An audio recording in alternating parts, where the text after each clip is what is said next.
to town, from London to Taiwan.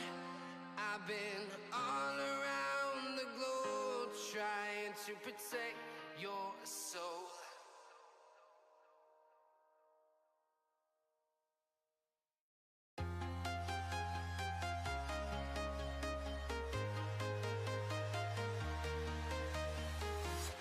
I'm walking alone, the streets are empty. The only thing I can see is my own silhouette.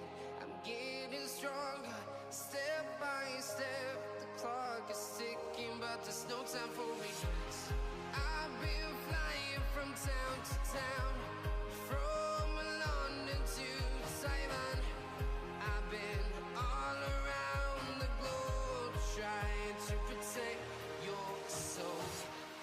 We are heroes tonight. We will fly above the sky. We are heroes tonight. Yeah. We are heroes tonight. We will fly above the sky. We are heroes tonight. Yeah.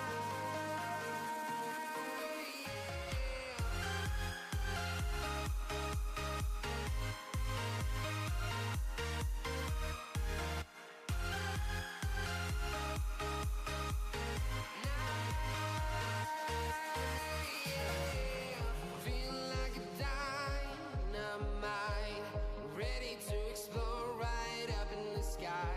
I need you to.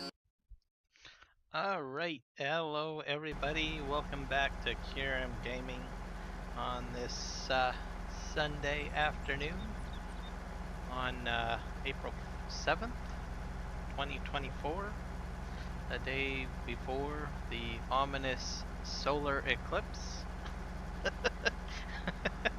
Dun dun dun! Hey Eddie, welcome in. What happened? Your name changed again. I like it. Oh, you've got actually interesting text in your name too. It's very elegant. It's handwritten. I like it. Very stylish. Professional. How are you doing today? How are you making up with your Lego?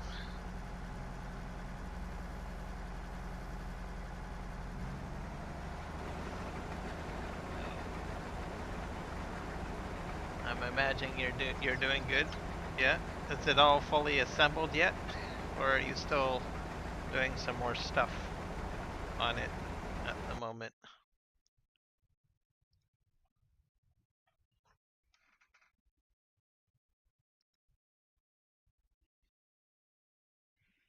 Sometimes these Lego projects, it can take a while depending on how big they are. Still doing more stuff? Okay. Cool. Cool. More parts for it. Oh, I see. Do you have like a Lego store close by or a Lego land?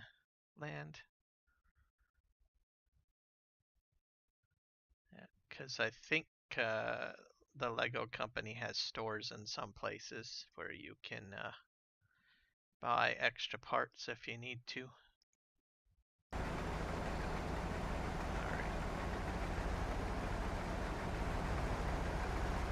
We are swathing today, everybody.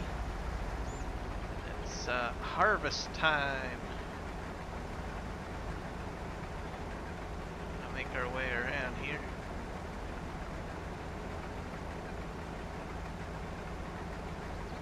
This field shouldn't take very long to complete with harvesting.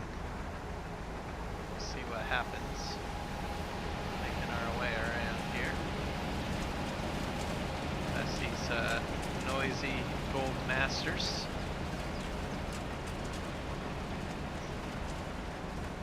No, you do not, huh? Well, I imagine you can order some of those items online.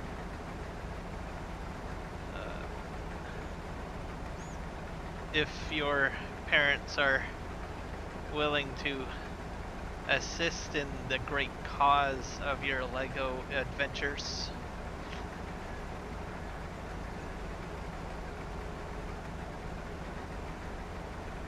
Nope. Making our way around here. You got a burrito. Oh, that's why you were throwing beans into my chat earlier. I saw that.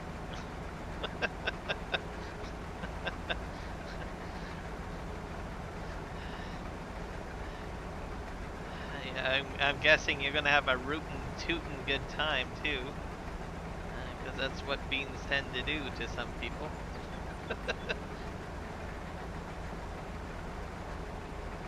Alright, we're making our way up downtown here.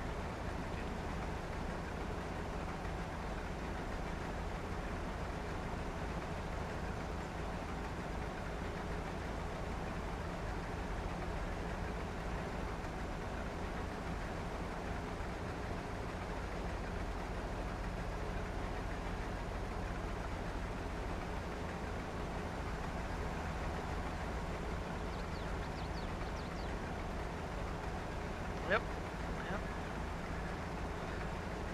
Far away. It's okay. I'm way over in my house, so I'm fine. you can catch your family out. So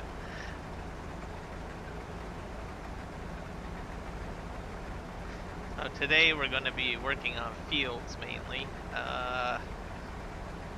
Starting the swathing here as the wheat is ready to go.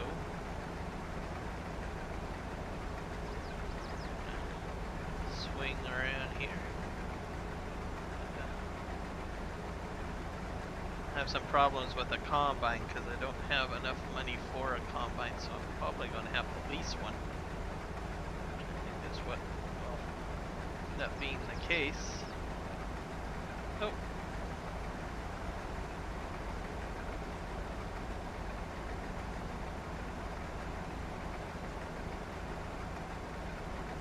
Oh, yep. I see a different engine.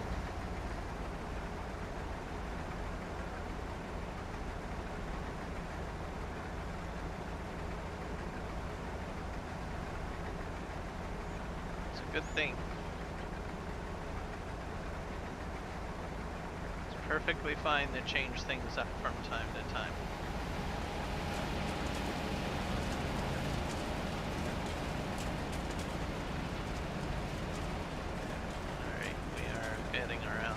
Slowly here.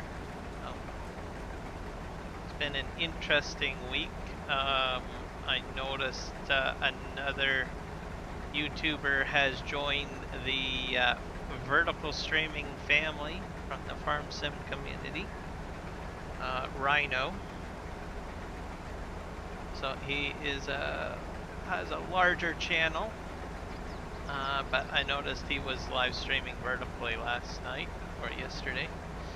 So that was pretty cool. So that's the three of us so far. Myself, the 3Js, and Rhino.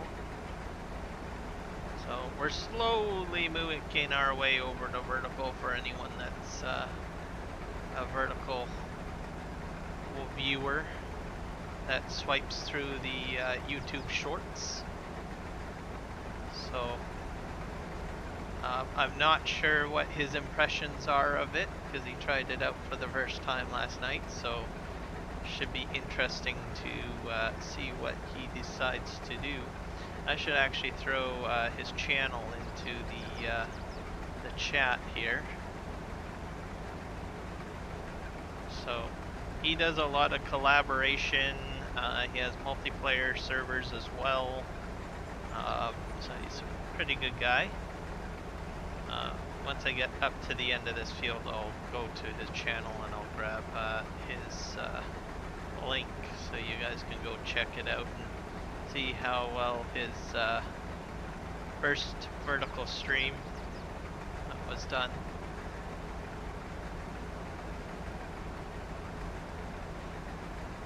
So it should be interesting to see how many more of us farm simming content creators jump onto the vertical networks, to say the least. It's pretty interesting, that's for sure. Well, we're at the end here. I'm gonna just turn off this here and I'll go fishing for his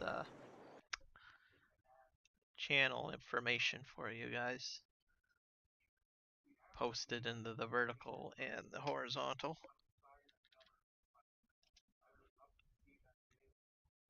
Let's see if I can see.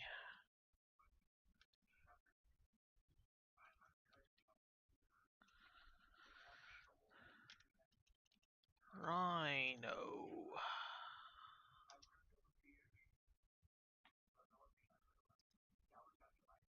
To go into my list.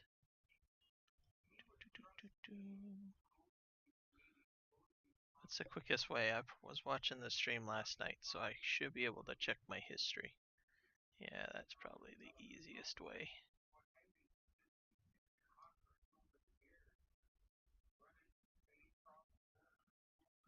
Well, easier said than done. Got a whole whack of streams. Ah, here we go. I'll give you guys a channel. You guys can go check him out. Fearsome Rhino. You can find him here.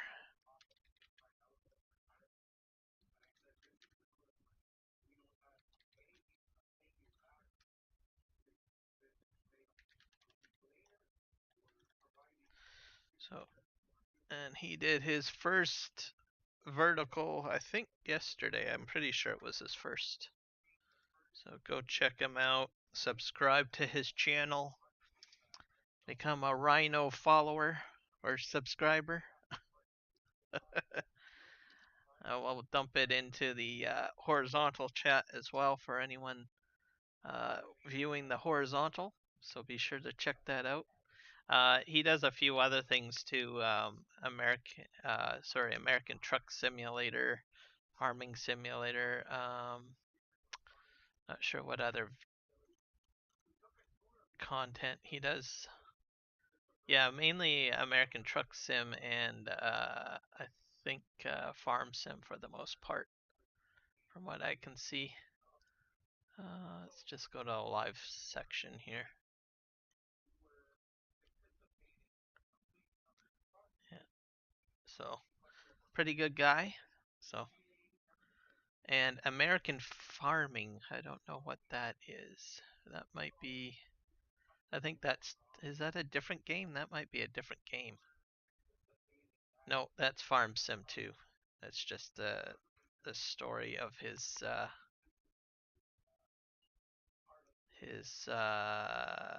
series, I guess. But yeah, he has a lot of fun. He does a lot of multiplayer as well. I think in last night's stream he had Driver 53 join him, or they were joint streaming, I should say. So yeah, quite the crew, to say the least. So be sure to check him out. If you do visit him, just say that Kiram Gaming, sent you over. And yeah, so he'll be the chit chat for the day, I guess. All right, back to farming.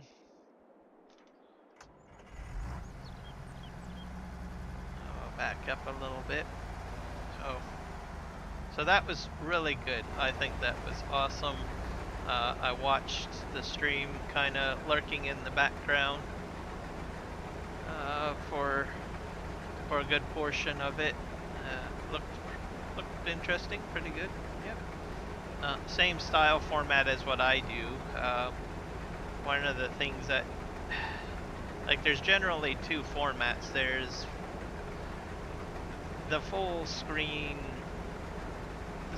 zoomed out format, which is what I use. So what my format does on vertical is it allows everyone to see everything that I'm doing.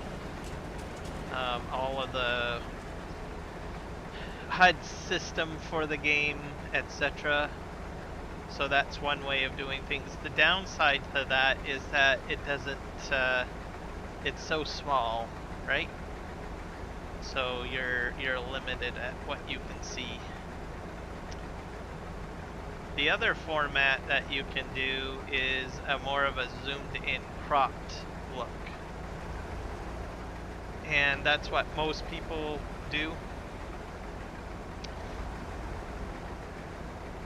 And it focuses basically on the avatar or the object that you're actually utilizing. So if you're in a first person shooter, it'll focus more on your avatar or your person. Or in Farm Sim or American Truck Simulator, it focuses more in on your vehicle or your farmhand, I suppose. Now you'll be able to see more. You'll be able to see it full screen, but you're cropping out a lot of detail, so you're limited on the amount of space that you have to play with, and you're only showing a portion of the game, essentially. And that's basically what we have to work with when we go live vertically. Myself, I've chosen to go in the format that I'm going, which is to show all the detail, just in case people want to see, the gauges, or if I'm clicking on auto drive or horseplay HUDs, all of that information is visible.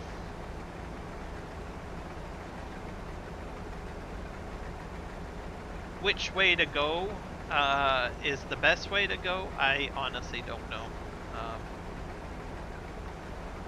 Vertical streaming is still very, very new to me. But I've opted to show all of the details.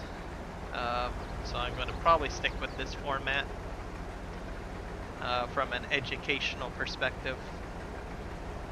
But if you're live streaming just for the sake of live streaming and not so much for an educational purposes, maybe it might be best to be zoomed in, right, and crop out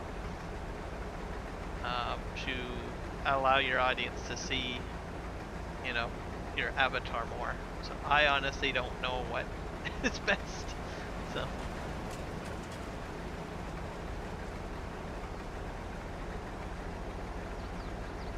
I should ask you, Eddie, what do you prefer? Do you like my format? And you can be honest, you won't hurt my feelings. Or do you think it would be better if I was actually more zoomed in? Based on my explanation of my thoughts that I just said a few seconds ago. Or does it not really matter? That could be a choice too. Doesn't really matter.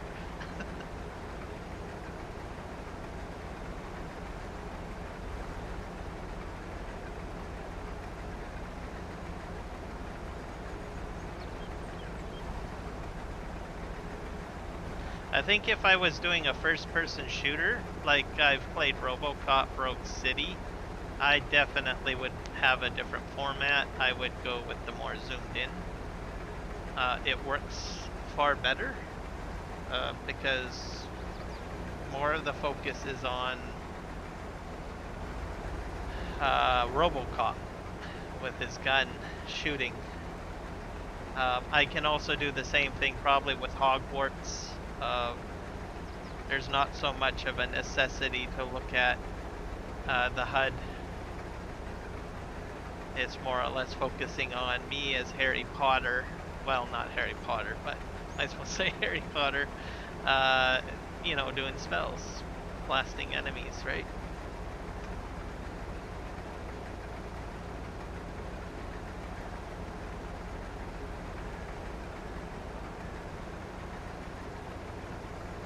So something to think about.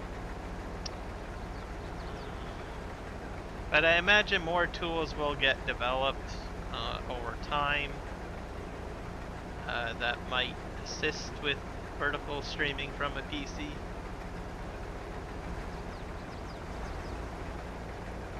Especially if it blows up. I have noticed that a lot of people have started vertical streaming on different games. So I thought that's pretty cool.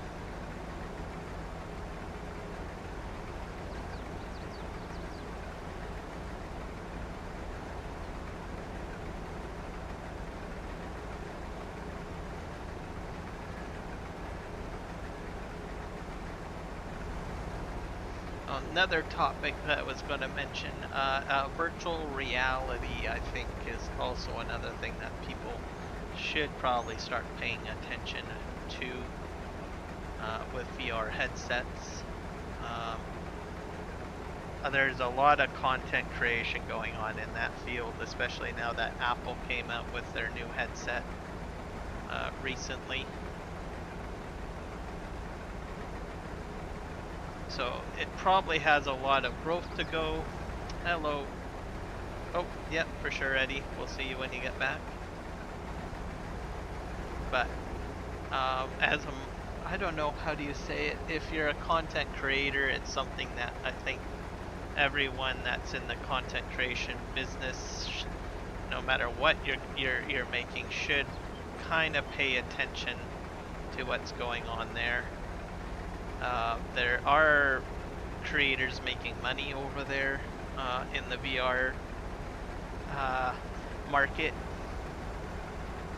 so it's probably a good idea to become aware of that. Also AI, especially AI, artificial intelligence, how that works.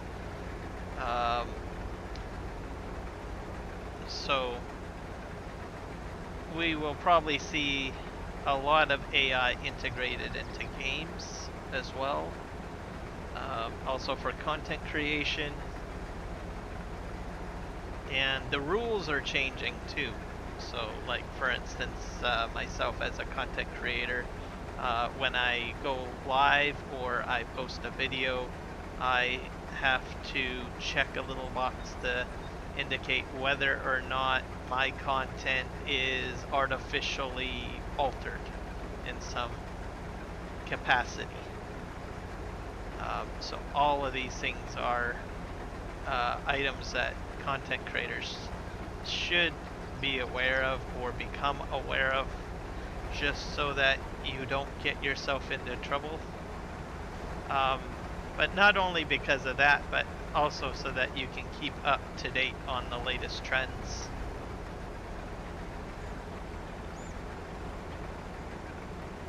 There's a lot of tools out there that can help with creation, how you do your live streams, how you build your videos, how you build your images, let alone. I think one key tool I would definitely recommend, especially if you want to get into more of the sophisticated virtual aspect of things, look at the applications out there, even if you are not on a headset. Some of those virtual reality apps are now available on PC. As an example, Horizon Worlds Mobile, Horizon Worlds Chrome browser access. What else is there? There's VR chat. That's available on Steam, and you don't have to sign in with a headset. So you can kind of, I don't know, you don't have to get into building anything, but you can go in and get an idea of what people are doing in these environments. And if you're lucky enough, maybe you might end up in a lobby where there is actually a content creator talking about their work, and you can kind of lurk into the conversation and get an idea what it's like to build content or working in virtual reality world. I think Blender is something that everyone should become familiar with. Blender has always been a tool for game development. but it has 3D rendering options in it. So it's a good platform to try to get yourself familiar with interacting with a 3D environment, especially if you plan to stay on a desktop PC and you don't intend to,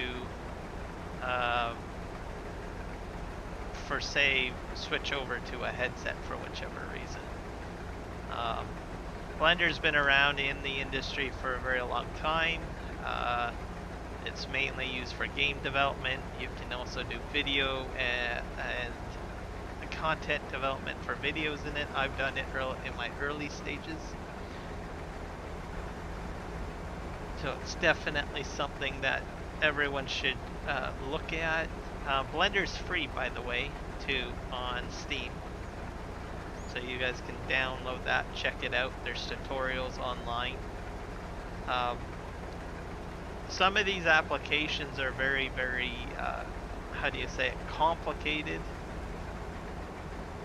But I'm mentioning it now so people can, you know, jump into it and start playing with it instead of having to do a rush job trying to figure out a massive behemoth of an application and get frustrated and say, this is not for me, and feel left out of the fun, as the saying goes.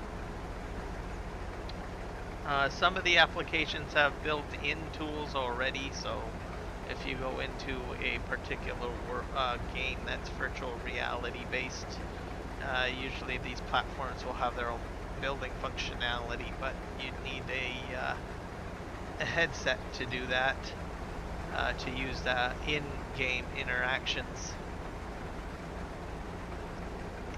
So just food for thought on things. But aside from that, I think it's going to be a very interesting direction that we're all going in.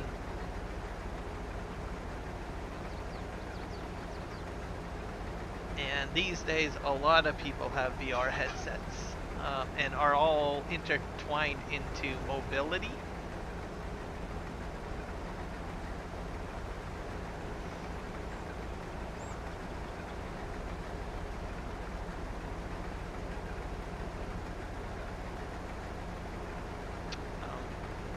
And like I said, it's just a matter of just kind of just jumping in there, right? And exploring a wee bit. I gave two examples, like I said, VR chat, and what else? Actually, 3 Second Life is another one. I probably wouldn't recommend that one too much if you're, you know, a younger age bracket. There's Horizon Worlds as well. You can access those two apps on, or those, yeah, VR Chat is definitely on PC. Second Life's on PC. Horizon Worlds is on phone and on desktop. I'm not too. I've been in a little bit into each of those programs, so I'm not a huge expert. I just sort of went in and looked around using my computer, poking around, seeing what it's like, listening to people talk and interact, so kind of lurk. Alright, I think we got this all taken care of. That's pretty cool. That's all done. Holy crow, this thing goes fast. We're gonna need a combine now, boys and girls. I don't think I own one. Just gonna...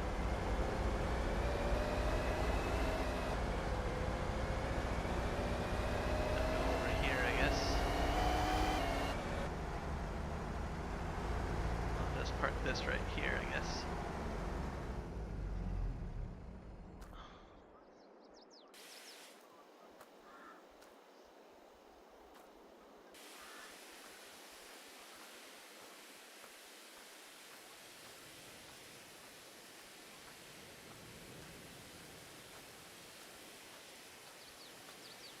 I don't really think this needs a lot of cleaning. There we go. I think that looks good. There we go.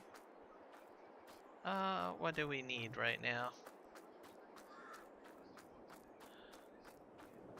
I'm gonna go over here.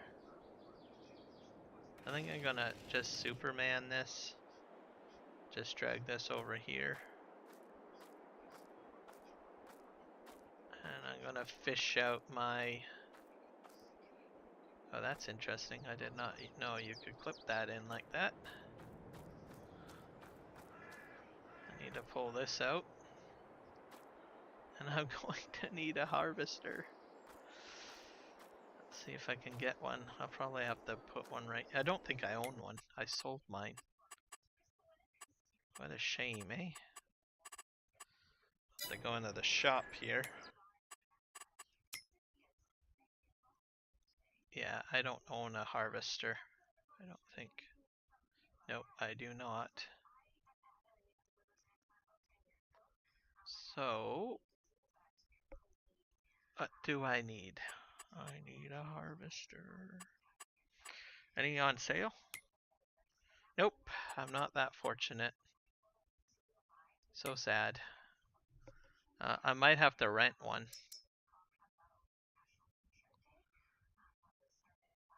I could buy this small Nova one. I think I'll just rent. And if I do rent, I'll probably get one that is the cheapest, I guess. Let's go with this one. Customize.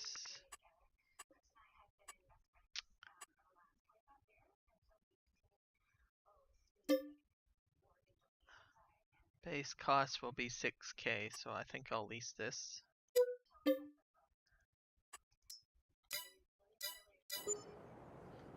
I think my leased vehicle is way at the farm, or way in town, I bet.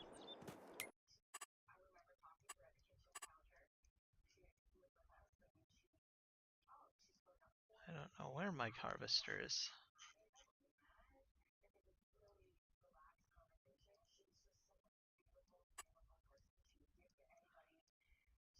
It might be back here, though. Ah, here we are. It's actually not very far. It's way over here.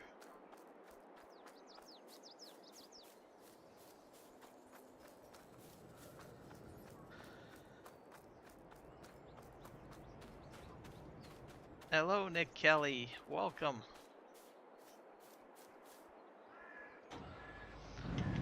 Oh, I posted Fearsome Rhino's channel in there. He's the third person from the farm sim community that I'm aware of that has tried vertical streaming. So he did vertical streaming last night. So he got a huge jump in views. It was just crazy for doing vertical live streams. And he did it the same format that I do. So he does like, he did the full screen. What else? He did horizontal and vertical. It looked like his vertical beat the horizontal for views. So I thought that was pretty cool.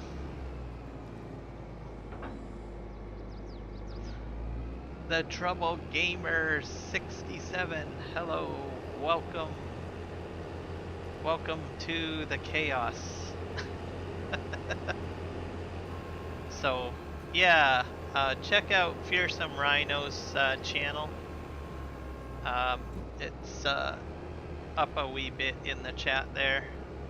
I thought that was pretty cool. That he's tried out vertical streaming. So, have more farm sim content for the masses.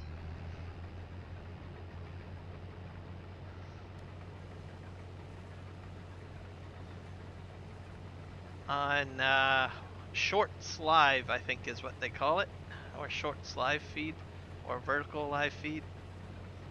So I think that'll be really cool.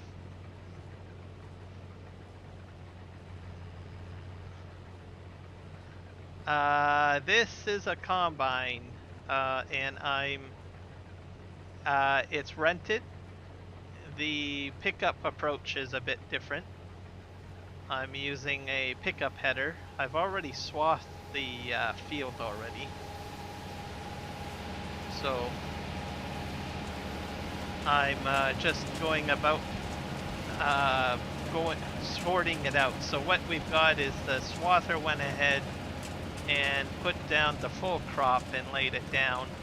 And this machine that I'm running right now is running a pickup header that's going to cut the crop from the shaft of the wheat, and the shaft will be coming out of the back. I can probably show you, so you can see there. It's just blowing up the back. Actually, I should be turning that to straw. I should probably be switching that to straw. Let's see. I forget how to switch that now. Let's just power that off. And we need to switch something here.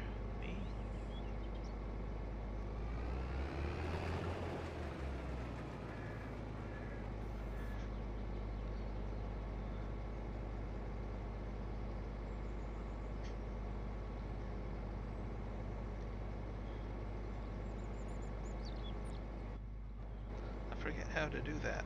I don't usually switch these very often. Maybe it was L. I'll have to go in and take a look in the...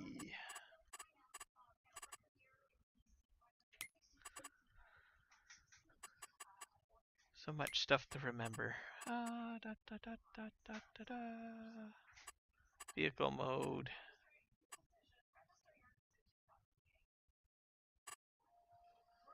Straw drop. Toggle cruise control. Steering start. Crab steering.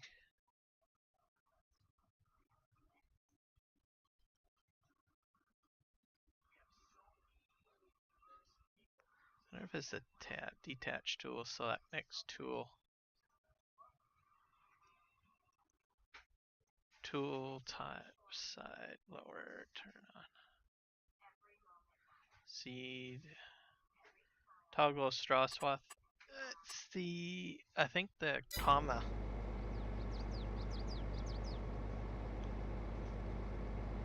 Let's see if this works.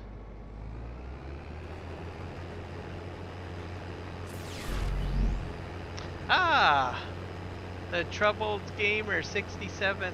Thank you, sir, for the sub. Welcome to my insane channel. I'm crazy Canadian. We're slowly getting pretty close to 300 subs. I think that gets me to what, 196? Okay, now yeah, there we go. We're straw swap dropping. There we go.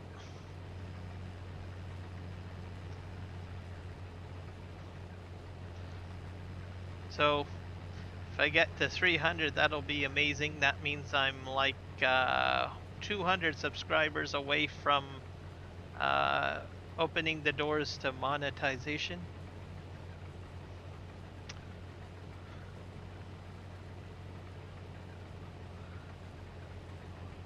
Oh, did I make it to 300 subs? I should check that. I don't know. I thought this morning I checked and I was at like I think I was at 295. Let's see. Nope, not quite there yet. I need 3 more subs. So actually I've gained 2 subs. No, probably 3 subs this stream, I guess, so far. So I need 3 more subscribers and I can hit 300. So really, really close. Maybe I should refresh. I'll hit refresh. There you go. So getting there, getting there. I imagine by the time I get the subs, I believe I'll have all the viewing hours. Everybody that has not subbed, it's okay. I appreciate all of you because you've gotten my viewership way up into 9.0. So, like, I'm hitting, what am I hitting for viewing? I can't remember what I'm at. People like watching my content, but they don't subscribe. So I don't know what that is. Not that that's a bad thing. I think the harder part is getting the viewing hours. Let me check my viewing hours just to give you guys kind of a rough idea of where I'm sitting at with that. I'm not sweating it at all. See here. Yeah, I'm at, so you, in order to get monetized, there's pretty much two things really, for me anyways. You need, first of all, 500 subscribers. And then the second thing you need is basically the watch hours. So the total watch hours you need is 3,000 watch hours in a year. And people have been very generous at watching my channel content. I'm up to 2,796 public watch hours. So I roughly need about what? Maybe about another 200 hours or so, ish. Yeah. And I'll have that goal done. And then I'll have to get the full focus on getting the 500 subs. Um, Most channels usually are the reverse. They get the subs right away, but they just don't get the watch hours. Um, and so people are like, I talk to people and they're kind of astonished. I don't get it. People watch your content, but they don't subscribe, and it's like, I don't know. What can say? But either way, I think probably the greatest hurdle is the watch hours. So I must be doing something right. So I don't know. Mind you, I'm not really pushy on like asking people to sub. Like, if you watch my live streams, I don't go on and on about, hey, like and subscribe, like and subscribe. And I think that's probably my main problem. I'm a bit shy with that. I guess from my perspective, I feel like I'm begging, I guess. Um, but I think people expect that, I guess, that people would pretty much say, hey, please like and subscribe verbally. But I'm pretty chill that way. I don't usually go and say, please like and subscribe like all the time. And I think if I started doing that, I probably would get the subscribers maybe a little bit more. I focus on having too much fun driving my combine than advertising too much. I was never really a good advertiser. I'm horrible at that. Probably a skill set I should probably adapt. I don't know. Eddie, welcome back. Oh, I'm catching up to you, huh? Yep, I'm slowly catching up. I'm getting there. Okay. Wow. I'm filled up.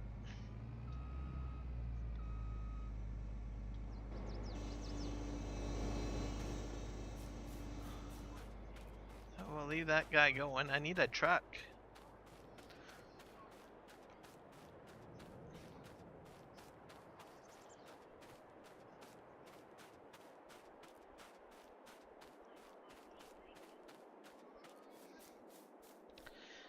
What else? Should say I will begin recording, I think sometime this week, on the next Courseplay Auto Drive video. I know people are probably like, come on, man. When are you gonna get this video out? I will be getting recording done at some point. I hope to get some time in to do that this week. The Friday night stream, finalize the testing. I got things set up the way I needed. It took me, I don't know, 7 streams, I guess, to finally get that done. One of the problems is with that project is that I got pushed back because things just didn't work out on Western Australia. I don't know what it is. It's a lovely map. I love that map. I'm kind of disappointed I couldn't make it over there, but it just wasn't cooperating. So I jumped over to PV Canyon Crossing to do the setup and the rest of the testing setup.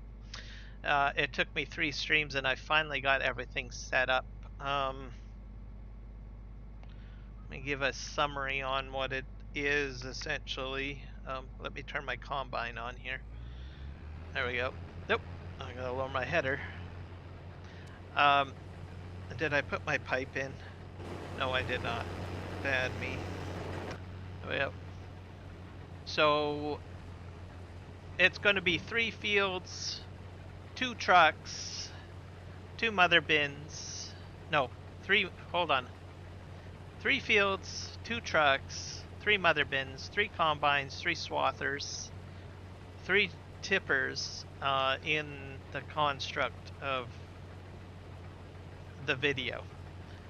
And what the video is going to show is how you can use your trucks to go to multiple locations using auto drive and course play without having to switch fields or switch courses or anything like that. Basically, I'm using the advanced features of auto drive for the multiple pickup and delivery functionality. And I've been advising people that want to get started with it to check out my bale pickup from multiple fields video, which I've pretty much people have been listening because I've noticed a significant spike this past week or a couple of weeks from people checking out that video. People love that video. It's been probably my #1 video for the past year or so. I keep on getting hits on it pretty much like every day. So and I'm pretty sure everyone that has checked that video out is probably waiting for me to get this next video out. Which is coming, it's coming. So if anyone has played with course play and auto drive, they know it's a real hair puller at times. So, and if you've watched my live streams for the past 2 or 3 Fridays, you'll probably see what I've been dealing with. But last night's or Friday stream went really well, so I can get into the recording stages.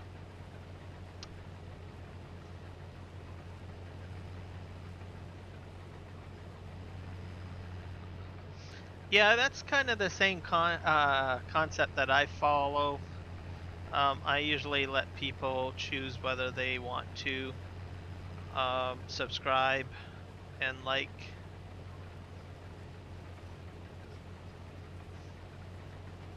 So I don't think it's really a bad way of doing things.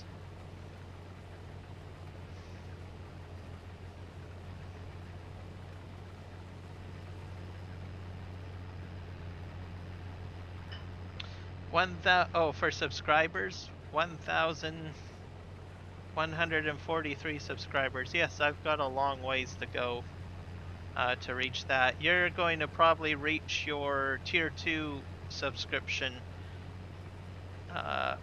tier 2 level, I think, with YouTube before I get there. Unless by some crazy situation I get like a massive blow up and I get like a whole whack of people subscribing to my channel. Then I'll have so many people that I'll like, I don't know what I'm going to do with what I'm going to do about it all. The Sim Guy, welcome aboard. Glad to have you in the stream, my friend. How are you doing? We're doing some swathing today. Well, I've done the swathing. I'm doing, holy crow, pickup. Maybe I should have went with a much larger hopper bin for this combine. uh, but you know what? I've already done the swathing, and the beauty of this is I can make mistakes. It is perfectly fine. Where's that truck of mine? Here we are. Yeah, you should check out his channel. He does a lot of YouTube short content. He's also on, I'm talking about Nick Kelly there, Eddie. You can check out his channel. He does content. I think you're on console, I'll say that much. So you can see console gaming in vertical format. He's a really cool guy. He has a lot of wisdom too. He does a lot of educational shorts on all sorts of things, like you know, automobile stuff, lawn care, what else? Computers, a lot of technical stuff. So if you're into the trades or technical, you should definitely check out Nick Kelly's channel. I love his shorts. I'll be honest. I've learned a lot from watching his short content. I like the way he does his YouTube shorts because he's to the point, and he, oddly enough, shares information that is appealing and important. Um, and he does it all at the right time. It's like magic with him for some reason. And I just sit there and I listen and I learn a thing or two. So I should check that out. The Sim Guy, I am doing fantastic. Um, we're getting a lot done here on PV Canyon Crossing. I've been wanting to get this wheat field done for a wee bit. So we're trying to get this all squared away. I'll be able to put some of the wheat into production, I guess, because I do have the bread or making area.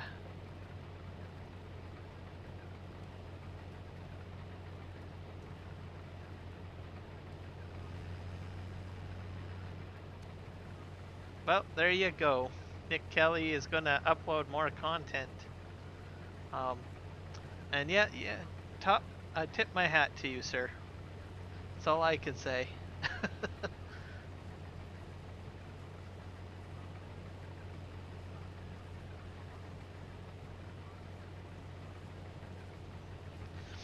But yeah, I think content creation is going very well.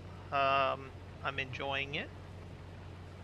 I continue to learn new skills as I go along and try out other things. So as long as I don't get bored and my mind keeps on being challenged, then it's all good for me.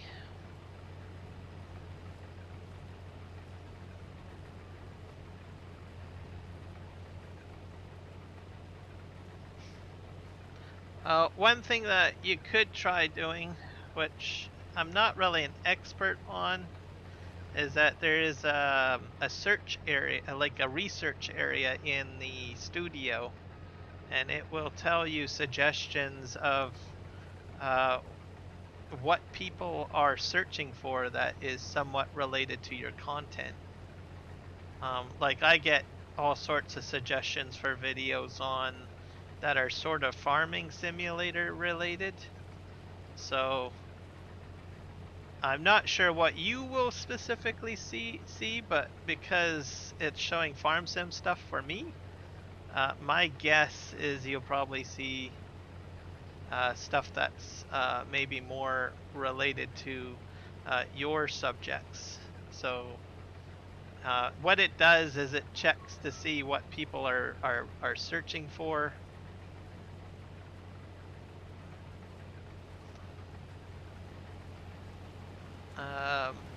Related to your content. I thought I went over all of this already here. This one. Maybe I haven't. Let's see. I'm still gaining some more stuff. Interesting.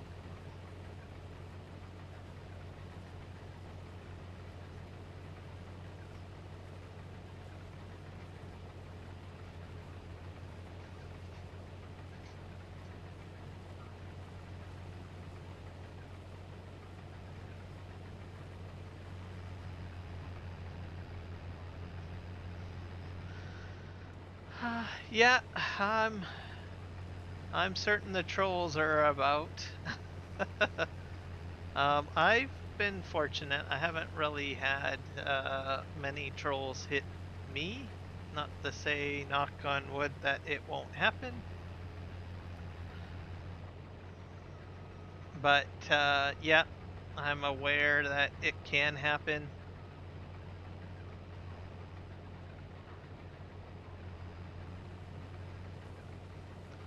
So we'll have to see what happens, I guess.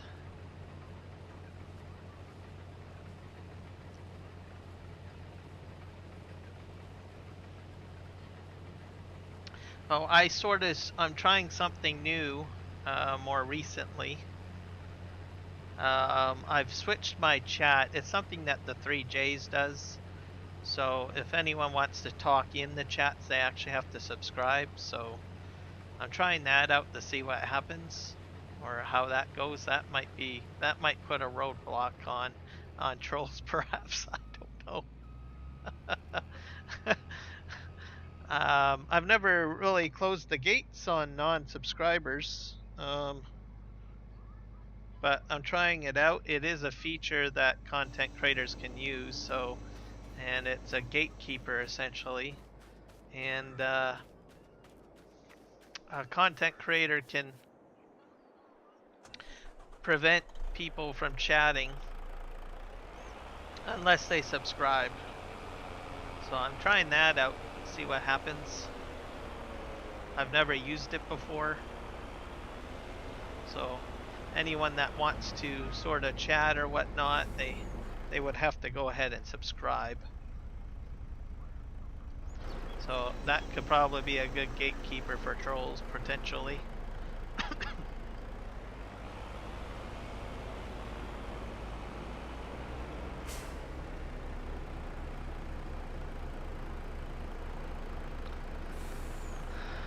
All right.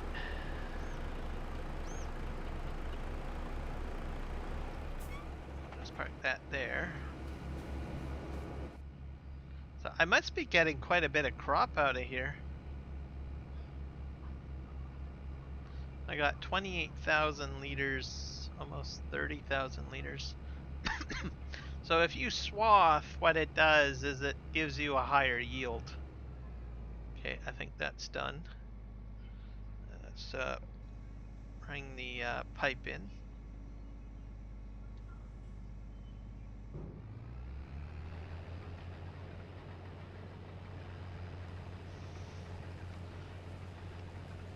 Swathing's not too shabby. One, I can be in the cab now. I don't have to look left and right so much, which I think is great. I'm not sure if I'm getting more straw. I think I'm only getting a yield perhaps on just the wheat itself. This is my first shot at doing swathing, so it's interesting what BC Bueller Farms has come up with for this mod. It means more work, of course, but hey, you get rewarded apparently for the extra work that you put in. So I say, why not?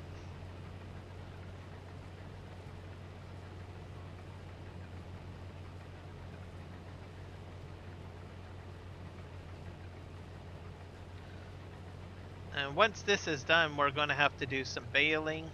So that'll be next. We'll be baling up this straw. Saving it somewhere. I also have a, let me think here, a courseplay course I have to get set up elsewhere.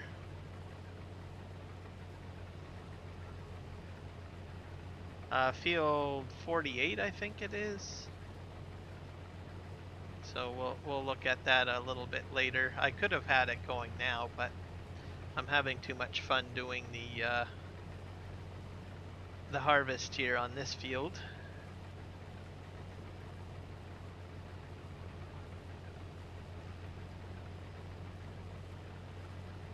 That's all picked up. We'll have to do a turn.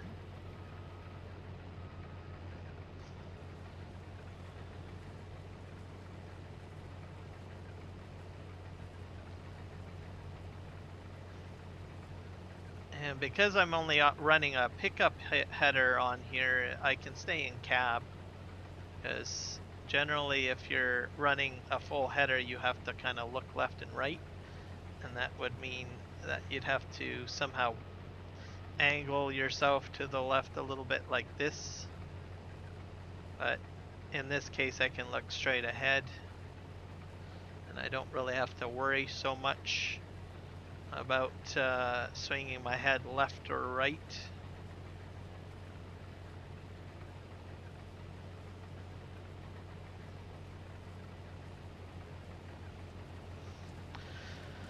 So since I started the stream about an hour ago, I think I'm doing really well at getting everything done. Tomorrow's stream will be on the new map again. So that'll be on, let me think here, Aussie Nomads. So I did one stream, I think last week on that map. So I will be on that map tomorrow. I made some corrections to my thumbnail. I know the thumbnail picture says No Man's Land, but it's that, I believe it's just Aussie Nomads. So I apologize for getting the the name of the map a little bit off. So forgive me. But it's corrected for tomorrow's stream anyways, so it should be pretty interesting. I'm going to be doing probably a lot of plowing tomorrow on that map. And I'm going to be buying a big plow to do that. I already put the sheep down on that map yesterday. So I've got, I think, one wool sheep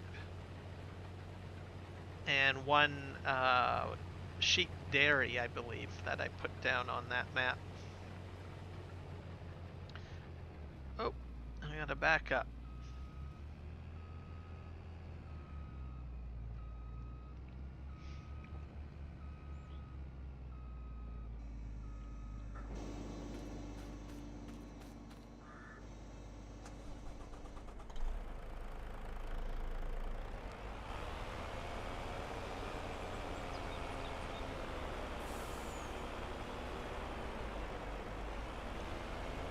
To 31,000 liters. It's not too bad.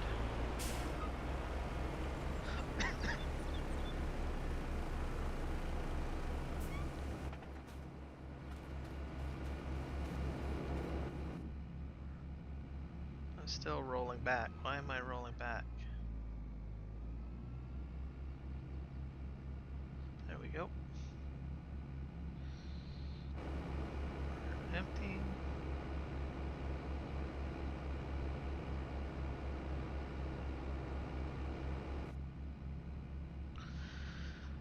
But other than that, I think everything is going really well. I haven't had any major PC problems or anything, so that's a bonus.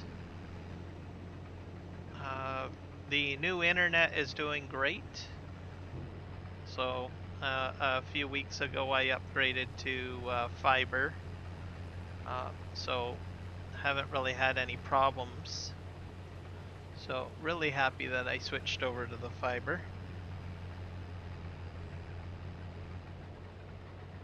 Okay, let's see how we're gonna do this here. I think we have to turn around.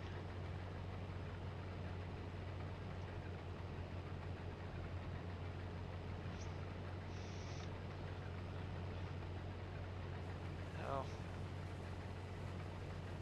I thought about trying to do like 4K streams, but I'm quite happy with the ultra high definition.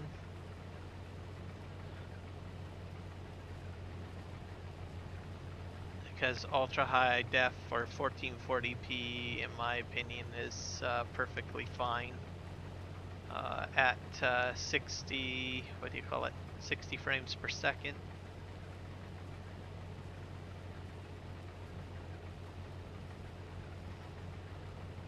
So we'll just keep on going.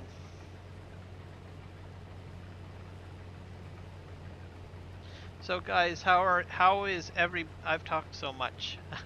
How is everybody's weekend going? What are your plans for the weekend, or how did your weekend go? Fill me in on all the good stuff. What maps are you playing on? What are your projects that you're working on? I know, Eddie, you're working with Lego.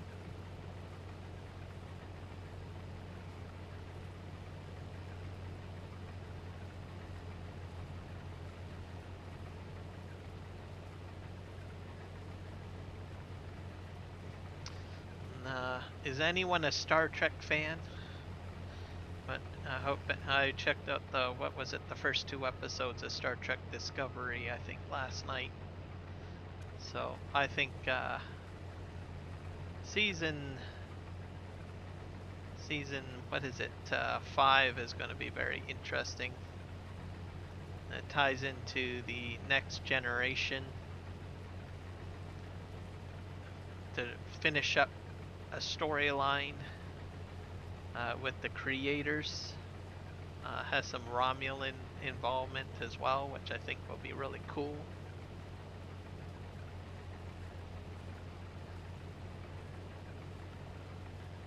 Not sure if we'll have any guest stars or anything like that, but definitely cameo screenshots for sure. Okay, I don't know if I did this right. Just jump out.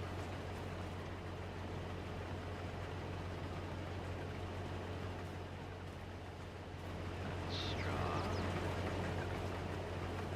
Yeah, it's this stuff that have to go down. Okay.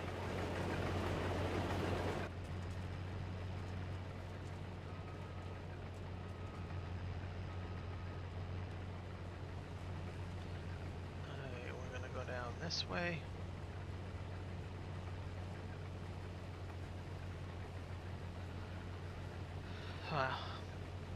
Yeah, I've been watching mainly Star Trek.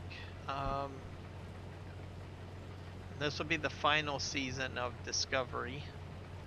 And then, I'm not sure what they've got next up their sleeve for TV shows. I imagine we'll have to wait for, what's that other Star Trek series that they got? Trying to remember. Strange New Worlds, that looks promising. I'm looking forward to another season of that. I think that series is probably going to do quite well. They had such a hiccup with Discovery in the beginning. They were trying to take Star Trek into a whole different realm of things, and I don't think it worked out very well. But now I think they're getting sort of on the right path with Star Trek. So we'll just have to see.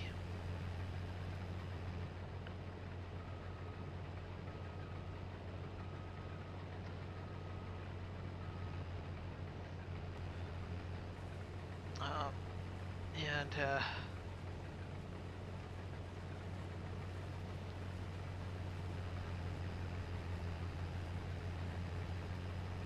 I think what they were trying to do was incorporate a lot more darker elements into Star Trek, which I think people were not really too thrilled about. It's a little bit of a risk, I think they were trying to go and try to grab a little bit of Star Wars fandom. But mind you, both even Star Wars has had its hiccups too. I think, especially with the newer movies that they came out with. There was a lot of imbalance, I think, with the Star Wars movies. They did still tell their story that they wanted to tell, but the direction was a little all over the place.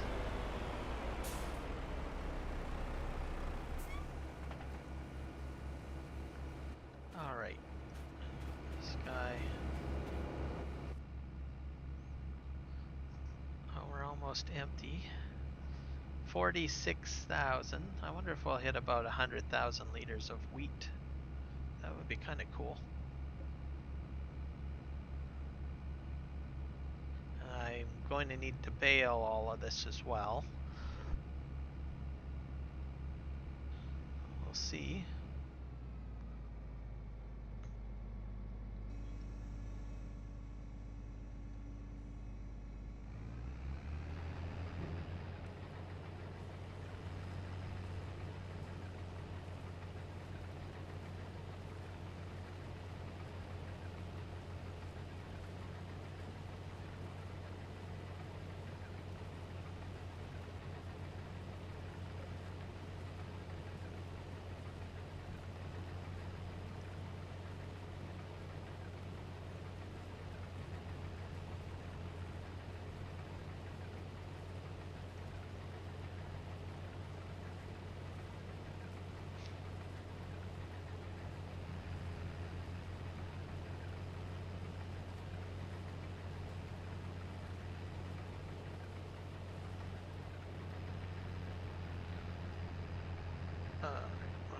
Just back up a wee bit and we'll spin around.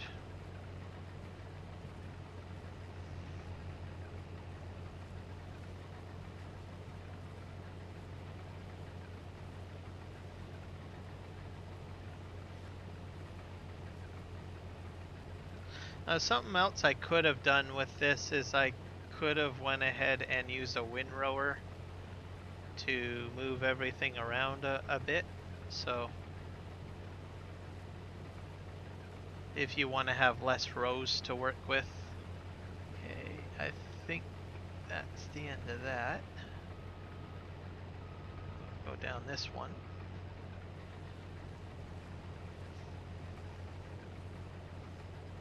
So it just sort of depends on what you want to do.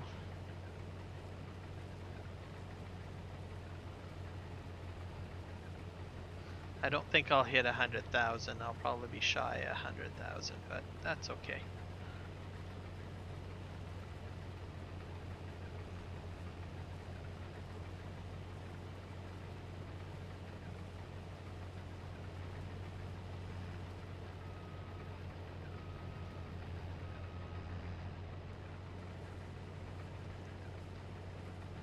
So I've got 2 productions that can take this right away. I can make seed out of it if I wish.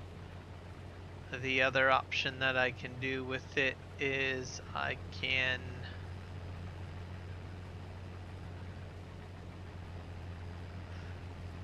put it into my bread factory, I think. Let's just pick this header up, not to spin around.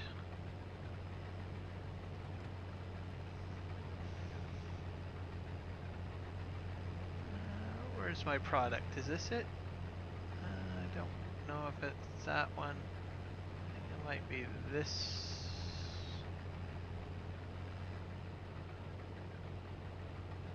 I have to get out again. It's this one that I have to go down. The texture is different. Okay, reverse.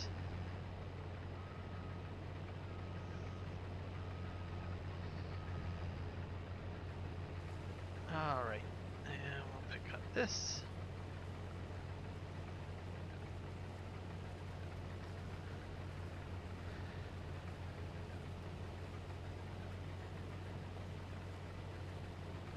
So I think I'll put a little bit into the seed production so I can get that going. Welcome back, Zesty Lemon. Yes.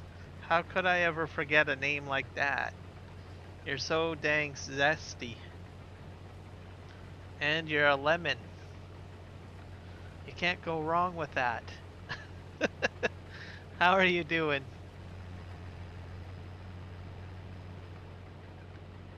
Hey, I think I got to go this way.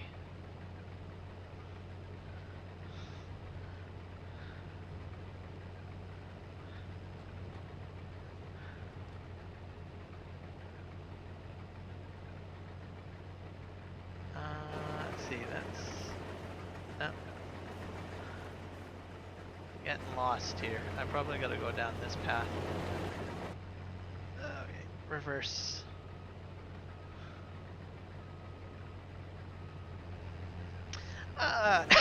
Excuse me, I can't complain. It's been a good day.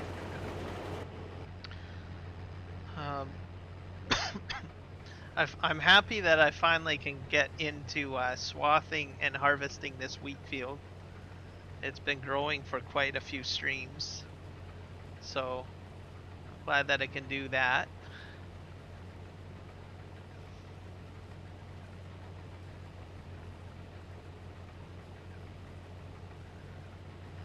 I don't think I said your age. I don't know your age.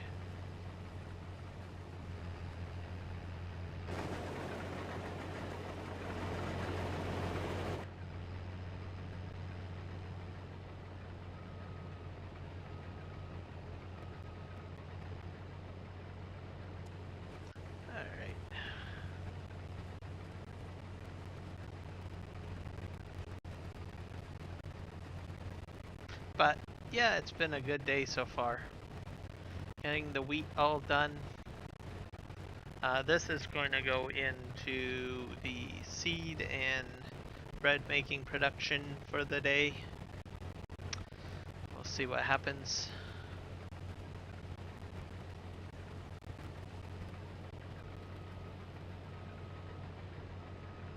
Let's just spin around here. This is a bit messy here. I'll lift up my header and back up a bit.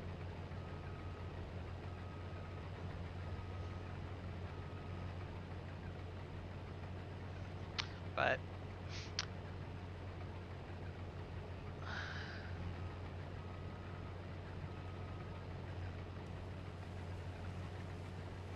I'll go in here and we'll get everything sorted. Do you have WZ3 Warzone 3? I do not know.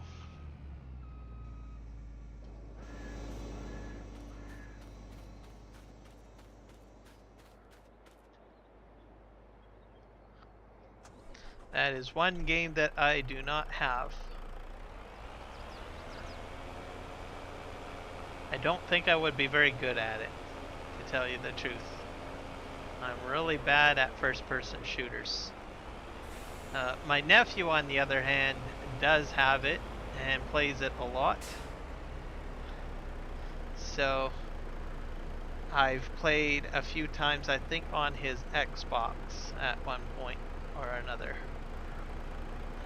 And he beats me every time, so he says I'm really rubbish at it. So so I'm gonna take his word for it because he seems to beat me every time. He also plays Apex Legends and Overwatch and all sorts of those shooter games. You have to play those games a lot, I think, to get good at it. And as they always say, practice makes perfect, right?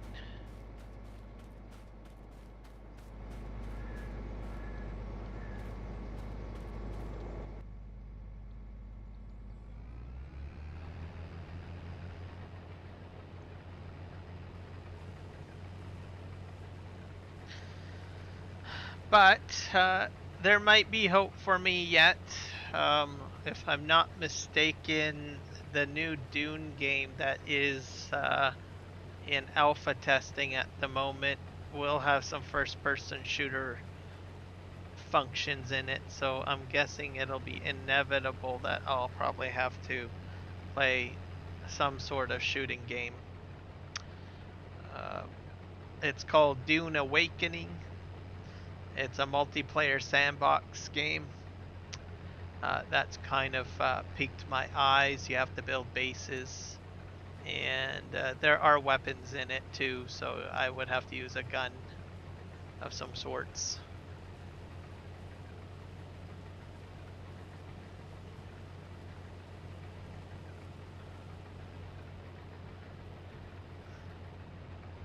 But I'm mainly going to be playing it because it's a base simulator as well, so meaning I can build bases and infrastructure and stuff like that.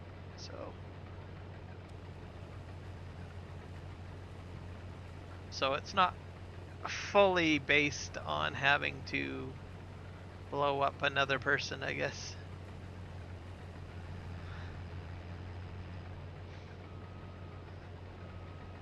I used to play Ark Survivor Evolved, and I was in a clan, and they were like, you know what, Kiram, you're just horrible at shooting a gun.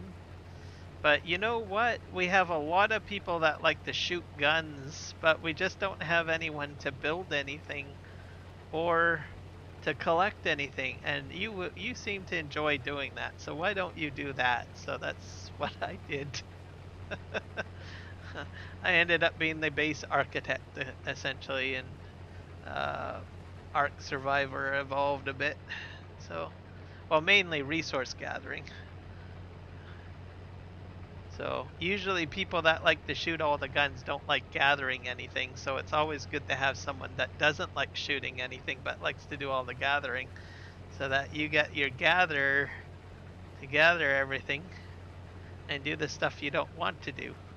So it's an equal opportunity. I get to gather, and the rest of the people get to go ahead and shoot guns. So go figure.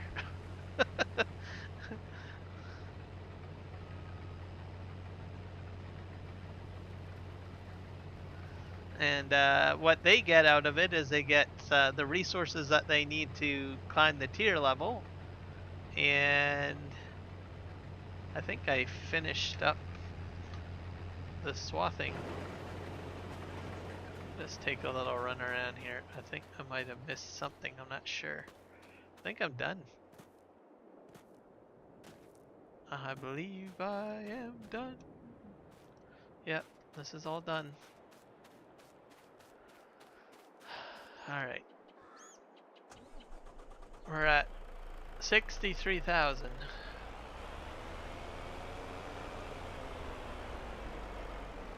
At the moment, I don't make any money. I'm not monetized yet.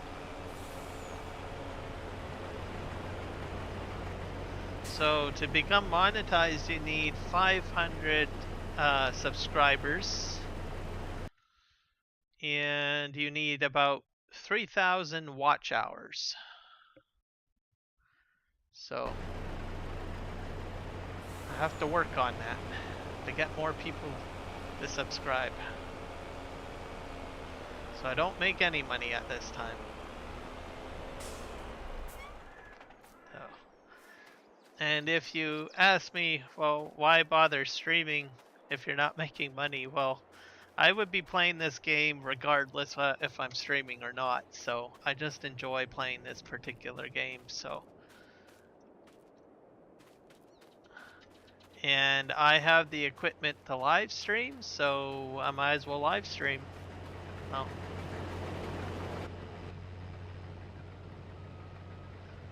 to tell you the truth, I think I probably should have gotten into live streaming a long time ago, because I have put in a lot of hours into playing video games.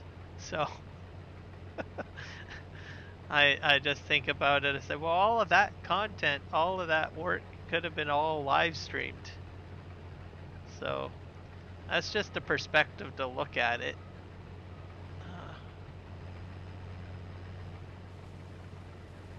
I don't think I did this row. So if you can live stream and you're playing a video game and you enjoy talking with people, then I say just go ahead and do it. I mean, there's no harm in doing it, right? And who knows, maybe you might become monetized and then you can make money just to play video games, right? Or whatever you plan to live stream. It doesn't even have to be video games. Like Eddie, for example, here likes doing Lego and trains. He could do a channel on that, and people will watch him put Legos together. Or even showing off his trains. So you don't have to be a gamer to live stream. So you can just take your favorite hobby, whatever it may be, and if you have a way to capture it, like on camera, especially with cell phones now, I mean, it's so easy. You can do the short live streams with your cell phone, and you can upload to a YouTube channel. And the YouTube channel setup is like, I don't know, doesn't take very long to do. So whatever you're doing, so if you're doing Legos and you like to talk, you can live stream putting a Lego set together if you wanted to. If you're into the outdoors and you just want to go hiking, you could bring a cell phone with you. Um, you might have to buy something to maybe strap the phone to something, and then you can just go for a hike in the woods. There's this guy that I watch. He has a channel, and he tells spooky stories about like Sasquatch or creepy monsters that basically attack you while you're camping. I can't remember the guy's name right now because it. But anyways, what he does is he goes to a location in the middle of the night. He brings a backpack. He brings a little bit of food and the supplies he needs to cook the food and a little bit of wood. And he goes out in the middle of nowhere, like in the middle of a forest in some, you know, national park of some sorts. And then he finds a spot where he sets up and he tells a spooky story. And I think, if I'm not mistaken, he is probably sponsored by a beer company because every time he does a story, he is got a brand of beer to promote of some sorts, and it'll be like a lager or a mountain ale or something like that. And he'll say, "Well, today's beverage is blank," and then he'll crack one open and he'll drink a beer, and he'll tell a spooky story. And he'll add some sound effects. He'll record all of this while he's out in the woods, and then he'll walk out and then go home and probably video edit it. And actually, you know what? I'm going to find his channel right now because I think it's just some of his stories are pretty cool. Give me a sec here. So this is not a gaming channel, so just to let you guys know, but I think what he does is pretty cool. This guy just likes hiking and telling stories. And so this is a prime example of a channel where you don't even need to do video games to live stream or whatever or video record. So it's called Base Camp Chris, and some of his stories are like phenomenal. So if you're an outdoors person, you might want to check this channel out. So I'm just dropping it right now in the vertical feed. Give me a sec here. Base Camp Chris.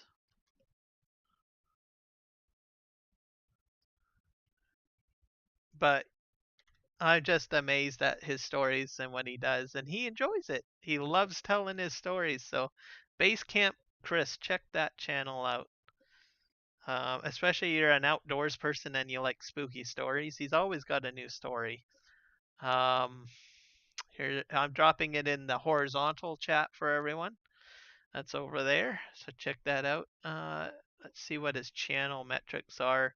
So he has about 124,000 subscribers, and he has 349 videos. So I'm not sure when he started his channel, but that's amazing. A pretty interesting guy. You can see his camping gear that he uses. He'll even cook out in the night or in the dark. Um, and his stories are really good. And he meets it. He's a very personal guy too. Very good entertainer with his stories. And he'll talk and meet people.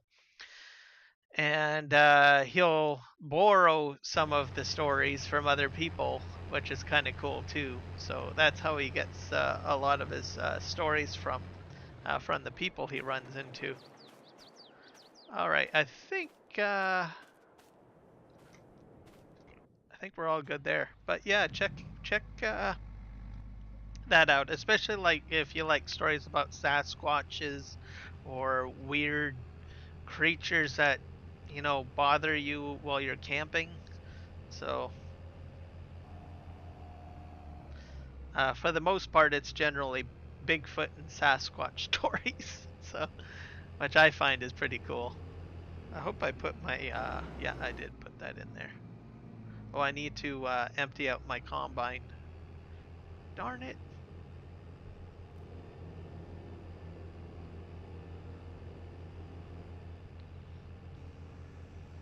I'll put this out a bit here. Where's my truck? Is that the truck that I was using?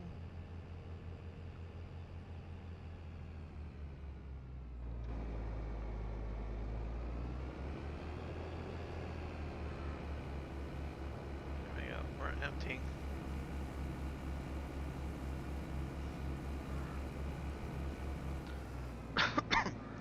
But yeah, I've been watching his channel for quite a while.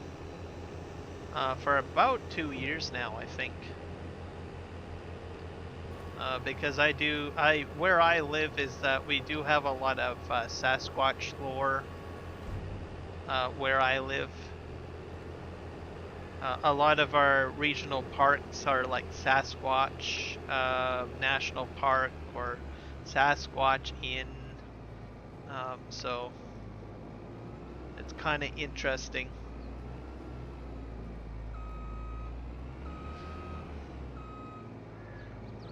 But that's a good example where, you're doing a regular hobby of something that you enjoy. And you can tell from his videos he enjoys, just going out into creepy locations and telling stories, right? TJK84, thank you, my friend, for joining my crazy Canadian channel here at Kiram Gaming. I appreciate the subscription, so welcome aboard.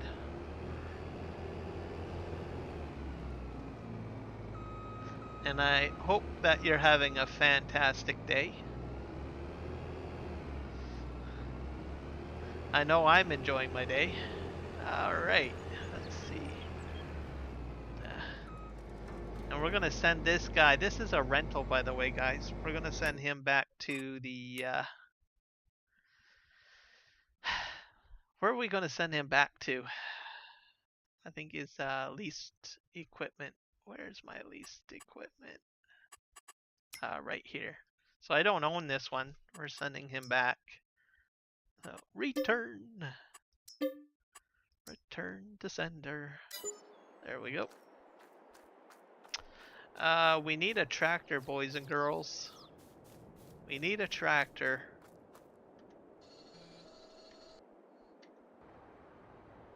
Oh my gosh. Okay, we'll clean up this mess later. You guys have seen me doing movement of this stuff for, I don't know, eons, so I'm not going to torture you guys in watching me do forklift work at this time. Oh, I got quite a bit of resin over here too. So we will have to come back to that area to do some of that cleanup. Oh, sure, my potatoes are done. I wonder if I have potatoes. Let's see. Are you growing? Done? It's still growing. It's still growing, folks. Uh, this is what we're using, by the way, for potato harvesting, in case anyone wants to know. But we gotta wait a while. I wonder about my other crops over here. Oh, these are probably not done yet. Or are they? Growing. These are parsnips over here. They're growing. So I got time. I have a feeling all three of these crops are going to just BAM! Pop. As the saying goes. Okay, I got red beets over here.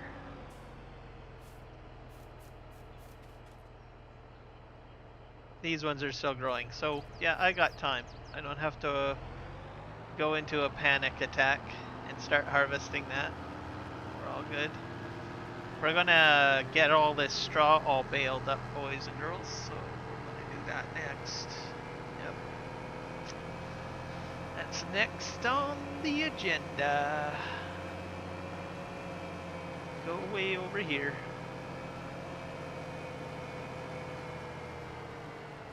Ah! Oh, ouch. That was painful. Well, throw crash counter up to 9. $9 for the kids.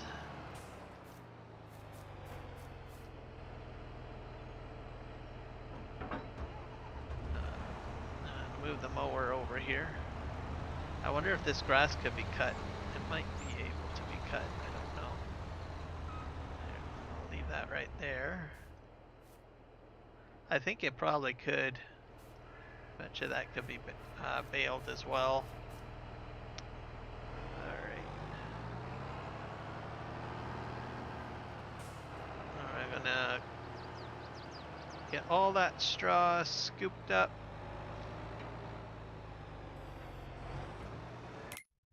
Oops, I hit the wrong button. G, G, G, G. Okay.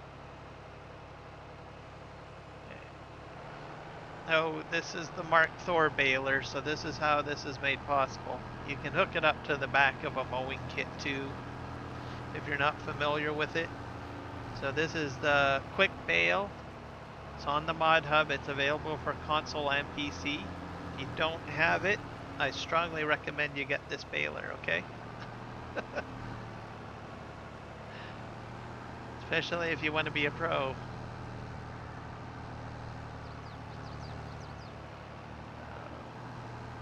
I'm able to sort of get both of these lines picked up.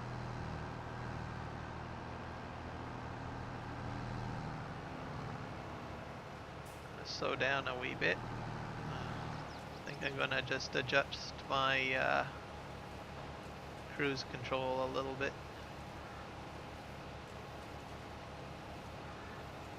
We'll put it down to maybe 11.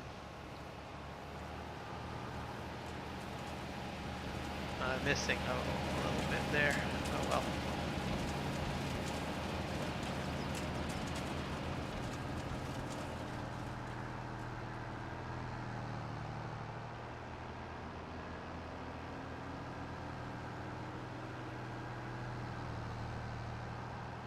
I'll probably have to do a couple of return trips, I think.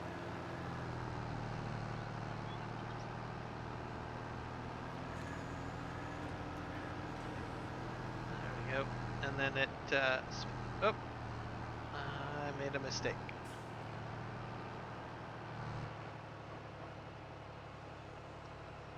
I gotta do, I forgot to put the pickup down. It happens. I did try to put it down, so there we go. It won't happen again. Let's get back into the tractor here.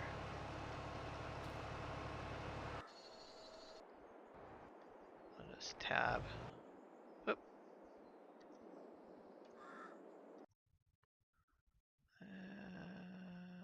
Back there. I think it's Shift Tab. There we go.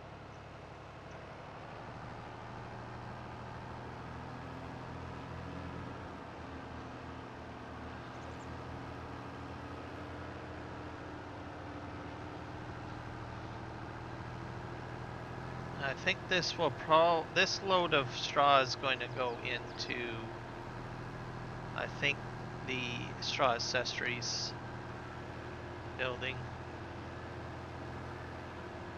And I do have to check that that particular production today, just to see if it's working the way I need it to work. And I'll explain that when I get over there. Let's just spin this way.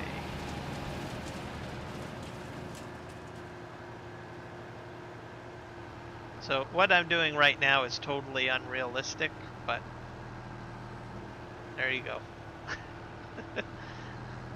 I don't think you can go this far, but it's a very handy tool. You want to get a job done quickly. There we go. I'm just going to clean this all up. It's a bit of a mess. There we go. Spinning around. So that's going to spit out, and you can see it goes right into the trailer. So it looks like I have a fair amount of straw. That is awesome. So that's 100,000 liters of straw right there. So this baler will hold 50K per bale. So I already got about 100,000 liters of straw. So, and I'm not. Maybe I'll get a mill. I might get a mill off of this field, which will be pretty interesting.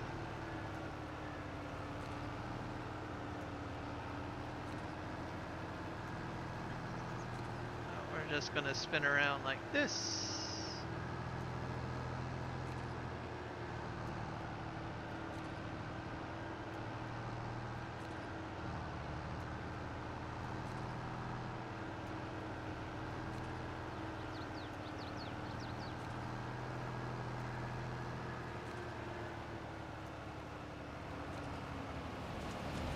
One thing that I might have made a mistake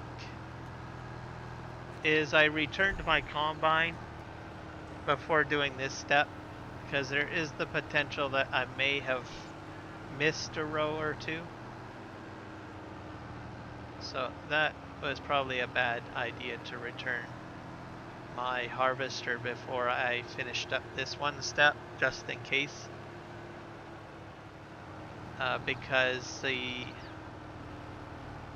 separation process, like there's a little bit left behind, as you can see there. So I'm not, like that's unprocessed wheat right there. So I may have a whole row in here that I'm not aware of, which is lost product. But I'm hoping that might not be the case.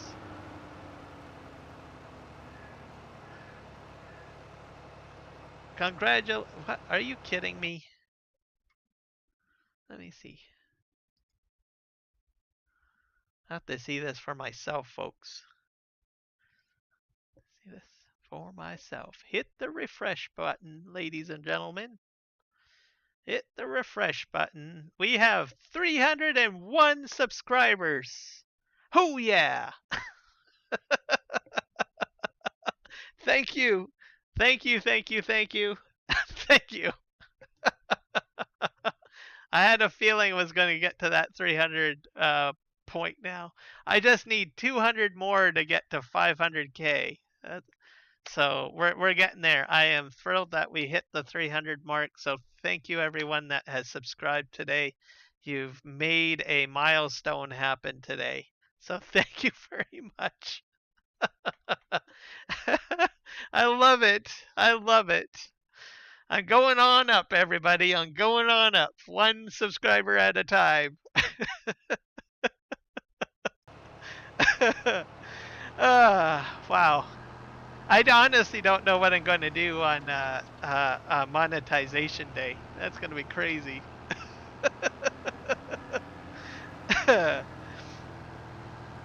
Yep. I'm glad you guys are checking out my content and you're enjoying it. I hope you find it fun, educational, crazy at the same time. So I've been enjoying this quite a bit since I got started. I think what really gets me to, like, other than the fact that I mentioned that I play the game, I find I don't know, there's always something new to learn with live streaming, and I think that's what really does it for me.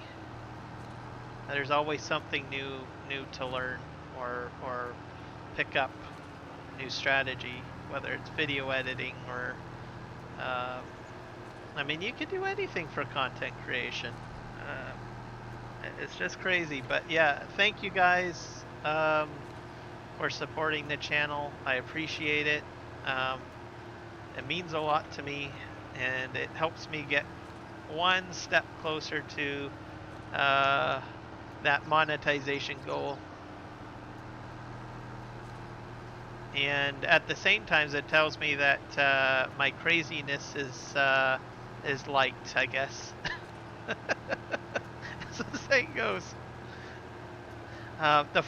The sim guy, who's a friend of mine, by the way, I don't know if he's still in here. He usually lurks. It's his evening, but he's usually in here every once in a while, and he always makes the comment, "I can't believe this many people want to watch your crazy farm driving," and I was like, "Well, hey, it's entertainment."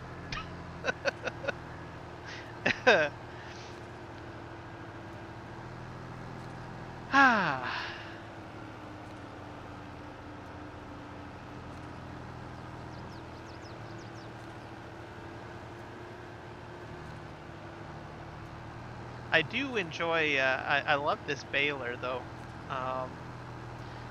and it's, I think, a long time coming that this baler came along.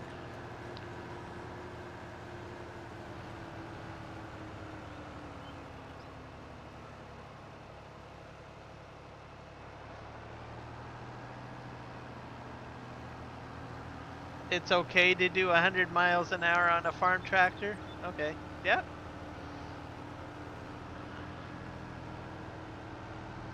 I would think you would probably say that, because I think you said you do run your own mowing business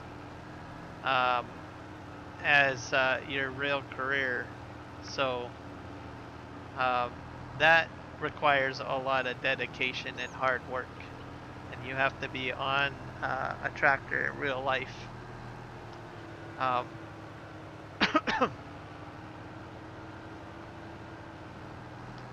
But I think I will stick with a virtual tractor. It's a little bit more, probably maybe a little bit more comfortable, I think. My choice as well. Alright, let's just swing around here. I think I almost got this picked up. So how many? I'm up to 250 liters of straw. I don't think I'll hit 500k of straw. So spin around here.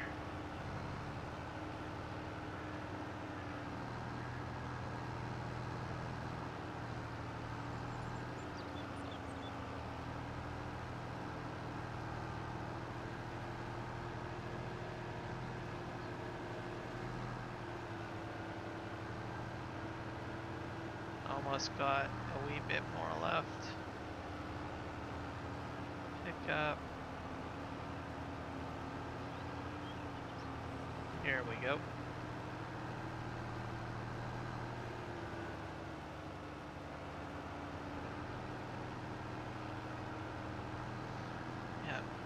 Yeah. Your busy season's gonna start happening if it hasn't already. Actually, you're probably already into your start of your busy season, I imagine. Um, Unless it's still snowing where you're at, I'm not sure about that.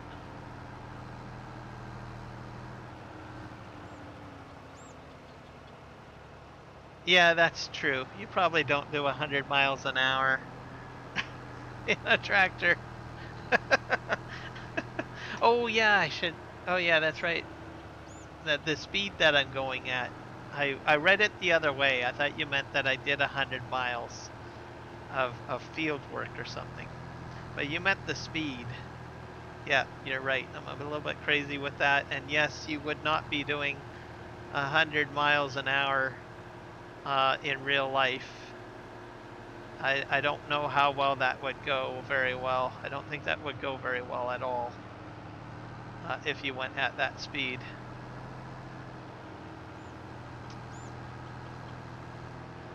Especially depending on, you know, the property and everything like that. So you'd have to be very precise to go at that speed on a tractor in real life.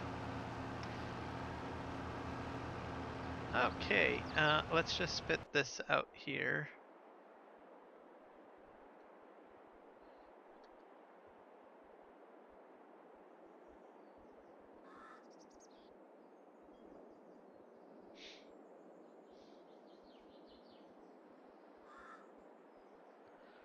And I think it's coming out. Okay. And Y. There we go. The Y on the keyboard.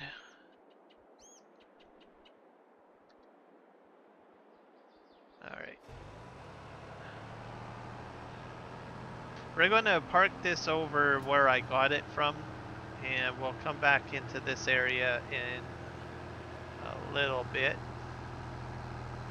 because we need to move that straw into the factory itself. Oh, actually, you know what? I wonder if I have to sell straw materials yet. That's a possibility. I think some straw materials get sold during July and June, and I'm already in July.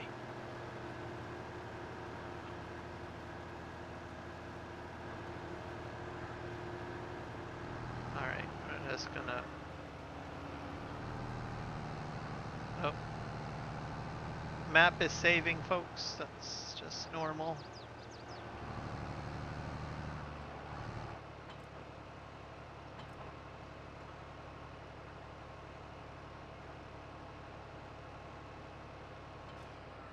There we go. I'll leave that there. This I will have to move over here.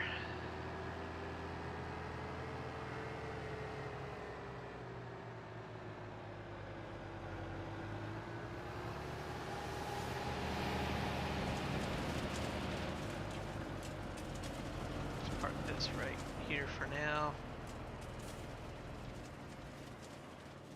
Alright, I'm gonna run across this field here.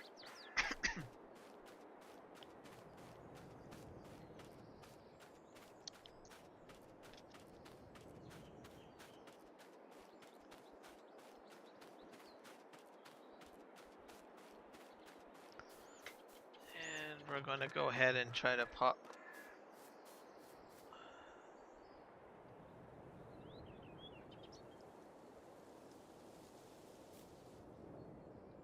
I'm not sure if it's gonna take all of that. It might. Not sure. Whoops. Gotta be careful.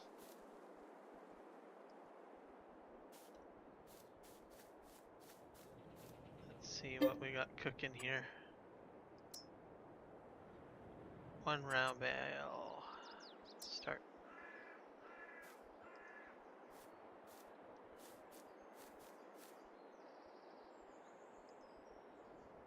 I don't know if my plan is working out that great though with this production.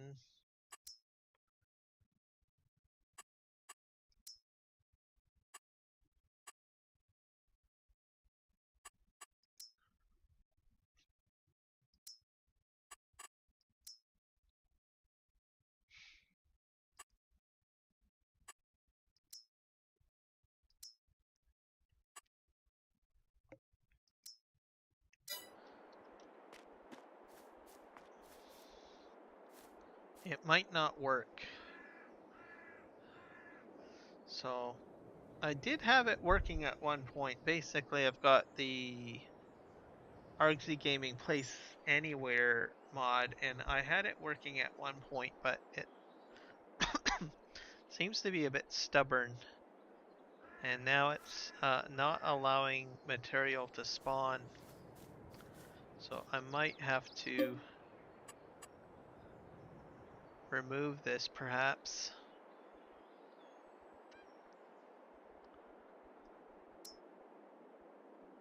Here we go. Pop this out of here. I'll have to rethink how I'm gonna do this. Don't know yet how I'm gonna do this.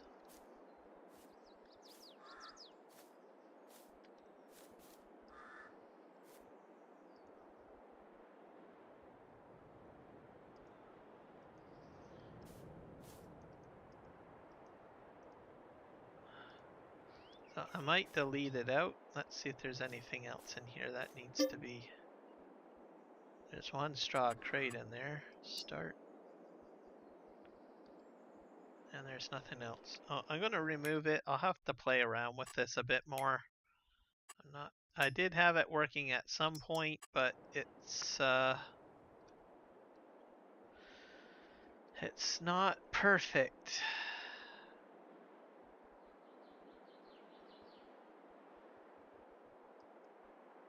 I'll just sell. There we go. And that should allow my productions to work. Another approach that I might take, I'll have to do testing with it more. Maybe I should put down the production the object storage item down first and then put down the production on top. I don't know how well that's going to work out, but we'll have to see. I have to do some playing with it. The issue is that I think it's because this is up in the air, that ledge. And it's a bit of a headache, to say the least. So I have all this straw products. I'm probably going to have to sell all of this. It's all spitting out now.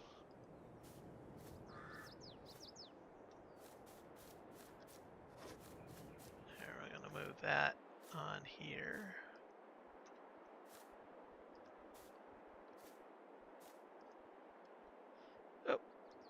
Oh, something kicked that.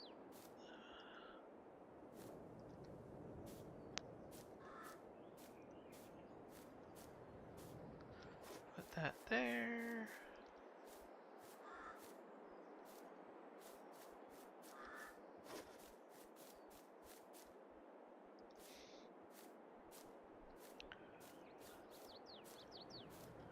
And these signs out of the blue just started closing on their own, and I don't understand why that's happening. That could be part of the problem too. Like, I used to be able to just keep them open and it would just spawn, so I'm not sure what's going on there. So I'll have to do some experimentation, I guess. Let's just check to see our straw products.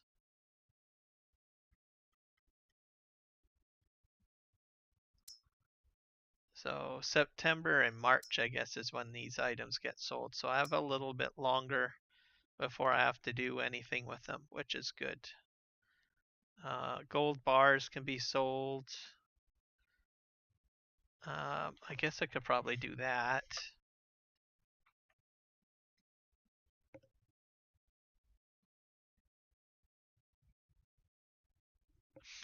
Could be the game freaking out. That's a possibility too.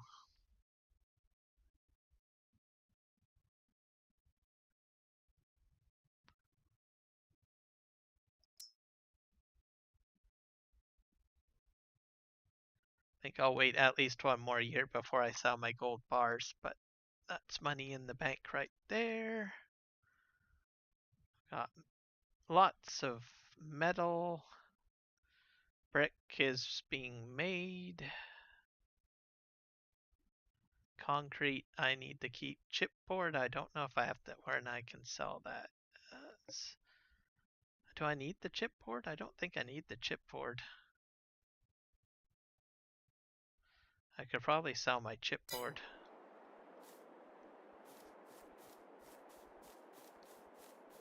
Alright.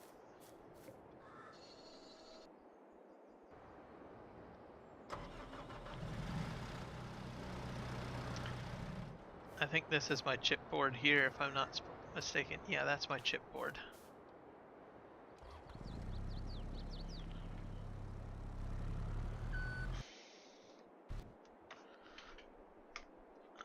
We'll load these.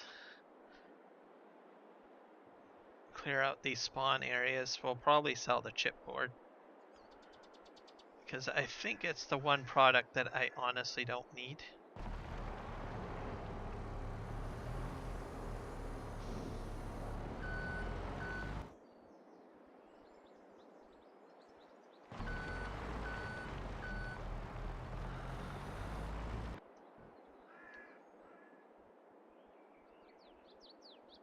That's too far back, I think.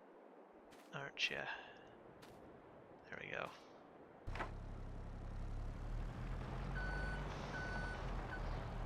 We're gonna go in here.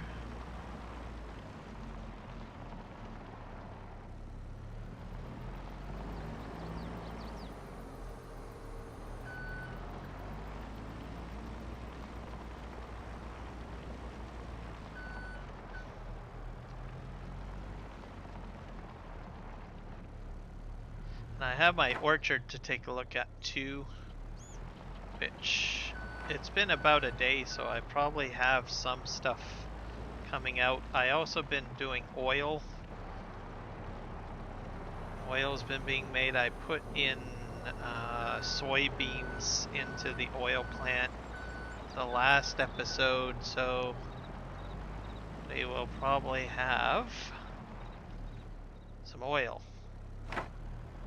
Soybean oil. And then I've got vineyards going, like I said, so that product will have to be moved. Lots of stuff to do. Okay.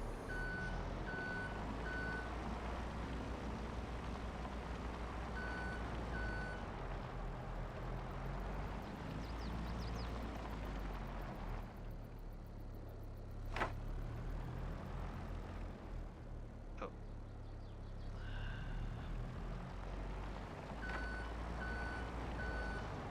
And the resin I've been keeping too, that is going somewhere else, I think.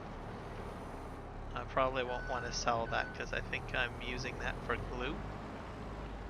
I don't have a glue factory quite yet, but we're getting there. I'm trying to remember if I put something down that needs to be constructed, and my memory is drawing a blank. I think I did put something down. I can't remember what.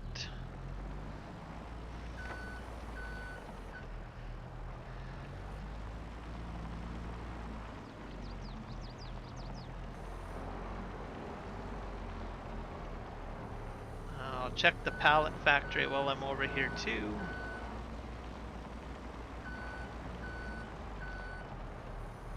As I believe I have a lot of pallets being made. Or have been made.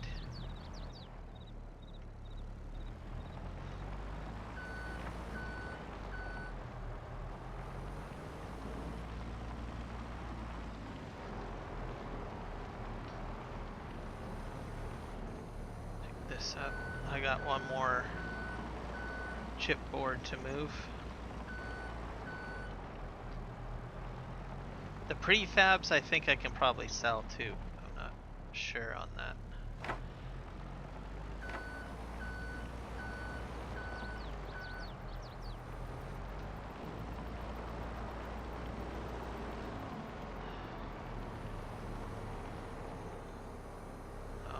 I'm just going to clear the chipboard. I don't think I have to clear out the other items because they're starting to double stack. I'll just show you what I mean in a sec here.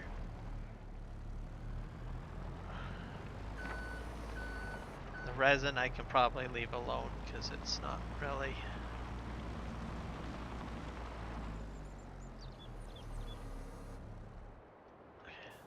So these are, so you can see layer 1 is already done. This is stacking on tier 2. These are starting to stack tier 2. And this is not filled yet, so I can wait. I can wait. We'll go over here to the pallet production. This is probably one of the most important pallet productions or productions you could have. I'm not sure why it's not doing anything. Am I out of nails? Yeah, I'm out of nails, so I have to take a load of nails down here. Alright.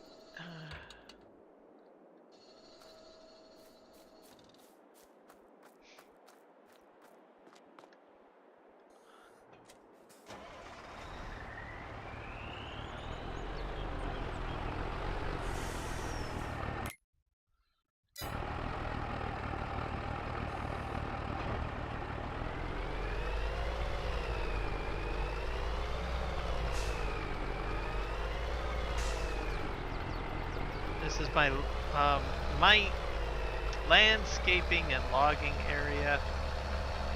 If anyone's wondering, I usually do most of the logging during the winter months.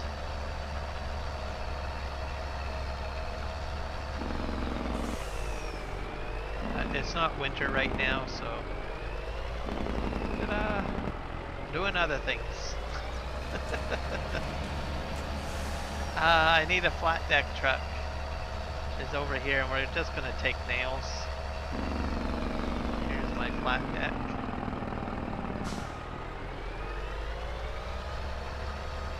Need to bring down a lot of nails. Well, you probably don't need the dolly. Leave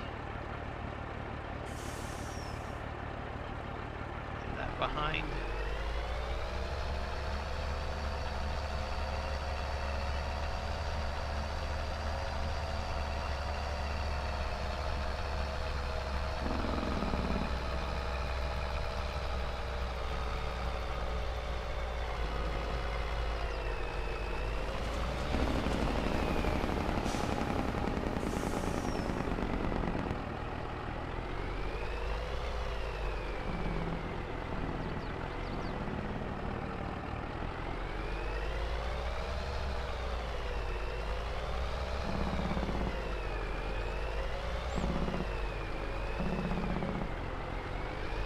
Most of my nails will be in this storage right here, I think.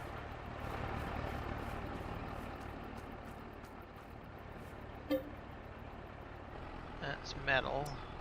That's nails. I got 11.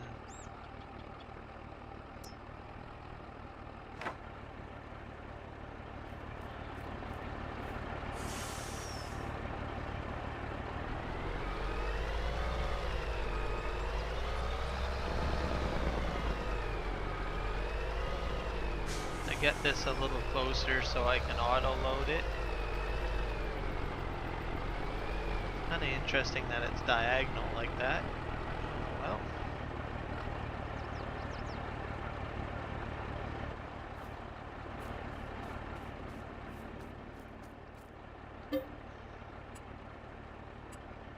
it's metal. Just metal is left. That's fine.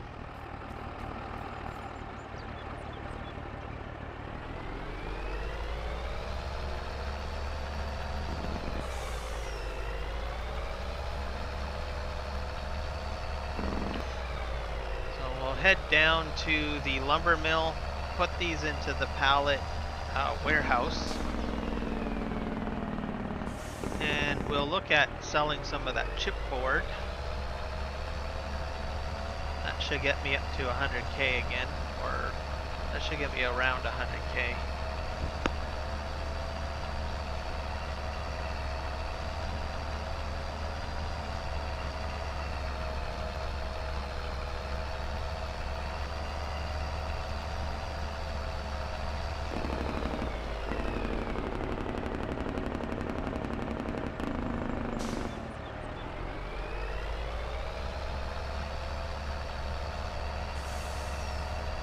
See what happens, I guess. That's all I can say.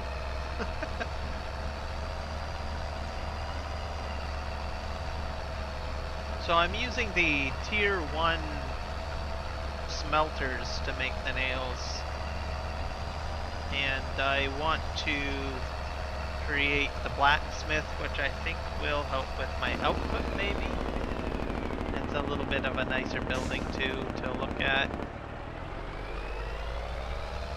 So, but I believe I have to construct that.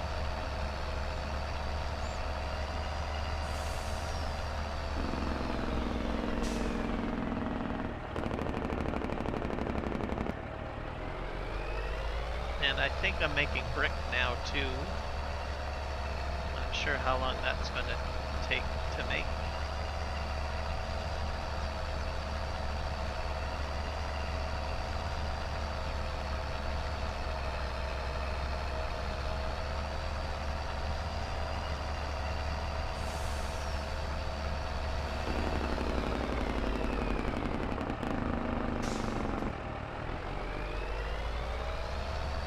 Drop these off at the pallet facility.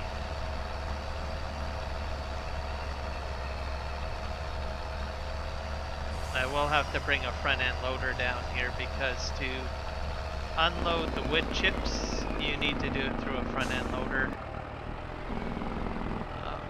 I'm just going to mention that on the stream because some people, I've noticed, at least in the PV Canyon live stream, or I mean Discord channel, they've been asking. So if your wood chips get filled, like mine is about to, you have to use a front end loader to come in here and scoop it out. So if you have a wood chip problem, that's how you solve it. And what I've done is I put this wood chip silo down over here. I believe wood chips are used for some other production. I can't think of what it is at the moment. Yes, I knew I had a building that I was building. They are putting nails in here. I don't know what I need for this again. So why not get in my truck and drive over? Let's do everything the hard way. So some buildings, if you put a production down, you have to build it. This is the newest project. I need 10,000 planks, 10,000 shingles, 100,000 bricks. Oh, I need shingles. I don't think I make shingles quite yet. Chipboard, metal, and wood beams. The bricks is probably what I'm trying to get, and I need to get something down to make shingles. I don't know what I need for that. Wood chips is for charcoal? Okay. I did not know we had a charcoal factory. Let's see here.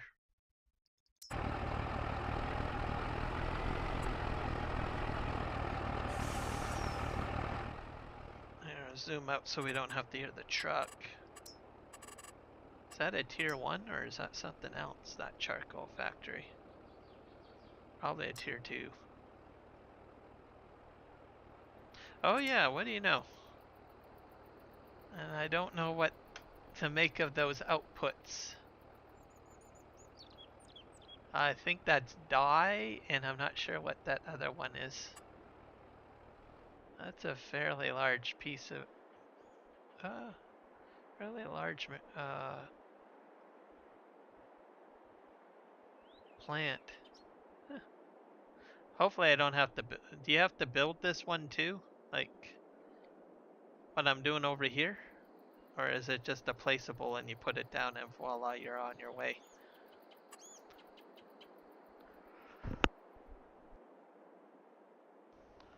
I might have to get this put down at some point. But I do need something to make shingles though, which I think is out of here.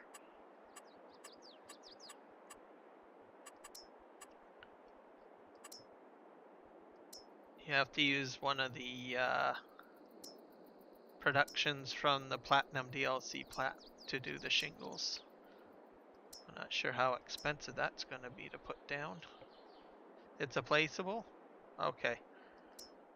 That'll be one less item I'll have to build then. So that'll be good. Okay. Shingles. This is the barrel factory. I don't think I need barrels yet. This is furniture factory. Flooring. I think these are shingles.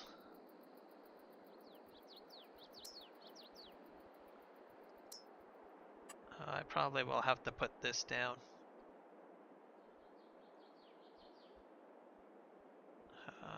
I think I'll leave it in this area.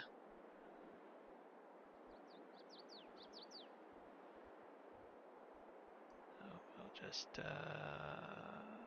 turn this around. Actually, we'll leave it like that. I think it spawns on the side.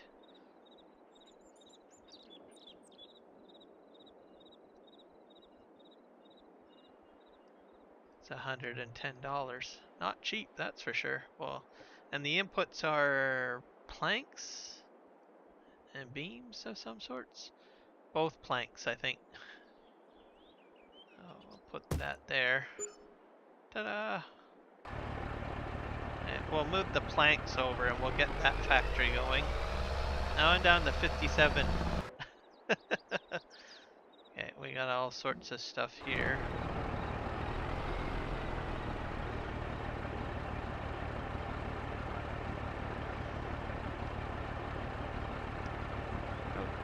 Nuts. Well, I guess I could probably sell that first, I guess. We'll do the selling first. Let's see here.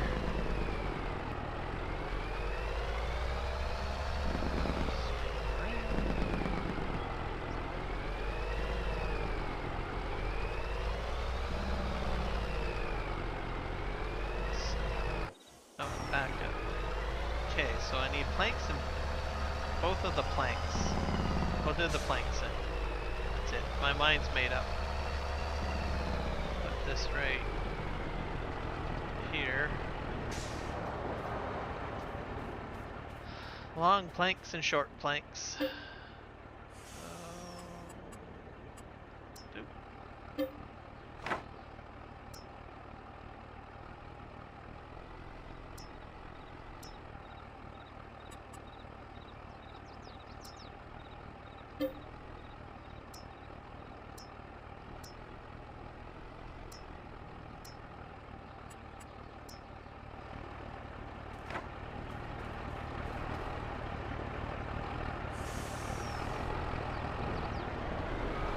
Close enough to do the auto load on this. Too far away.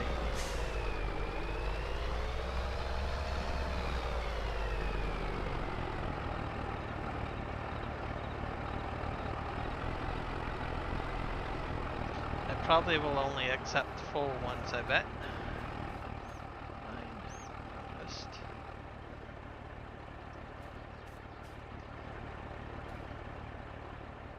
move these over here.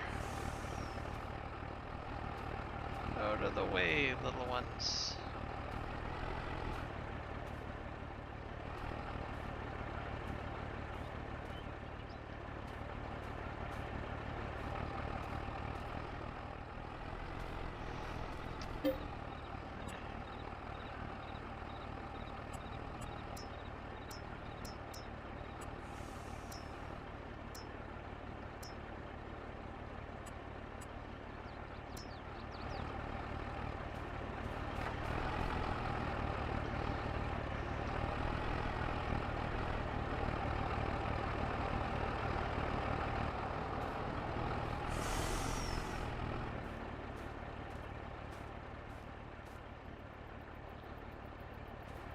Sometimes this auto snaps, but sometimes it doesn't. There we go. And we'll put some regular planks in.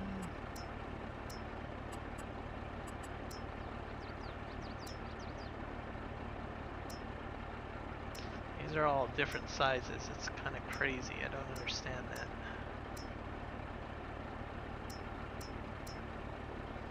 Here we go.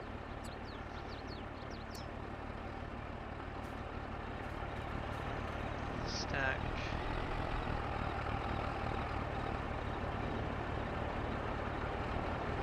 Auto load. Auto load for the win. I don't think it's going to take all of those, so I'm just going to throw these back in here.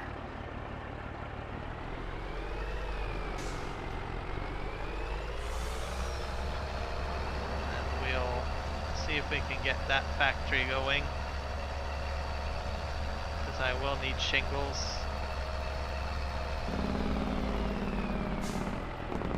I think this is the input over here.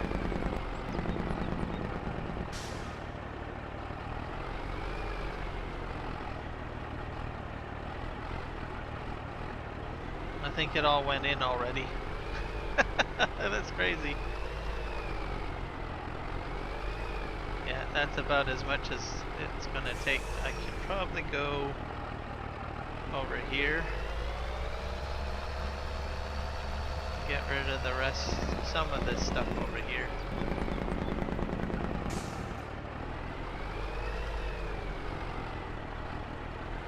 Some of it.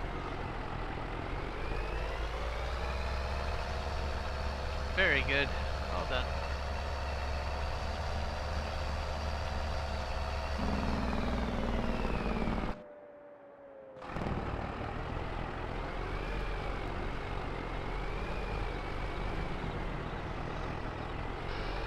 Okay.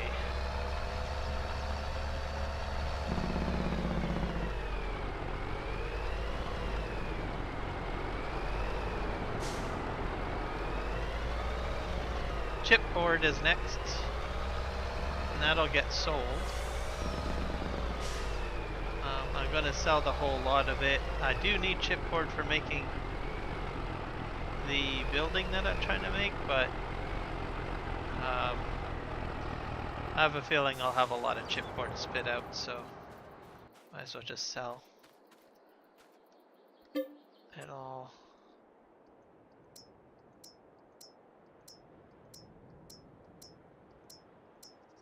Chipboard, where are you?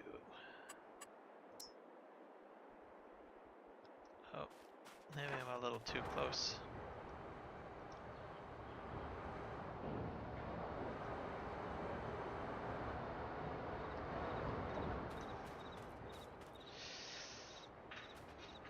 That was a bit of a mistake. There we go. Drop.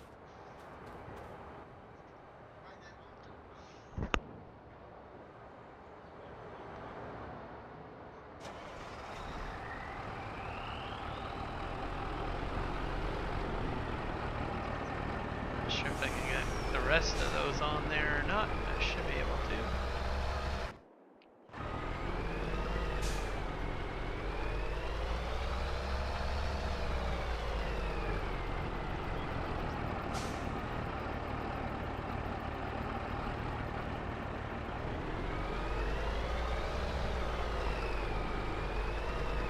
Not sure if I can get another layer. I don't think I would double. I think I could get another stack. I'm not sure.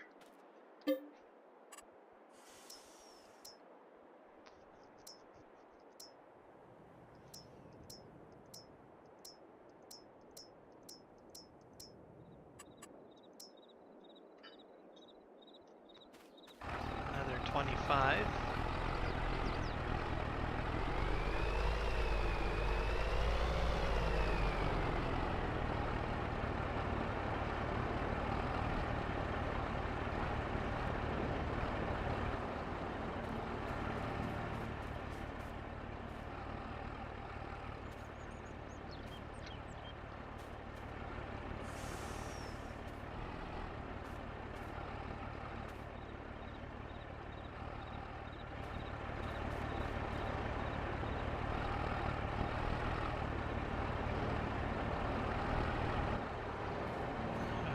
not a chipboard.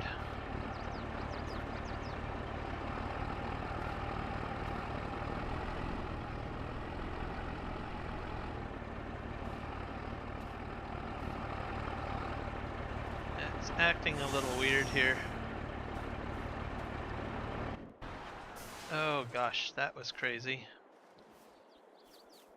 No, don't send stuff flying through the air. Oh my god. Oh my god. Are you guys seeing this? It's like the Wicked Witch of the West flying through here with my truck. I don't know where my truck went. Oh my god, my truck is possessed. It went way over there. Why? Did you guys see that? I don't know what happened there.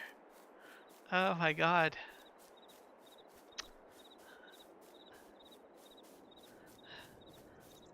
We're in Kansas, everybody. That was a tornado. My truck went away. Wow.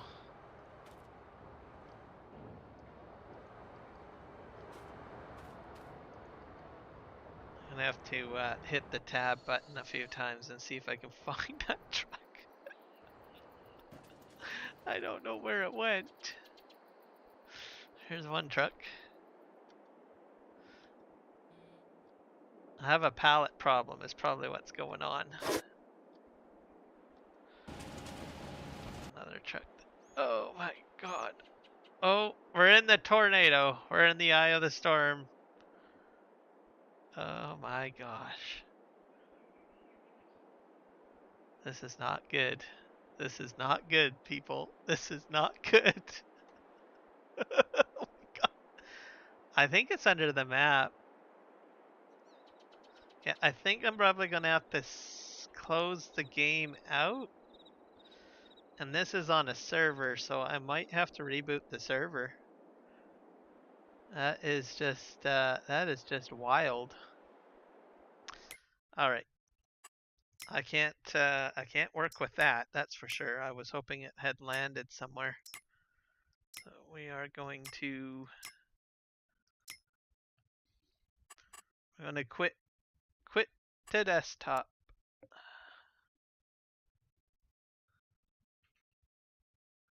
And I'll try loading back in, and if I have to, I'll reboot the server if I have to. That is just crazy. That is just crazy.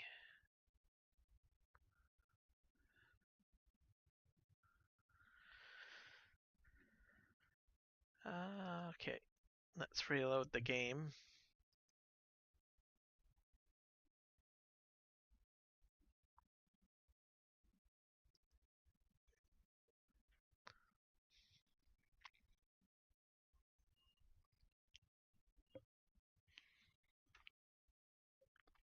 Weird stuff like this generally happens if you have like a lot of spawned products. Usually, or it most of the time is where I see it, and I do have a lot of things that are out. So maybe I should actually put some of that stuff into storage. Usually I'm pretty good at cleaning everything up, but I thought, I'll just focus more on excuse me, on farming today instead of pallet management 101. But this is what can happen, and it can happen in a save game too, like if you've got it on your PC. So that's probably one of the reasons why Giants introduced the pallet storage system. They had other reasons too, because they had a lot of different items that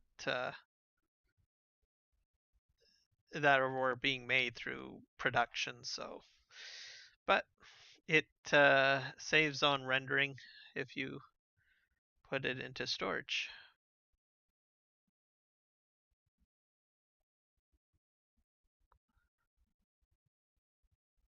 We're going to go in and see if we can fix all of this. It's going to take a wee while for it to load.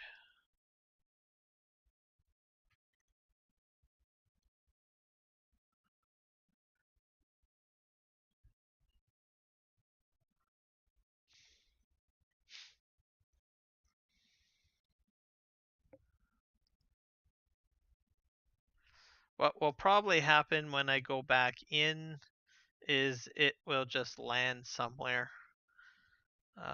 Unfortunately, I don't know where it's going to land. And that's the scary part about all of this. Where did my truck go? Where did it land? But from my experience, usually it will be perfectly fine. It'll still have the straps intact, and whatever was attached to it will still remain intact. So just have to see what happens, I guess. I'm going to check my audio. Looks like my vertical audio is fine. I'll check my horizontal audio. Yep, that's broadcasting. We're at 99%. Let's see.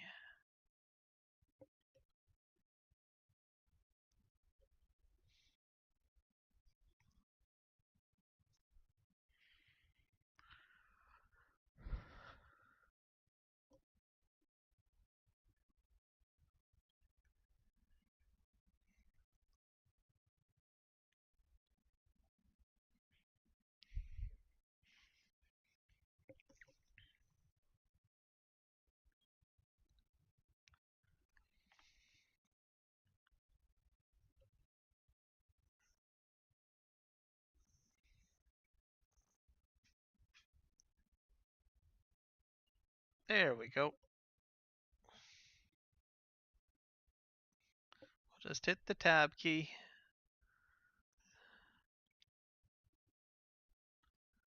Well, the truck's not there.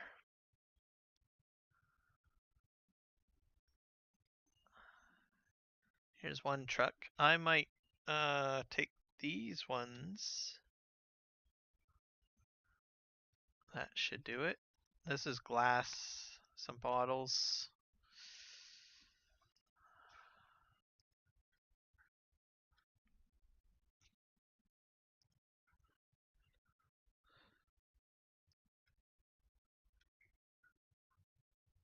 Yeah, these are acting a little weird too.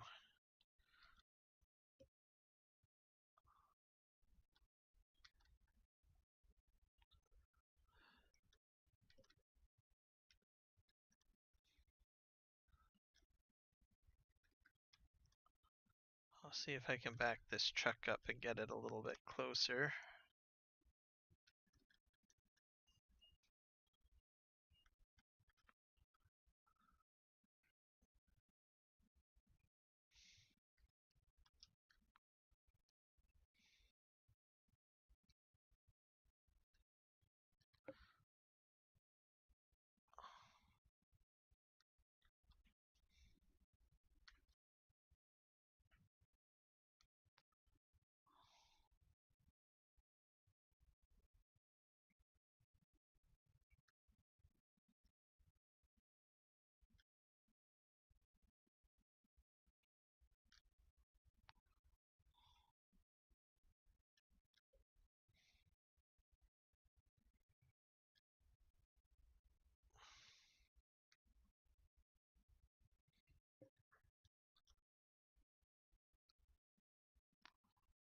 There we go.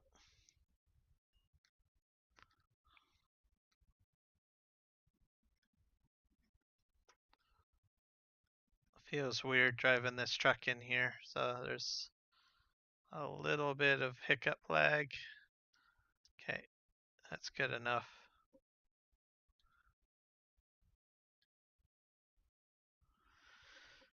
All right.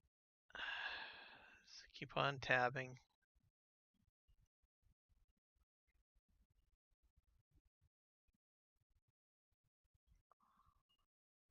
Oh no.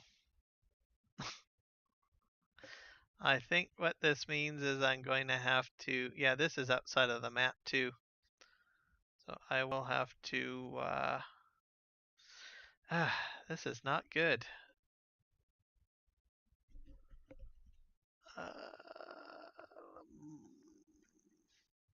Oh, I feel so sad now.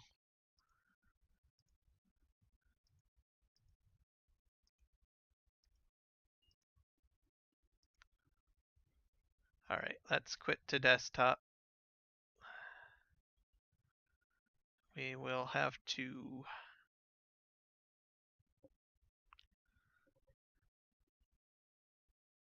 roll back a little bit. Oh. I'm going to restart the server. We'll do that first. We'll see what happens. That might not fix it, but we'll see. I might have to restore a game save potentially. That's a possibility too. All right.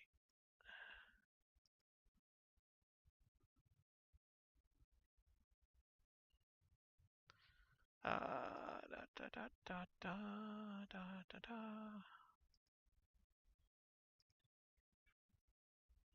So this is one of the reasons why you want to use object storage is, let's see, we'll hit stop.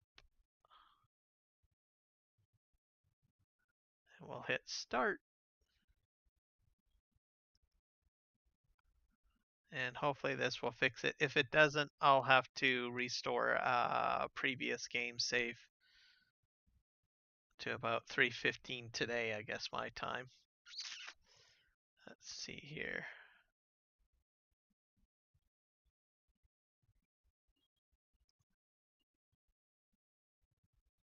Let's go back into the game.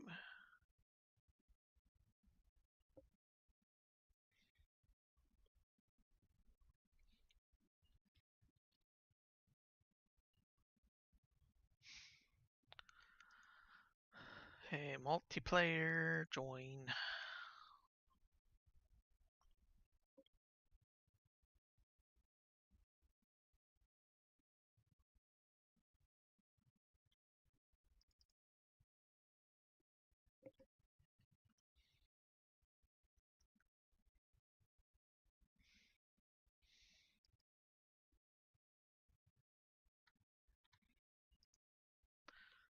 It's not showing up yet. Let's see.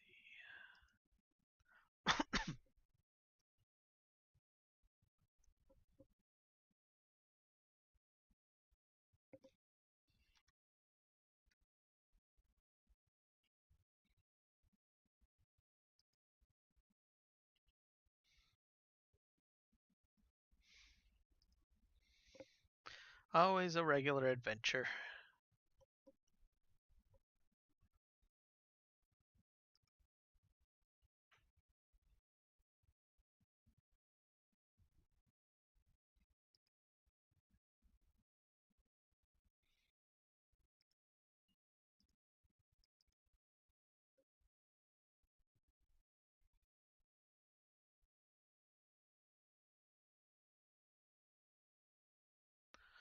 There it is.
Other thing is, I've got quite a few productions in that one area. I wonder if that might have freaked it out a bit too. It's hard to say on that one.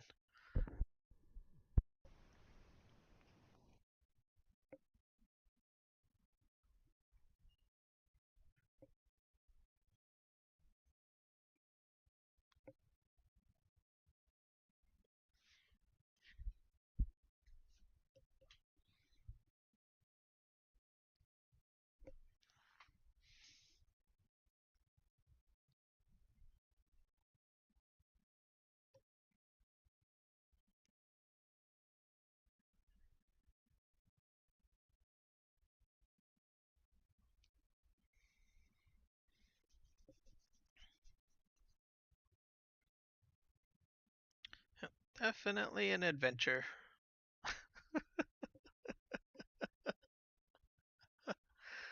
Uh,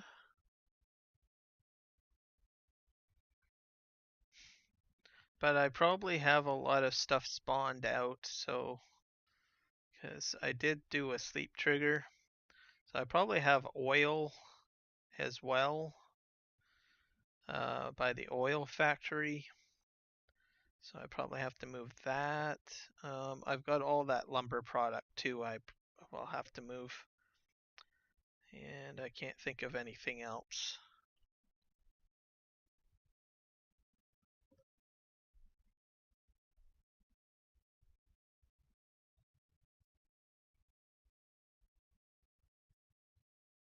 'I should check my greenhouses, I suppose. I wonder if I have green. Yeah, greenhouses stuff might have spawned too.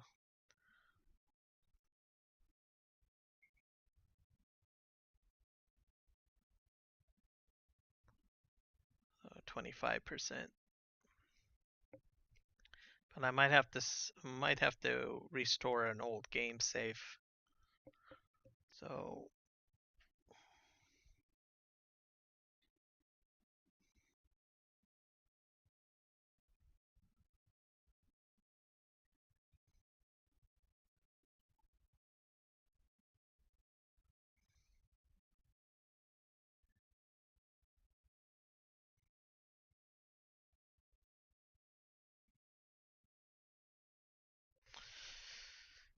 go figure.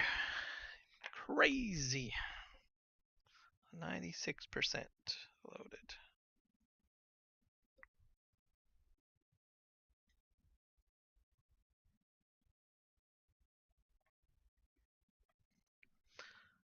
'And we're loading in.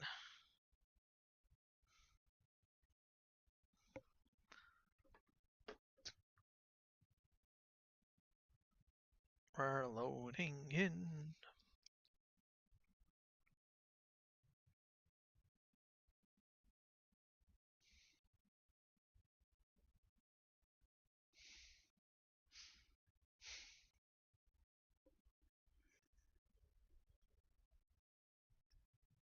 One thing I can say is at least it's not a full game crash anyways.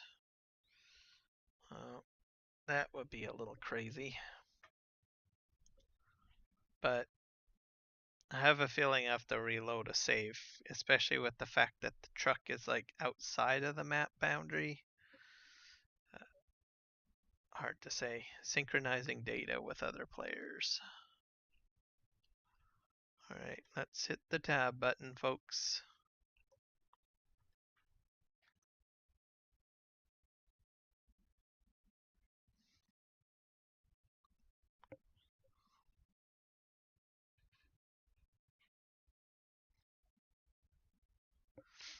I think I'm going to restore a game save is what I'm going to do, because I will lose those products and I don't really want to lose those products.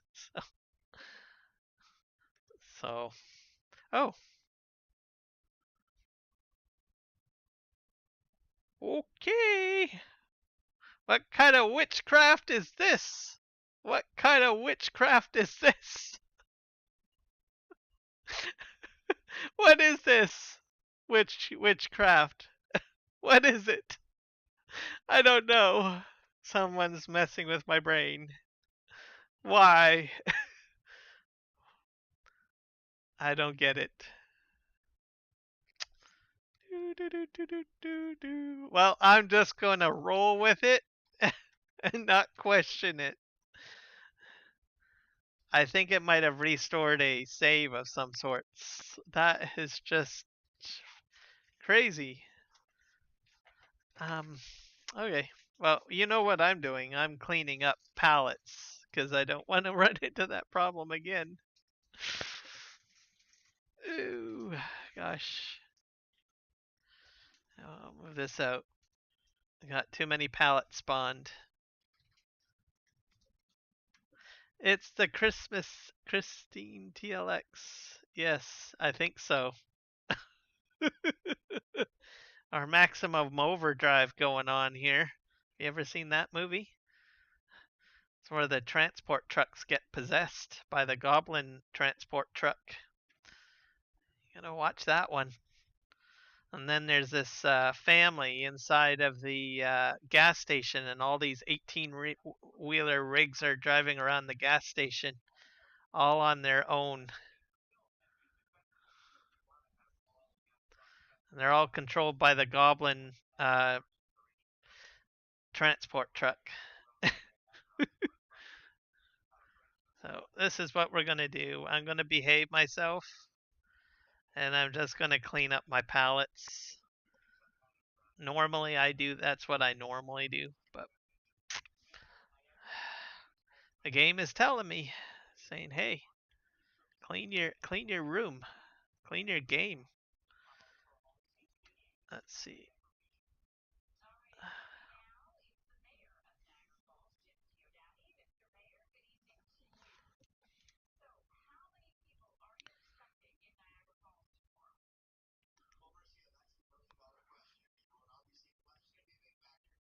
There, that's in there.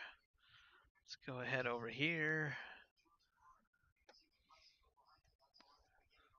Yeah, I don't normally let them get double stacked like that, so I've got way more stuff spawned, I think, than what I normally have, I guess. Just causes Frankenstein stuff to happen.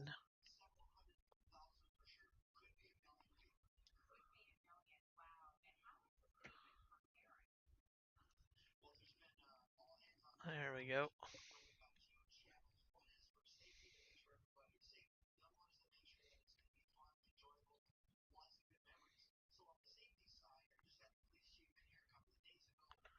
Can I get all three? Nope. Just the two.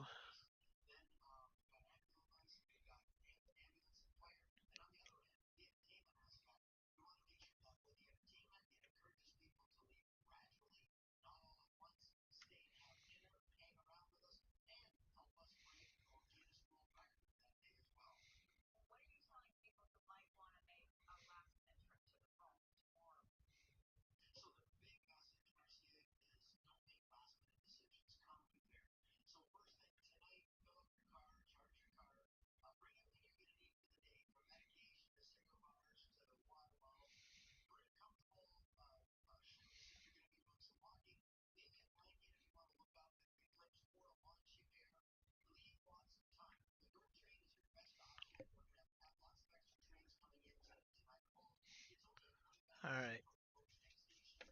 Oh, no. Oh, that was pretty close. Okay, that's about 4 pallets right there. I'll grab these 4.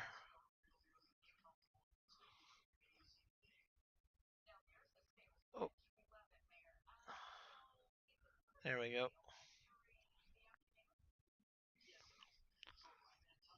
That was pretty close. I almost tipped them over.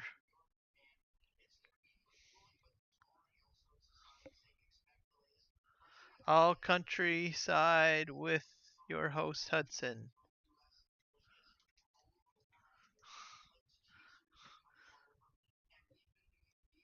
You changed your. How many accounts do you have?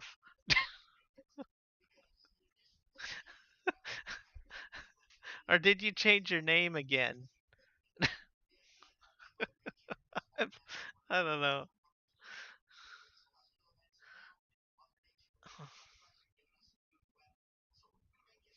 Yep. Unless there's more than four. Oh my gosh. Wow.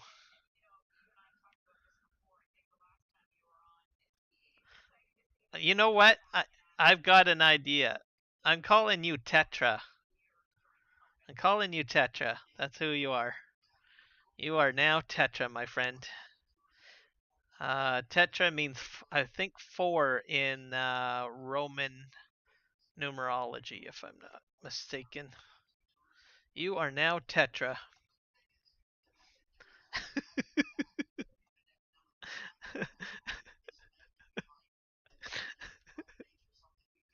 Tetra has arrived.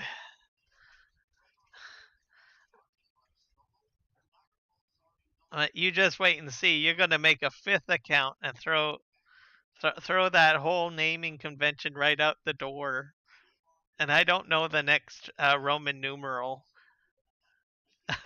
after that. I'll look it up. So just saying. But for today, you are Tetra.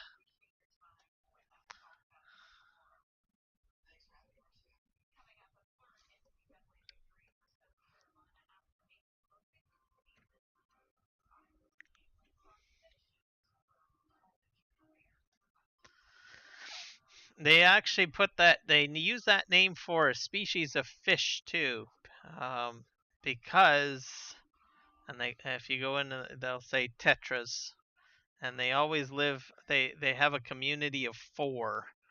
Is what I believe is why they named it that. Whoops.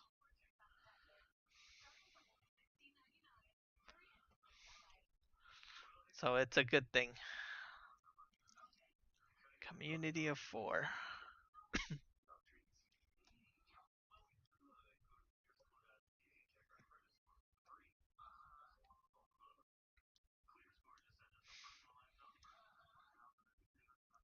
Uh, I don't have that many accounts, but I suppose it could have its uses, especially if you have all sorts of things mixed up on different accounts and stuff like that. Comes in handy. Okay. Uh, got that in there.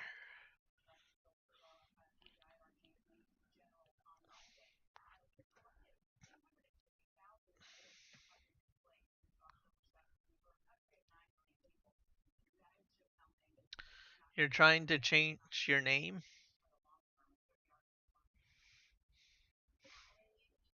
right now?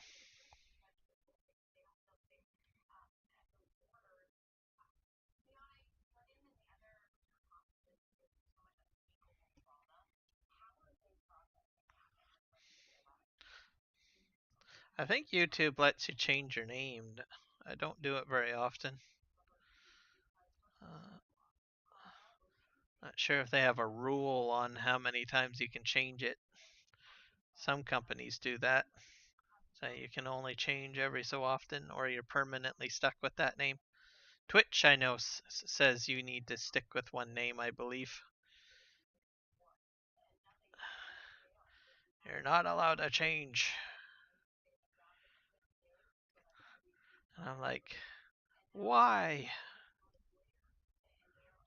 There's nothing wrong with change. Change is a good thing.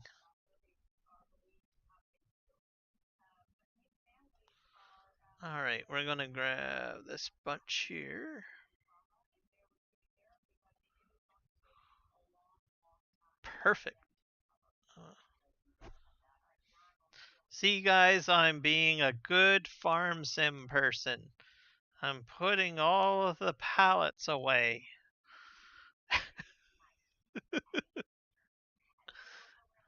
The game has taught me a lesson.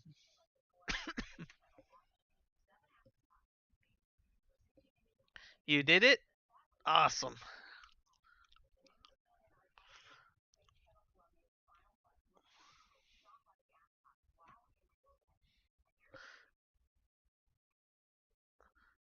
Tetra. Oh, you spelt it wrong. Still a cool name, though. Tetra is spelled. I don't, I'm just gonna type it in the chat. I was going to do phonetics. I'll even give you the definition of tetra. Let's look it up.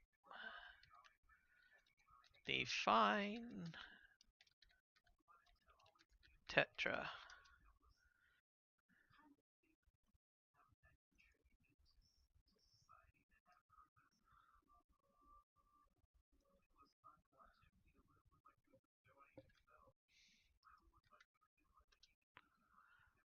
And I'll throw the definition into the other chat as well. There we go. What does tetra mean?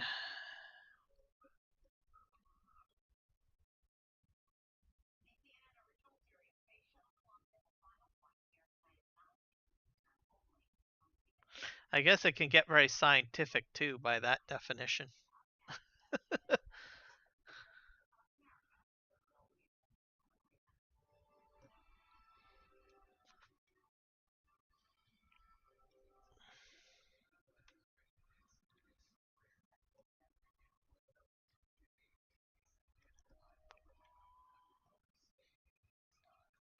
But for me, I used when I was young. Oh God. In my youth, I used to have my hobby was fish. I had a very large fish tank of tropical freshwater fish. So there was a lot of tetras that I purchased.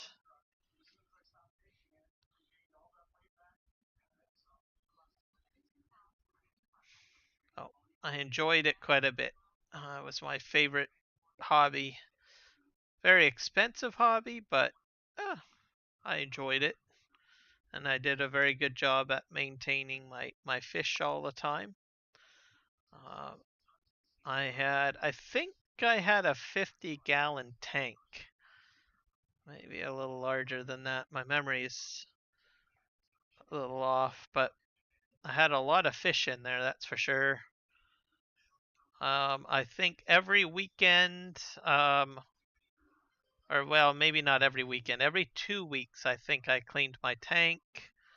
I had a heating system. I had 2 filtration systems in there. One that was above that would suck the water out of the tank and into a filter and come out as a waterfall. And then I had an under gravel filter system as well.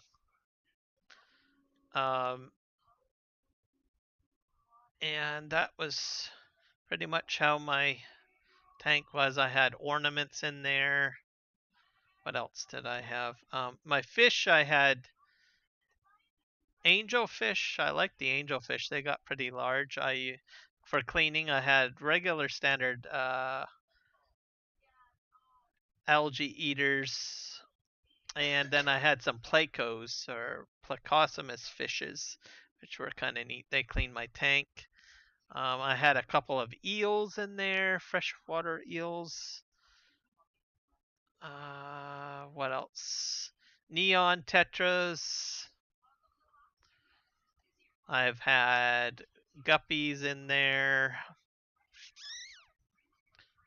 And there might be a few other tetra family based fish. I think there was strawberry tetras and blueberry tetras, which are, I'm not sure what the base breed was, but they modified the genetics to make them look pink and blue based on the type of food that they fed them, I guess.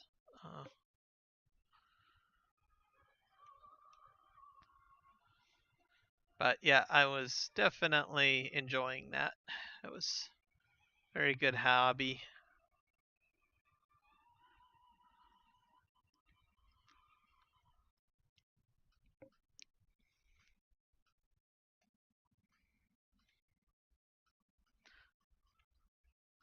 Some of them died, but I think for the most part I kept them alive for a very long time.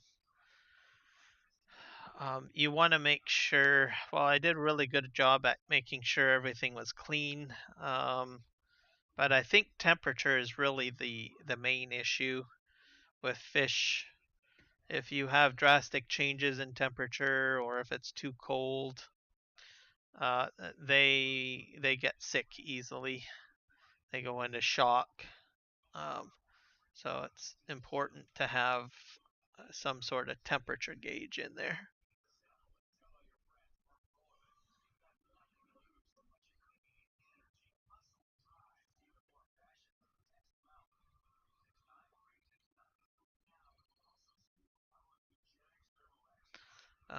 Eels, though, I had two, and I don't recommend having eels in with other fish. I learned that the hard way. For some reason, they're very territorial, very aggressive, unless you've got like a really large fish in there.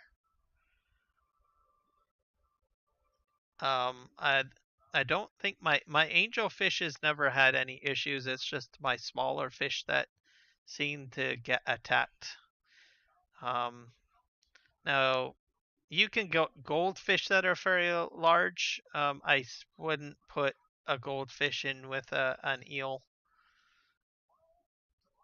even if it's a large goldfish. I think it's because goldfish are just too happy. I'm just saying, and they're not very bright. And So I wouldn't mix them in with eels, even if they're a large type fish like a koi or something like that in that family.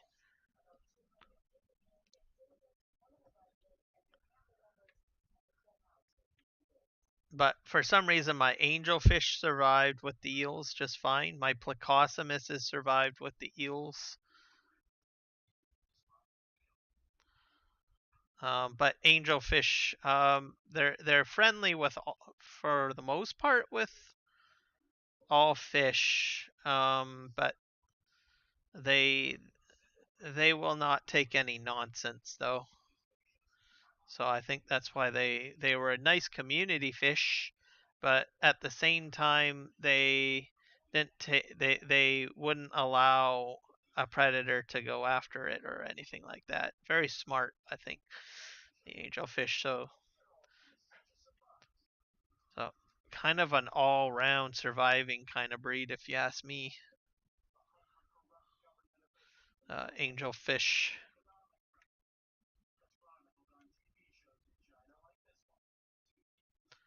I would have thought they were going to die first or something because they have very broad wings, or fins, I should say,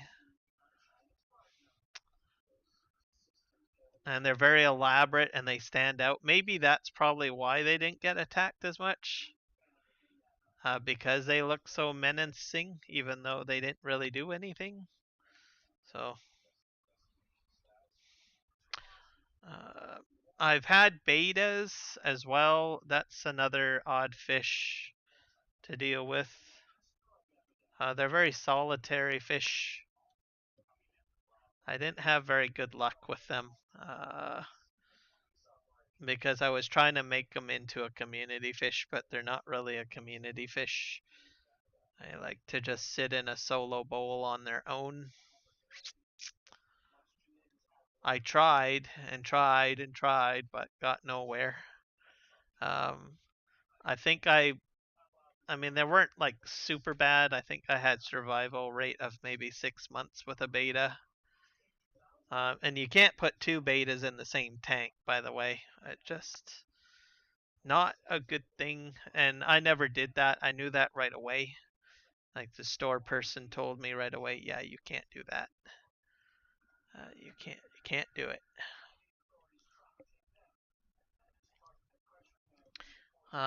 Rare chance, maybe a female and a male, but uh, that poor female is going to be running for the quite a bit. Let's just put it that way. Male will not leave the female alone. Unless you've got a large tank and a lot of stuff where the female can hide. And I did have that kind of set up, so that sort of worked.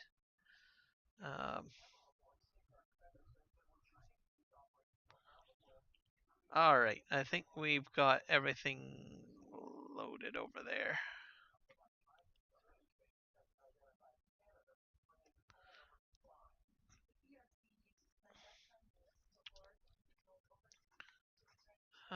Where else do we have to fly? That I own way over here somewhere.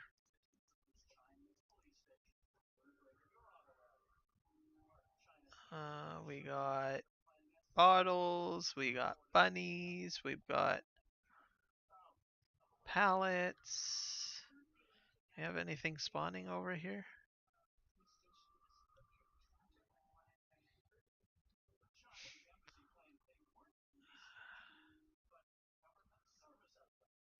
I think all of this is still growing. We'll just take a look at the orchard spawn thing here.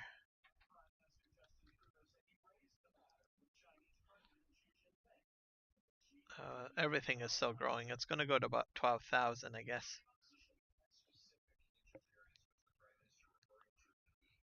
Fertilizer.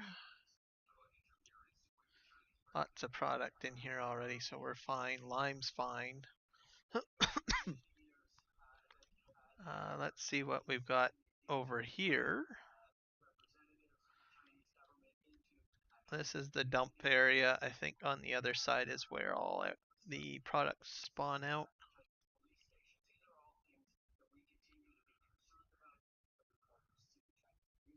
Oh, I think we're okay.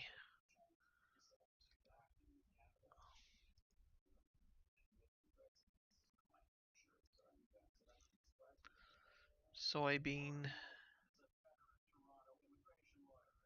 We'll have to set this to spawn, I guess.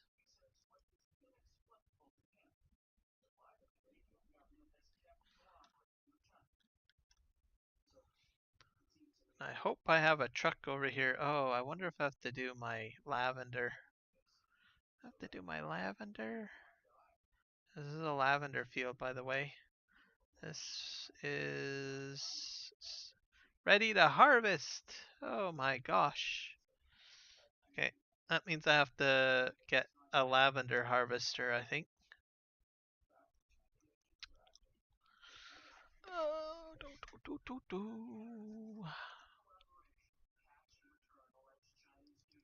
Let's see if it's in the cot. Here's a harvester.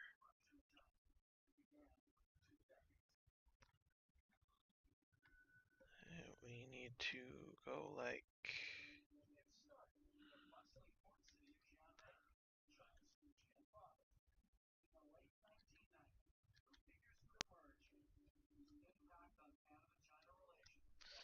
We're gonna do lavender, folks. So much to do. Let's buy this.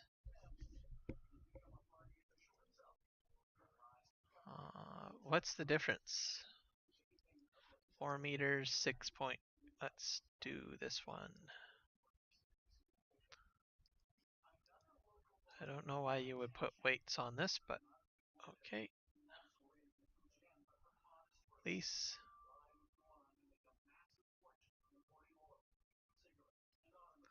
Yep, you can. You can also use a regular harvester, I believe, as well.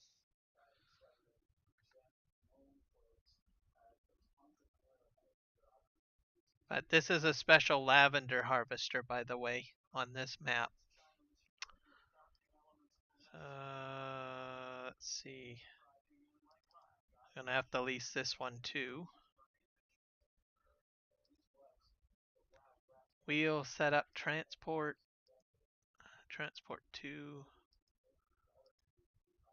Oh, tracked.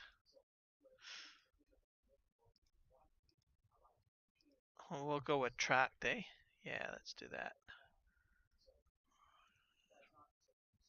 Lease.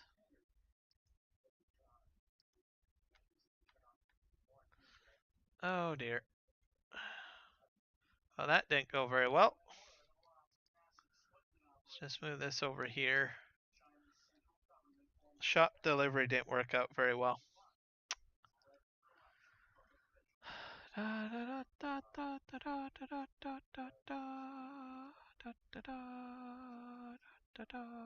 Where is that?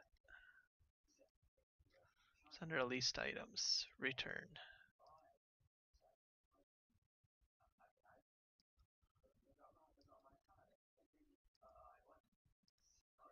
Select. Combine.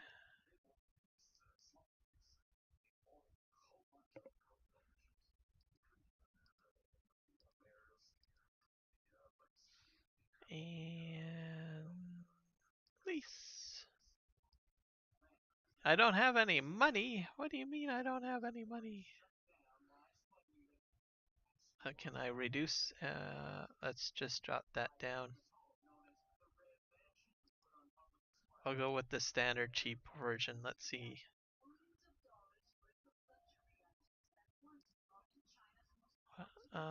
This is going to be a problem. I have to take out a loan.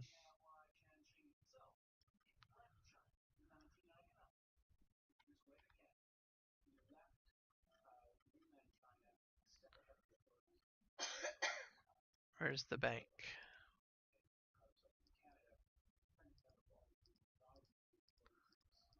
Let's go up to 100.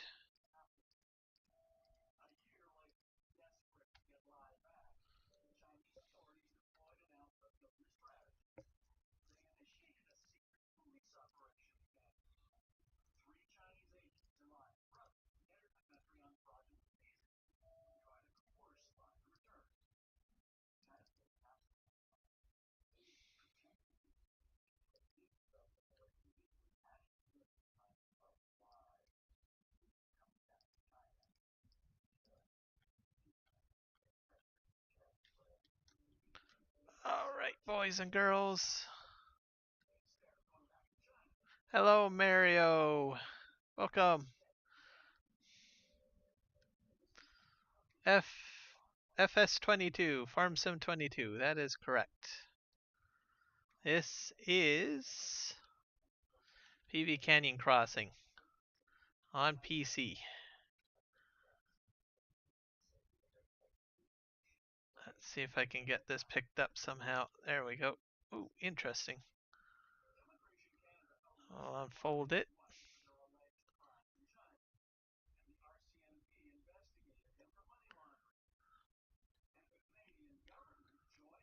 Let's see if this works.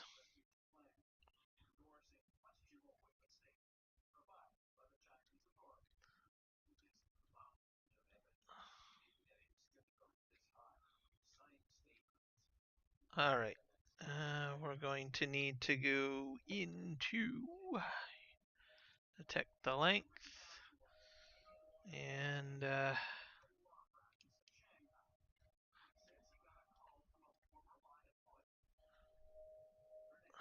are we all ready to go? Please?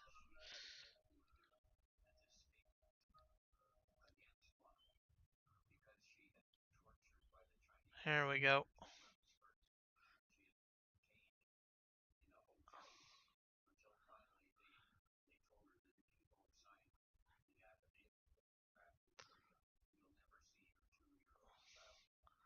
I think I have a lot of planting in my near future, folks.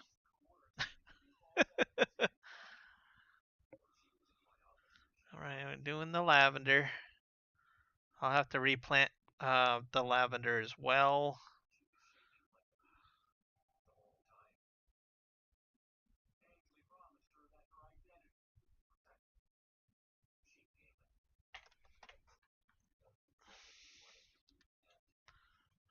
Let's go inside here. Not bad.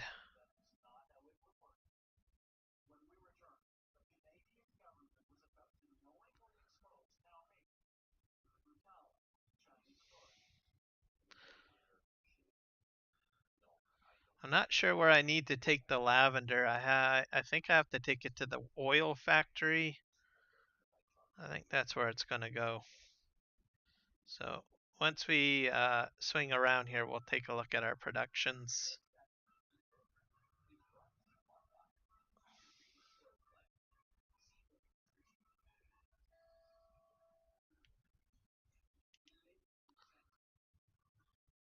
There we go. Let's go in here. Where do we have to take lavender? Lavender, right here.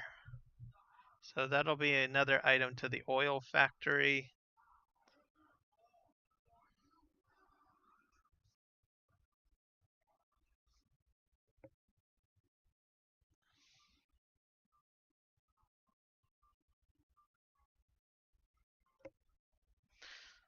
Which is just in front of me. That's where my oil factory is.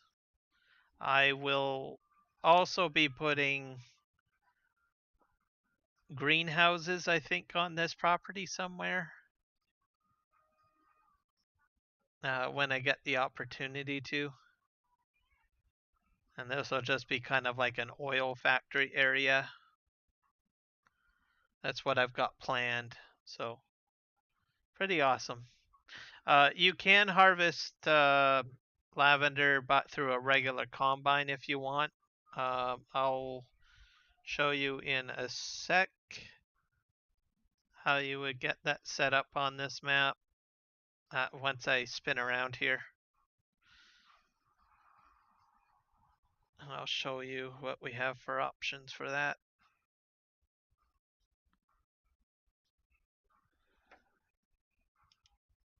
There we go. Let's go into the shop and try to make this real quick. We gotta go into headers, I think. Might be the corn headers. I'm pretty sure you can do it in here. Or maybe not. Regular headers. Forage harvester headers? Don't think it's forage harvesters. Oh yeah, forage. Oh, interesting. Forage. Wow. That's aggressive. No, that's not. That's probably alfalfa. Because that's a different flower type. Yeah, I think you can. Let me take a look at the regular combine headers.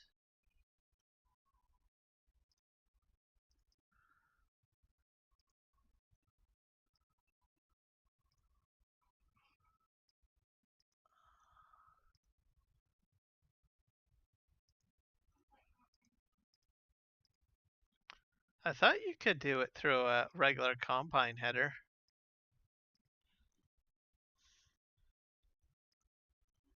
I might be wrong. Oh, I'm at the end of my row. This works though. This cotton harvester. There we go. Let's just jump back. I'm pretty sure you can do it through a larger combine though.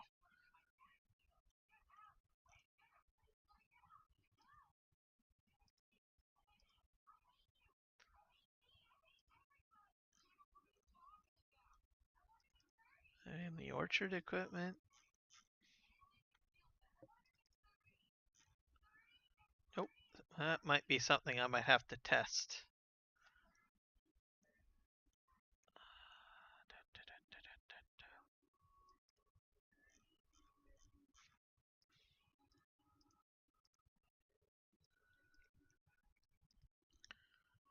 I'm not seeing lavender on any of these headers, so I don't. That's the case.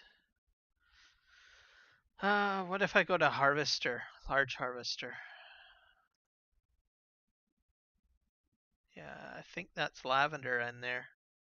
Yeah, so there must be a special header that you need if you want to use a regular combine. So it's possible with a larger harvester, but I'm not sure of what header you need. But I like doing it this way.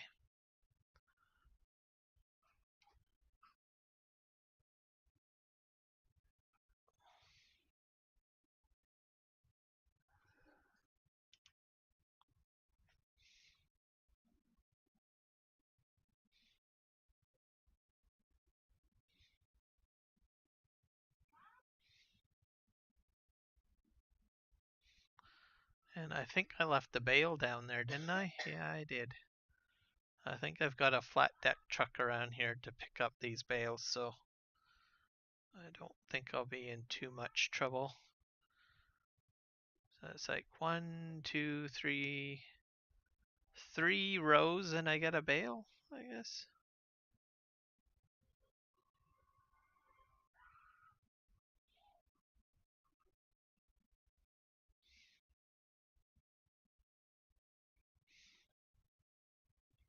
This has been a pretty good episode. So I've done swathing today. I've done, well, I guess I'm doing lavender. So that's pretty cool.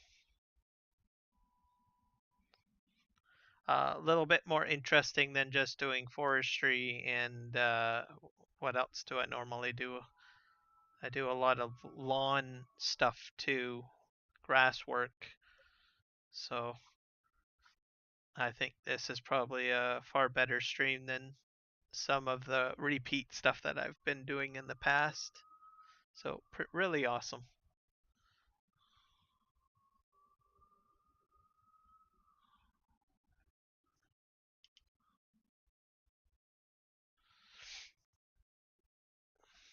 And I'm up to over 300 subs today, so I'm really happy about that.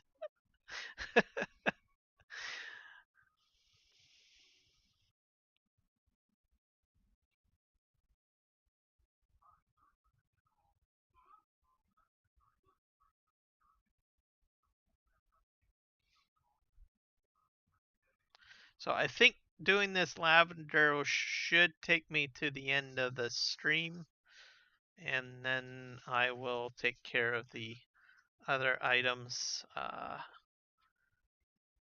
on the next stream. This week will be different again, folks, so I don't know if any of you guys had the opportunity to check last week's stream. I think last week was a pretty busy week, wasn't it? I can't remember. Something was going on, anyways. That was pretty big. Anyways, so tomorrow we'll be on the new map that I'm working on. It is Aussie No Man's, which is basically No Man's Land, Australia, aka. So I'm just starting on that. My last episode, I did a lot of grass work. I put sheep down. Tomorrow, I imagine I'll be carving out. Let me think here. Fields. So I will be buying a plow and I will be plowing fields. I'll have to buy seed. I'll have to do some seeding. So quite a bit of stuff to do tomorrow. On the new map, I've got a sheep pen put down, 2 sheep pens actually. And I have a bale storage put down on the map too. So, and I've got a lot of money that I can spend. So it should be pretty cushy for me to get started.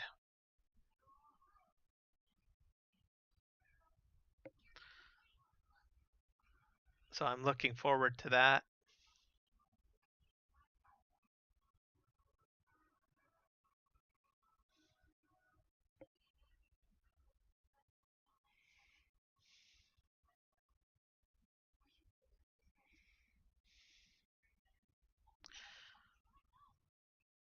And I think I'm on par with I think Argsy Gaming and the Farm Sim guy. We all kind of did this sort of almost for the most part the same thing.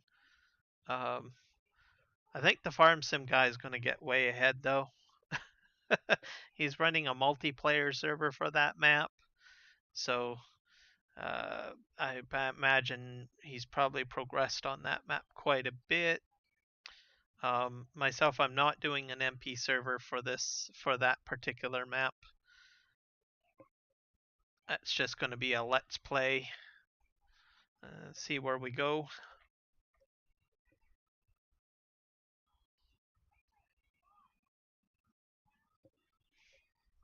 But I've been watching their streams, see how they're going about things, and progressing.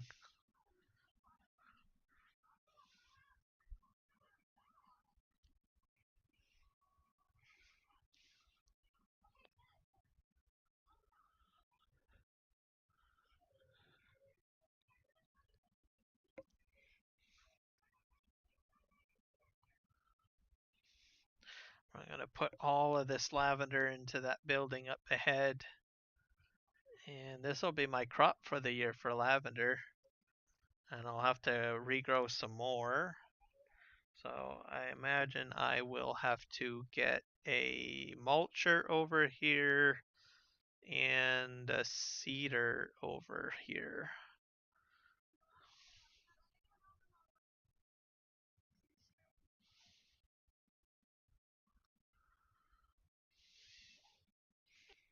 I'll have other tasks that I'll have to do too.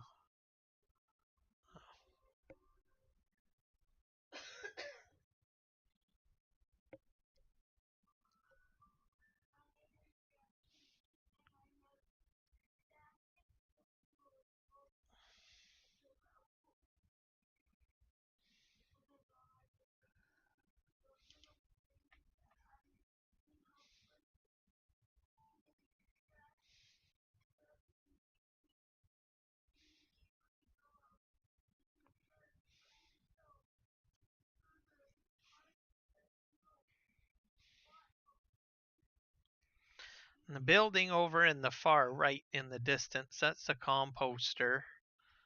I put straw in there and I make compost. That's an input for my orchard that I have in behind me. That's where I'm growing bananas and different tree fruits.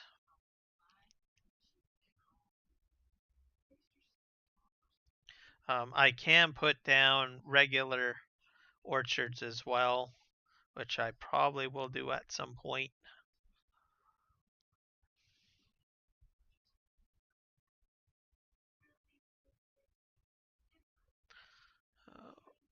I think I got a couple of more rows before I spit out another.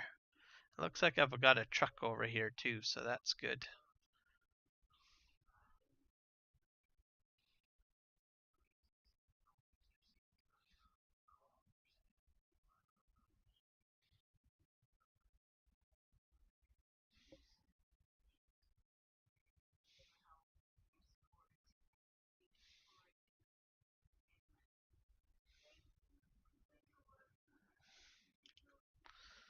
There we go. I got about half of the field done.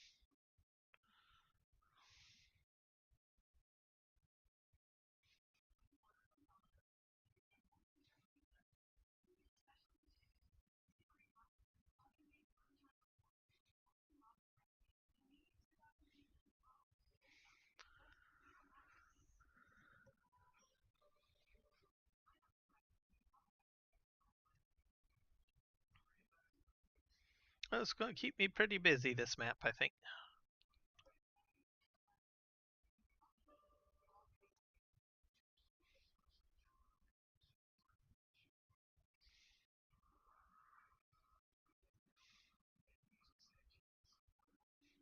I've got other crops that I can try too on this map.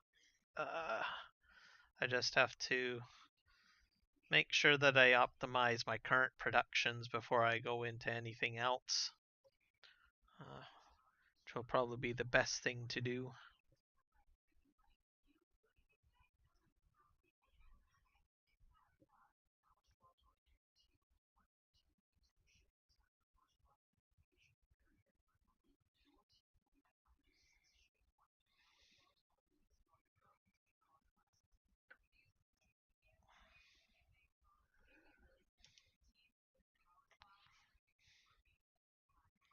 That's a shame I didn't make it to the end.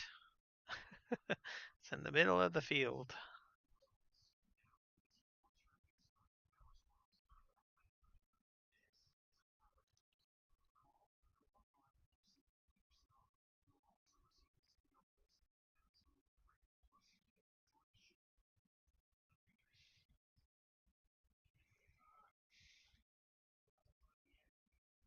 This is what the bale looks like for lavender, in case anyone wants to know. Very purple-like. Texture detail looks good too.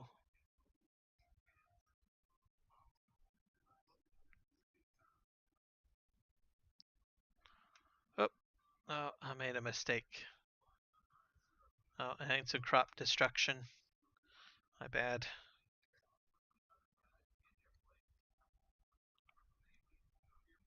I wasn't sure whether you had crop destruction with lavender. I guess that answers that question.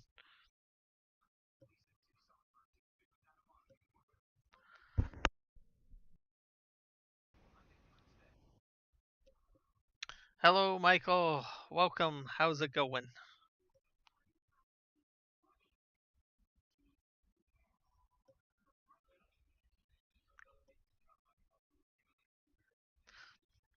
86 degrees Fahrenheit where you're at, huh?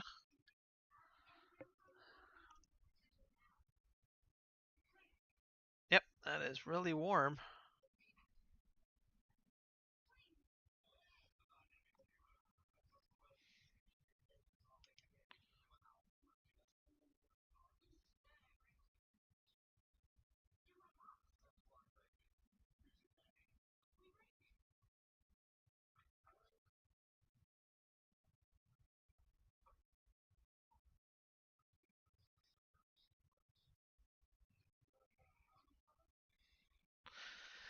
And are you all prepared for the solar eclipse tomorrow? That's the big day tomorrow.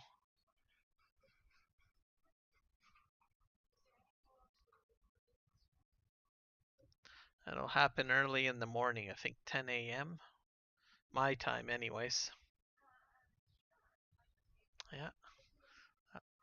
Apparently some places are closing down for the event too, especially in the areas that it's happening. Um, schools closing and stuff like that for safety reasons.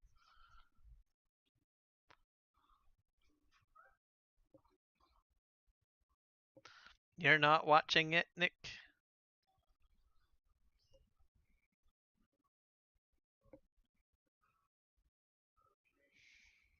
Um, I don't think I'm going to see much of it because it's pretty cloudy where I'm at, and I don't live directly underneath its path, so I'll probably see like a portion of it.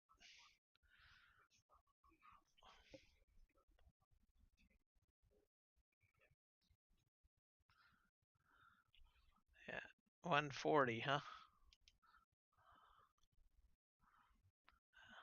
From my perspective, somewhere around 10-ish, I guess, between 10 and 11, I think, is what they're suggesting for where I live if we do see anything.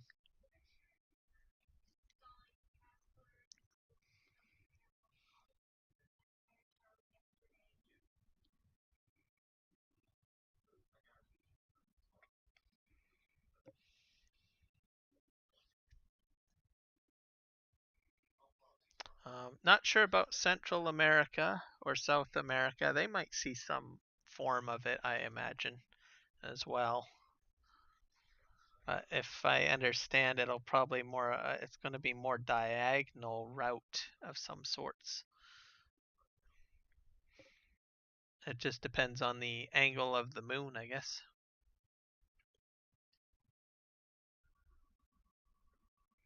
It doesn't look good. What's it sound like for your weather tomorrow?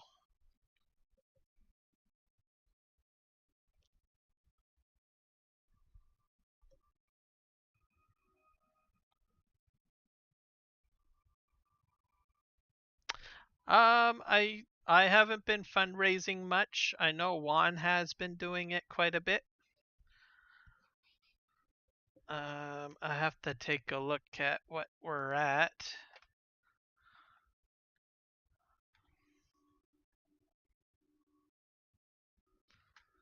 Let's just put a stop on this. Do, do, do, do, do.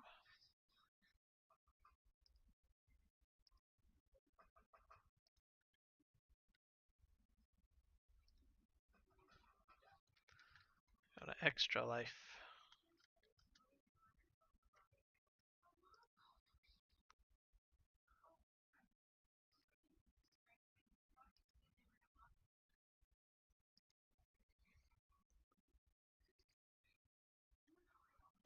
Da, da, da, da, da, da, da, da.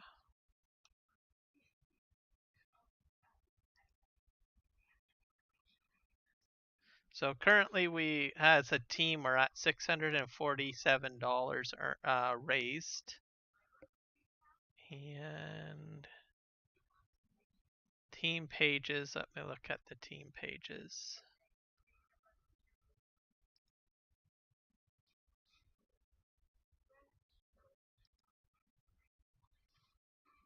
So I'm up to $309 that I've raised.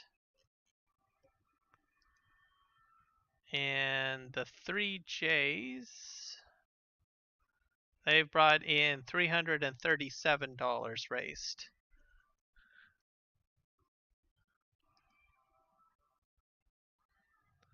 For donation so far. So not too shabby. I'm going to try doing fundraising, I think, more in May. I've got a week off in May, so I'm going to do two 12-hour streams on 2 separate days. That's sort of what I've got planned. And I'll probably do more specifically extra live streams at that time. That is what I've got planned.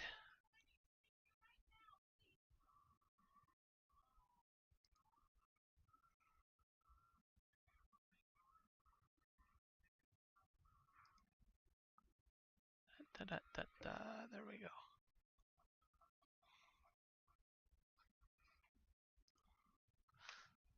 There we go.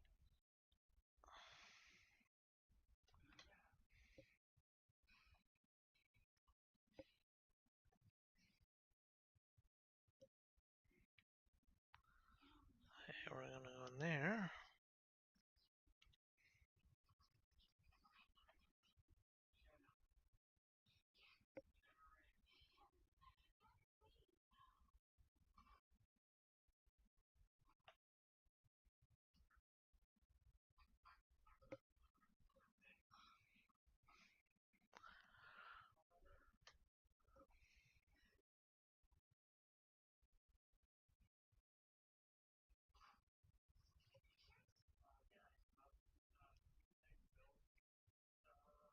I think for my goal of getting about $1,000, I'm about a quarter of the way there.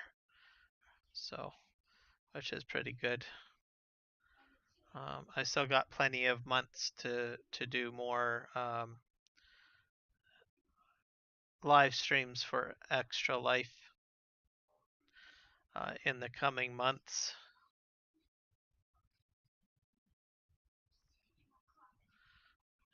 Hopefully we can hit the 1,000 goals. I'm not entirely sure if we'll hit the 10K as a team, but hopefully we'll get at least fairly close. I think we'll probably get maybe a quarter of that, maybe in total.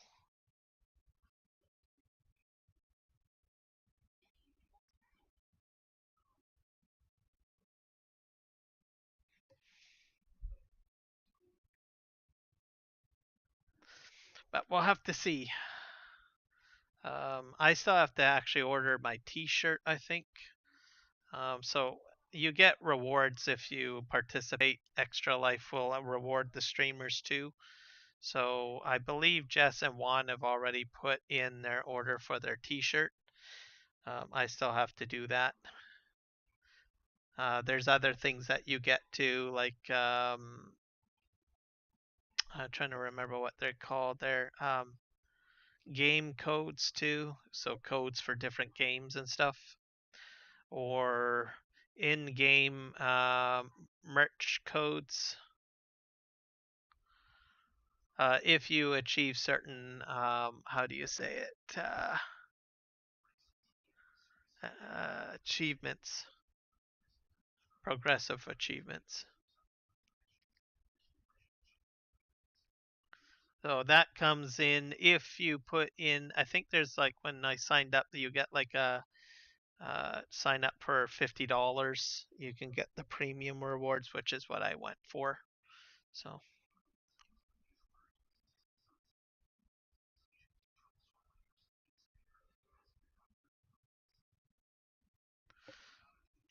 let's see. Am I? Hopefully, I'm harvesting this. Yep, I am.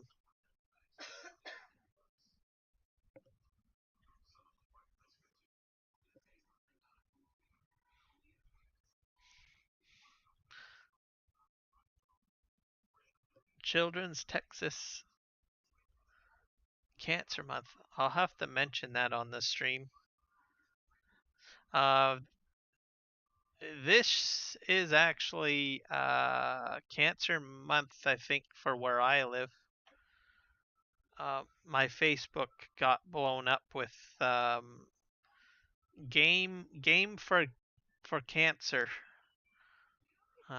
Try gaming for cancer. And I almost thought about it, and I thought, well, I've already got one charity thing going at it at the moment.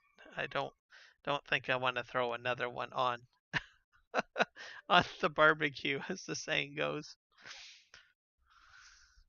But I did subscribe to their information and stuff like that, just to kind of follow how their community works and stuff. In case down the road I do decide to do a cancer-based live stream. It's through the BC Cancer Society, basically.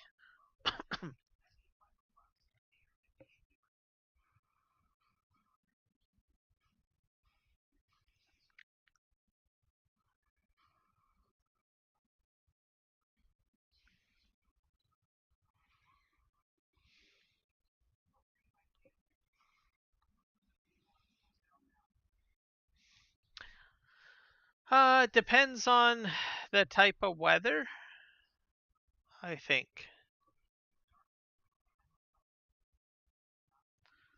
So I'd have to see it. Most of your weather is kind of weird. Some of it.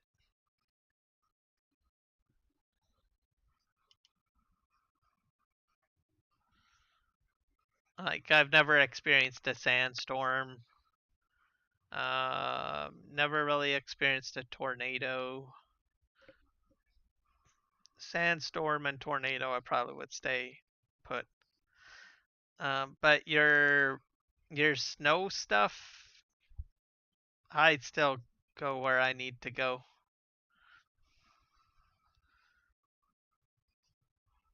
If I had to get somewhere, especially if I have my vehicle. I mean my vehicle. I'm not sure what kind of vehicles you guys have down there. So I have a feeling. Excuse me. You probably don't have the proper tires for snow down there. So, but my vehicle is fine. Cotton weather. Oh, that's probably fine. That's what like ash or something like that. I'll be okay with cotton weather probably. One summer I had to go through out to the Okanagan and there was forest fires happening. I still went to where I wanted to go. Oh. If there's 50-foot high flames, no, I'm not going next to the highway. No, I'm not doing that. Not if I have to.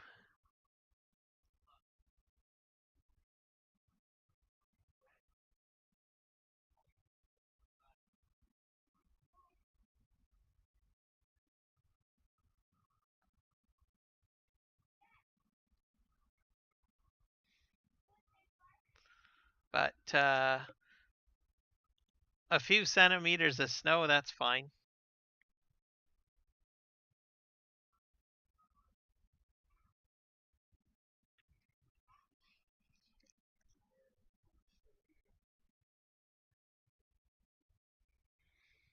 Tornado weather, I'd probably play it by ear.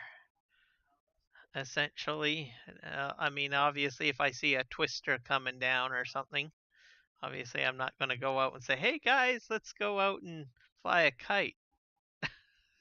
I bet you we can go ahead and get like really high kite up in the air.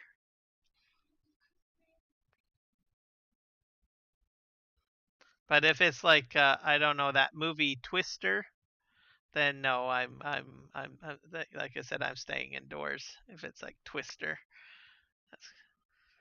and there's a sequel movie coming out for that, by the way. I don't think Helen Hunt is in it.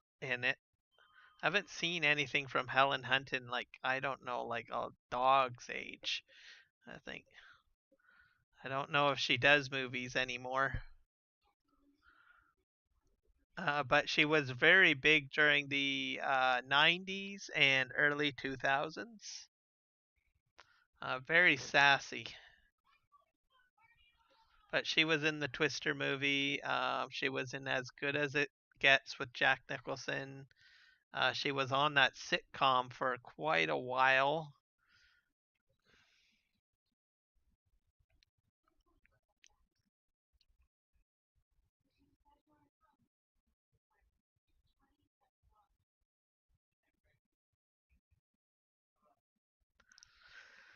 So it might end up, well, if that's the case, you might see it might become very busy for you guys then. Very busy.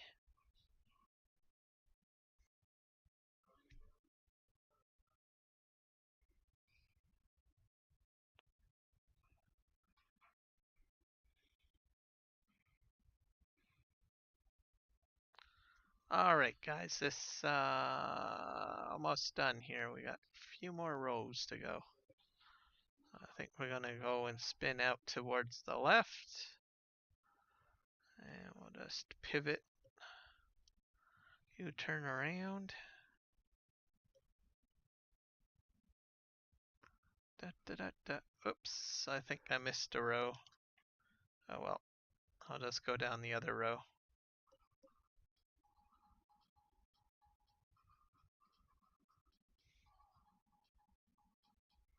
Mass panic. Well, it might be.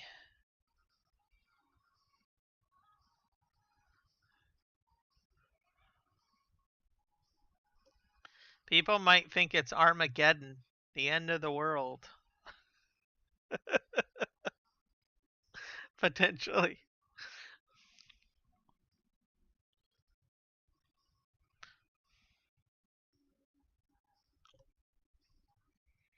Yeah, and they're going to do that CERN collider tomorrow. I'm not sure what time that is. I'll have to look that one up.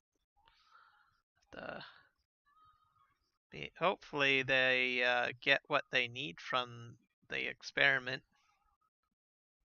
They're trying to determine black matter,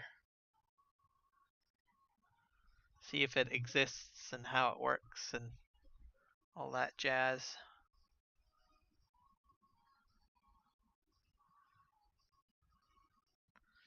All right, I think we'll skip another row. I think. Do do do do.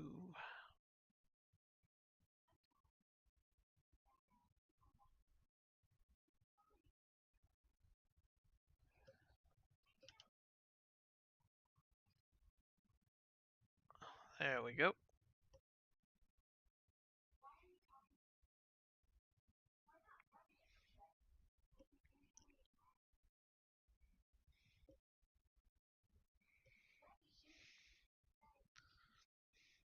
But it should be a fairly interesting day tomorrow.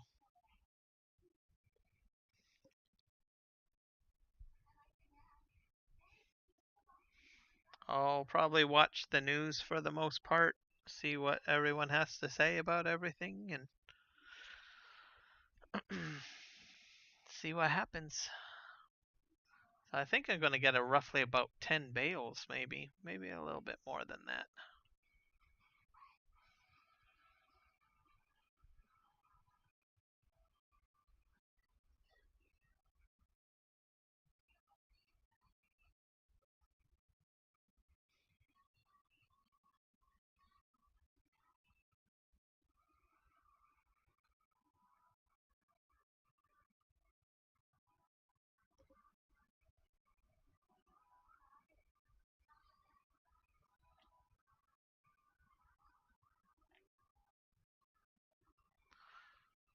Alright, we're gonna go way over here.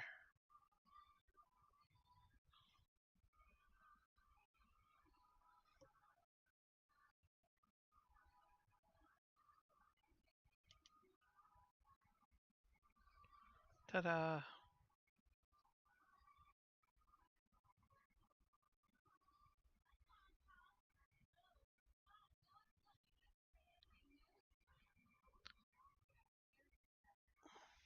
So I think I need to do just one, maybe two more rows. That looks like two more rows, I think. Hard to say.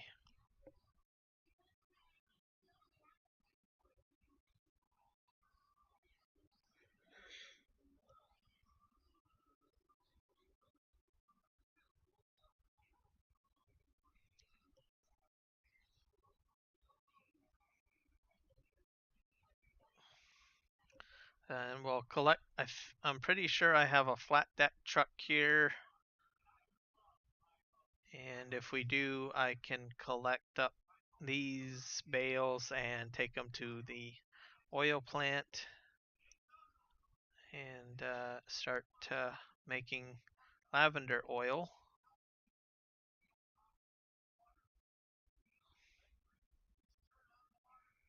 I'll have to also dump the remaining soybeans into the plant as well.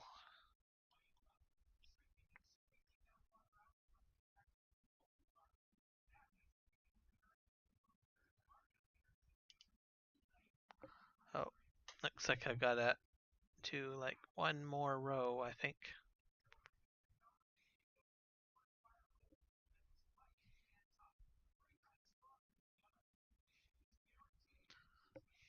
And if I don't have the flat deck truck here, we'll just do that another day, I guess. Because I've got my time is almost up. Oh, that was a bit of a lag spike.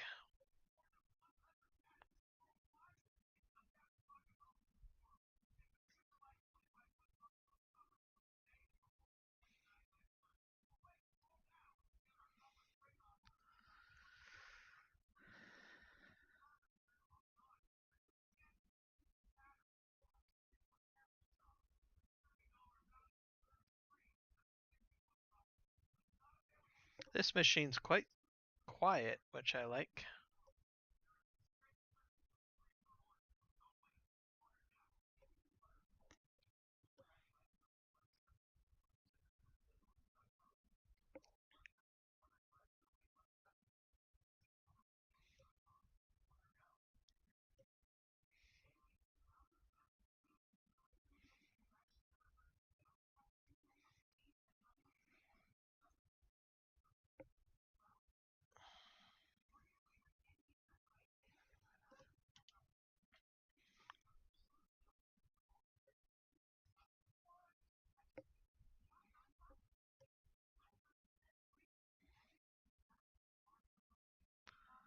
$1,600.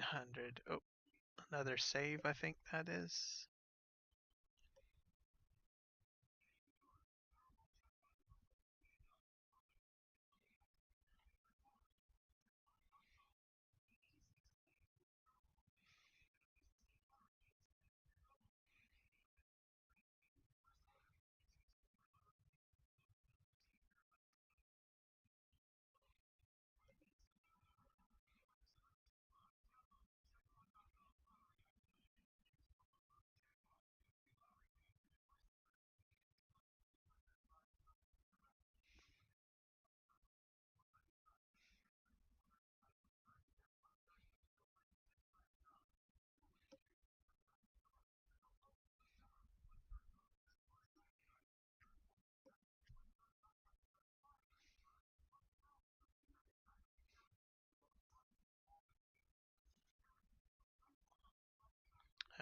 We're almost to the end, folks.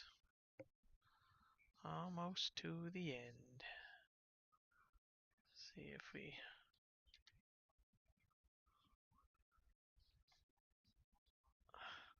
I gotta reverse a bit here and pick up this little wee bit.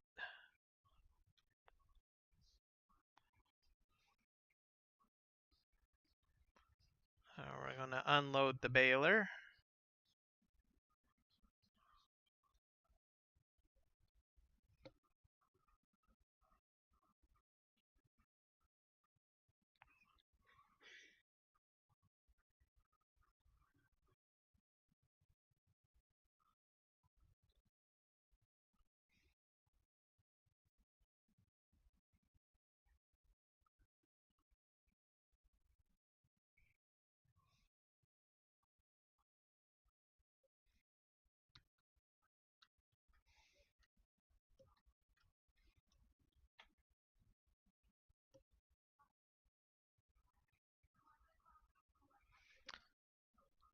I thought there was a way to release unfinished bale. I forget how to do that.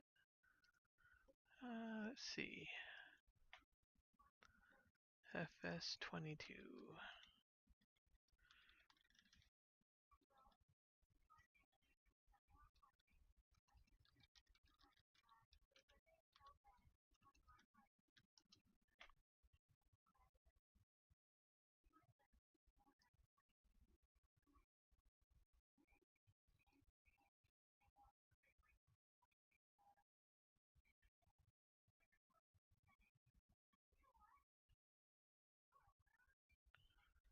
Let's see here.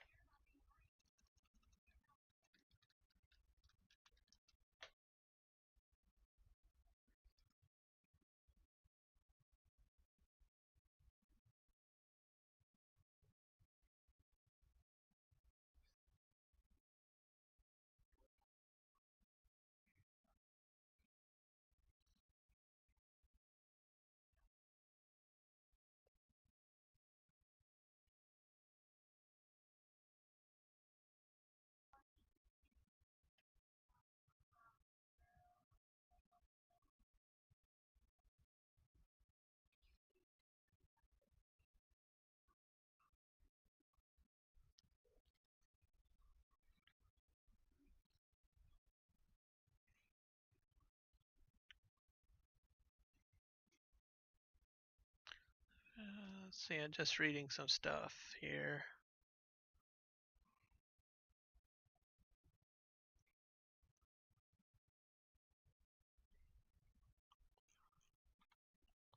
Let's go back here.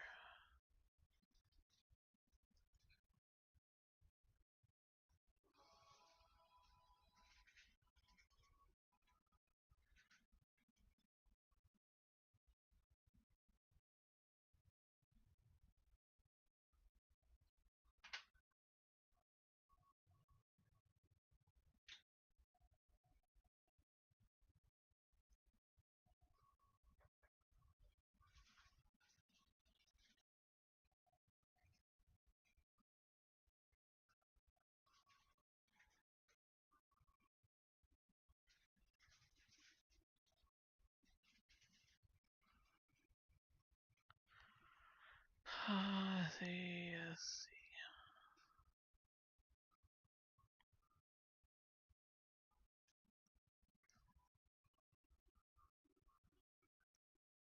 I think it's Y.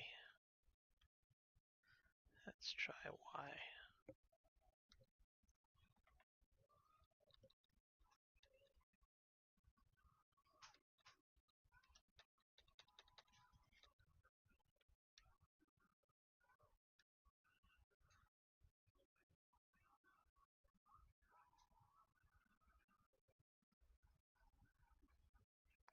That's weird.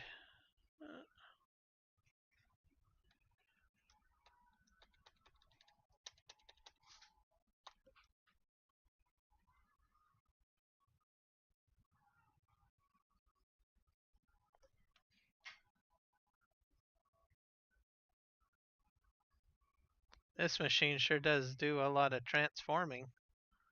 All I have to say.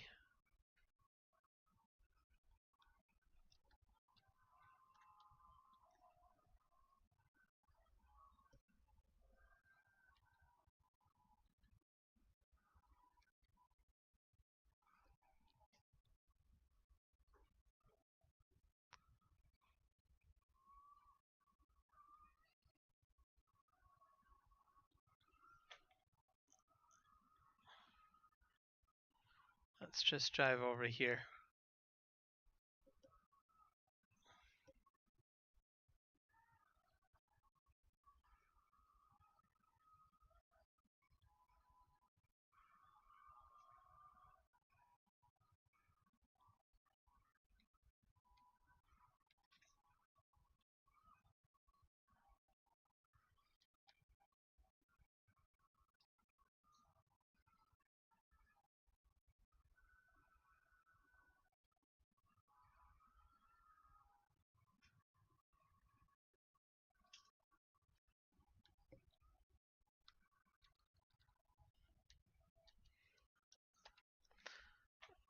Jump in here and we'll see if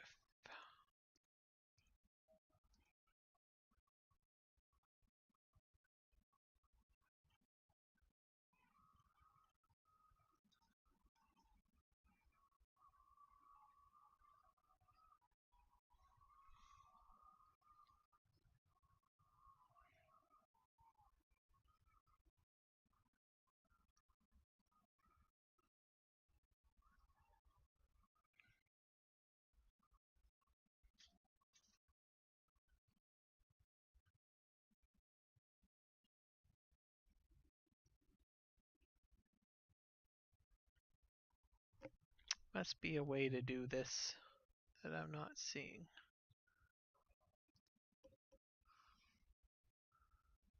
Da, da, da, da.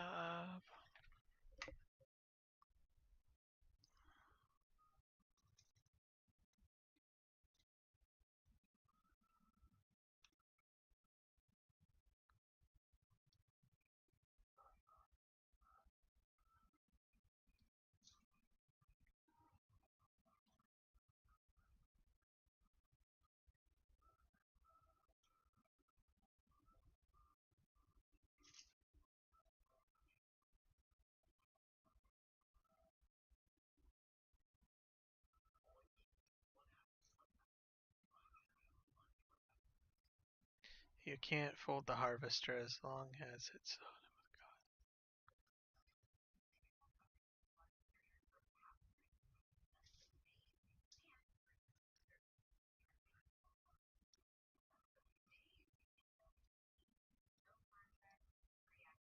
I think I have to turn off the harvester.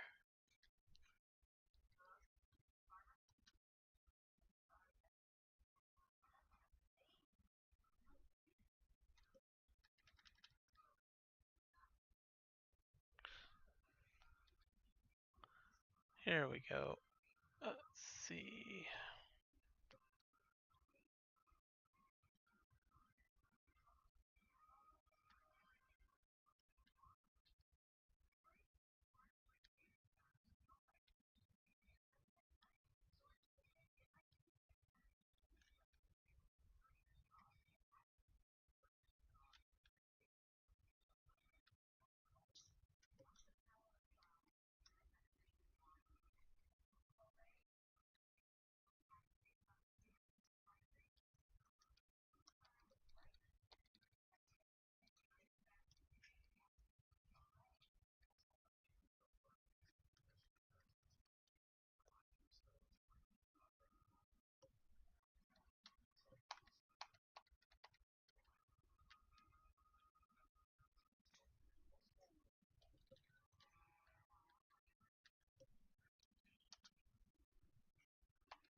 I don't understand it.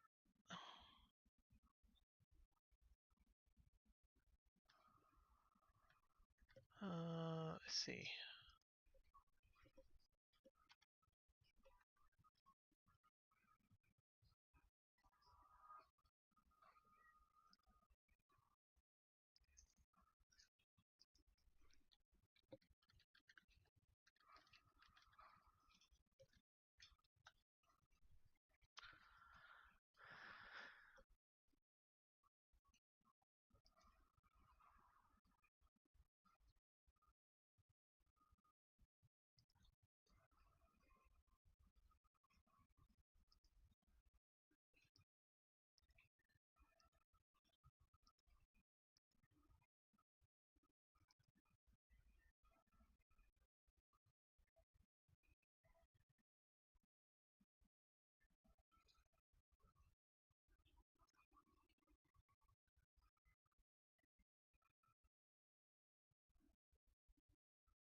see.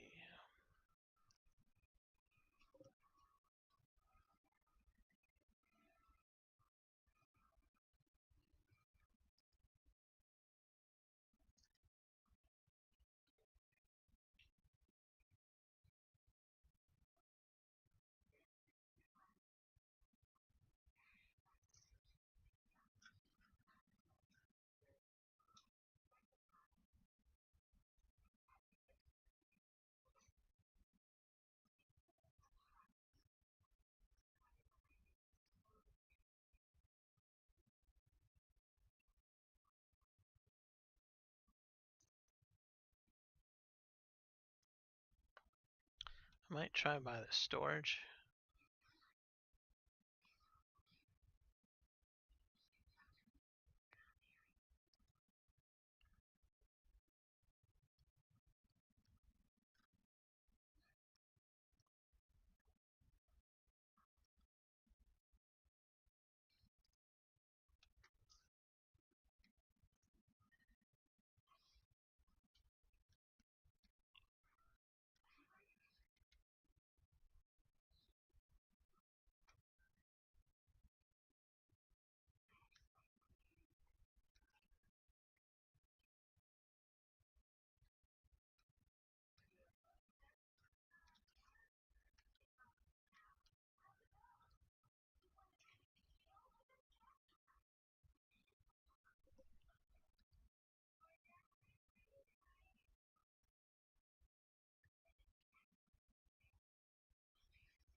This might be the downside to this.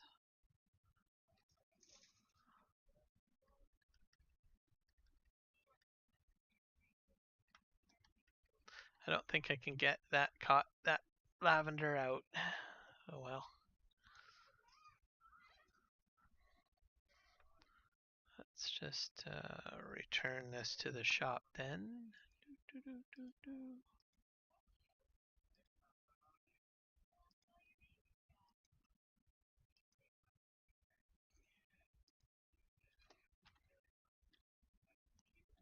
And return.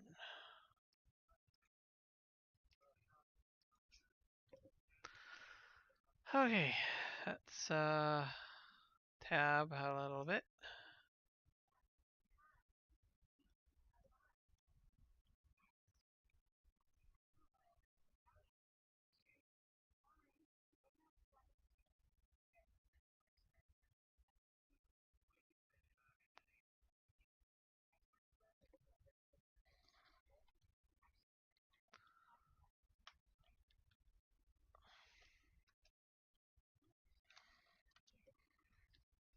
I don't think I have a flat deck over here.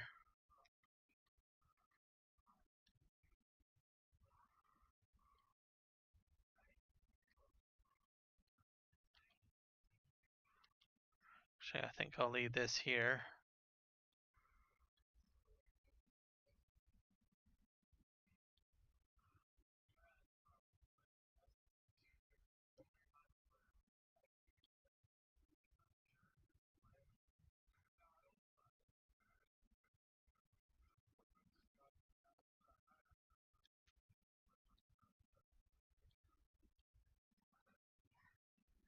Alright, dump the rest of this product.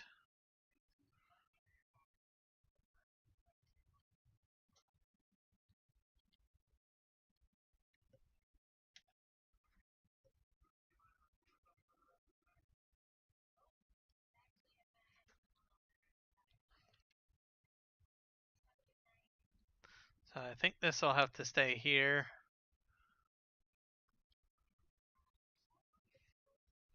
We're gonna just park this over by the other trailer. That trailer will have to go back to the farm, I guess.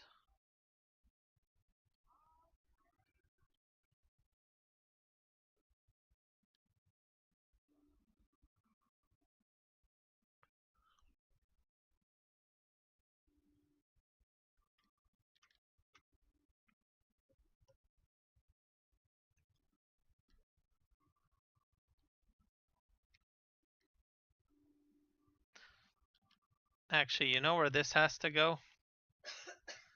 This actually has to help with the, I think one of the fields over here. Yeah. Field 48. So I think that's where we'll send this guy.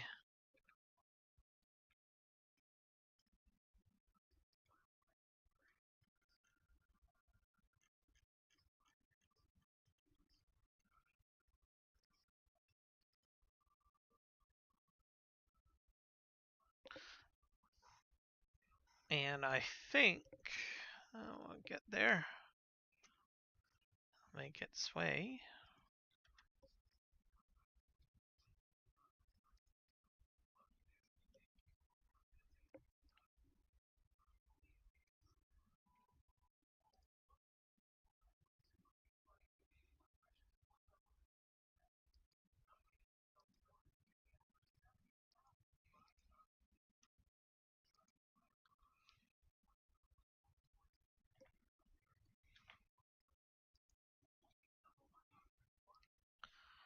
That should, we'll get him to that field. He's going to help out with the one issue with that one field.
Almost to the one spot.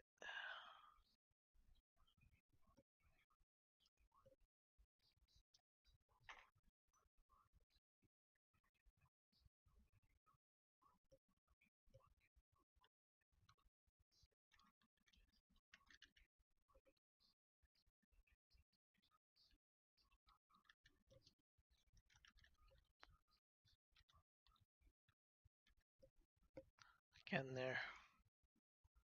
Let's see. I guess you can go off-road through here, huh? That's probably a shorter route.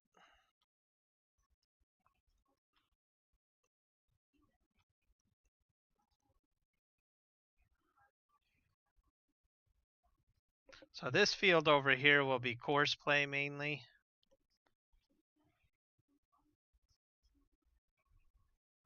Oh, it shouldn't be too bad. This is the farthest east I've been on the north side of the map. Yeah, just a motoring.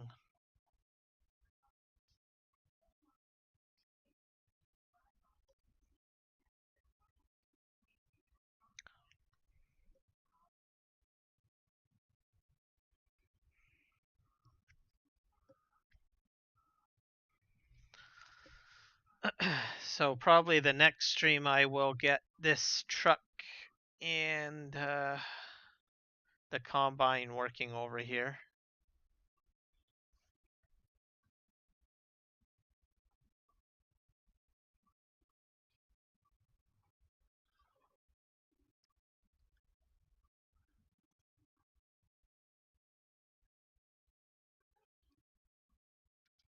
There we go. This is a contract basically, so we'll have to work on this on another stream. we'll just, I don't think I have crop destruction turned on. Well, this is a contract field, so should be fine.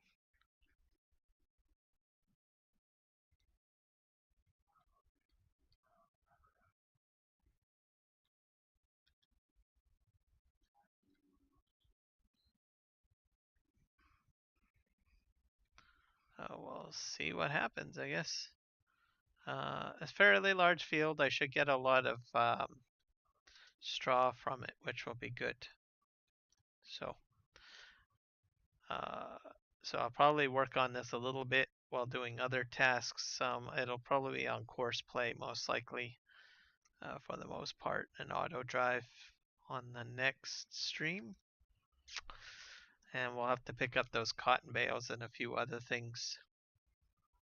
So I think that's going to do it for me today. I will be on Aussie No Man's tomorrow, which will be mostly plowing, I think, and field preparation, and I don't know what else we'll be getting into tomorrow. So yeah, fairly good stream. Let's take a look at our numbers here.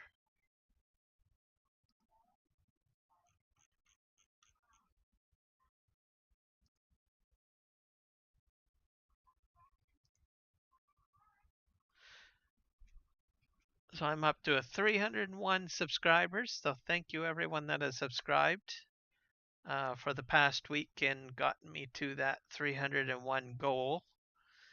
I think earlier in the week I was at around 290, so that's 10 new subscribers to the crazy Canadian.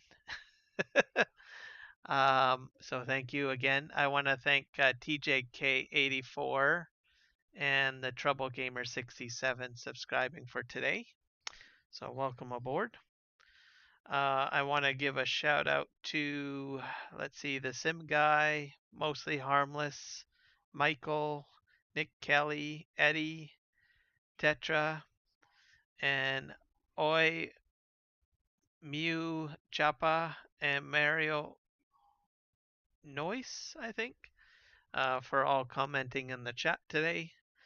And everybody have an awesome day and happy farming. Bye now.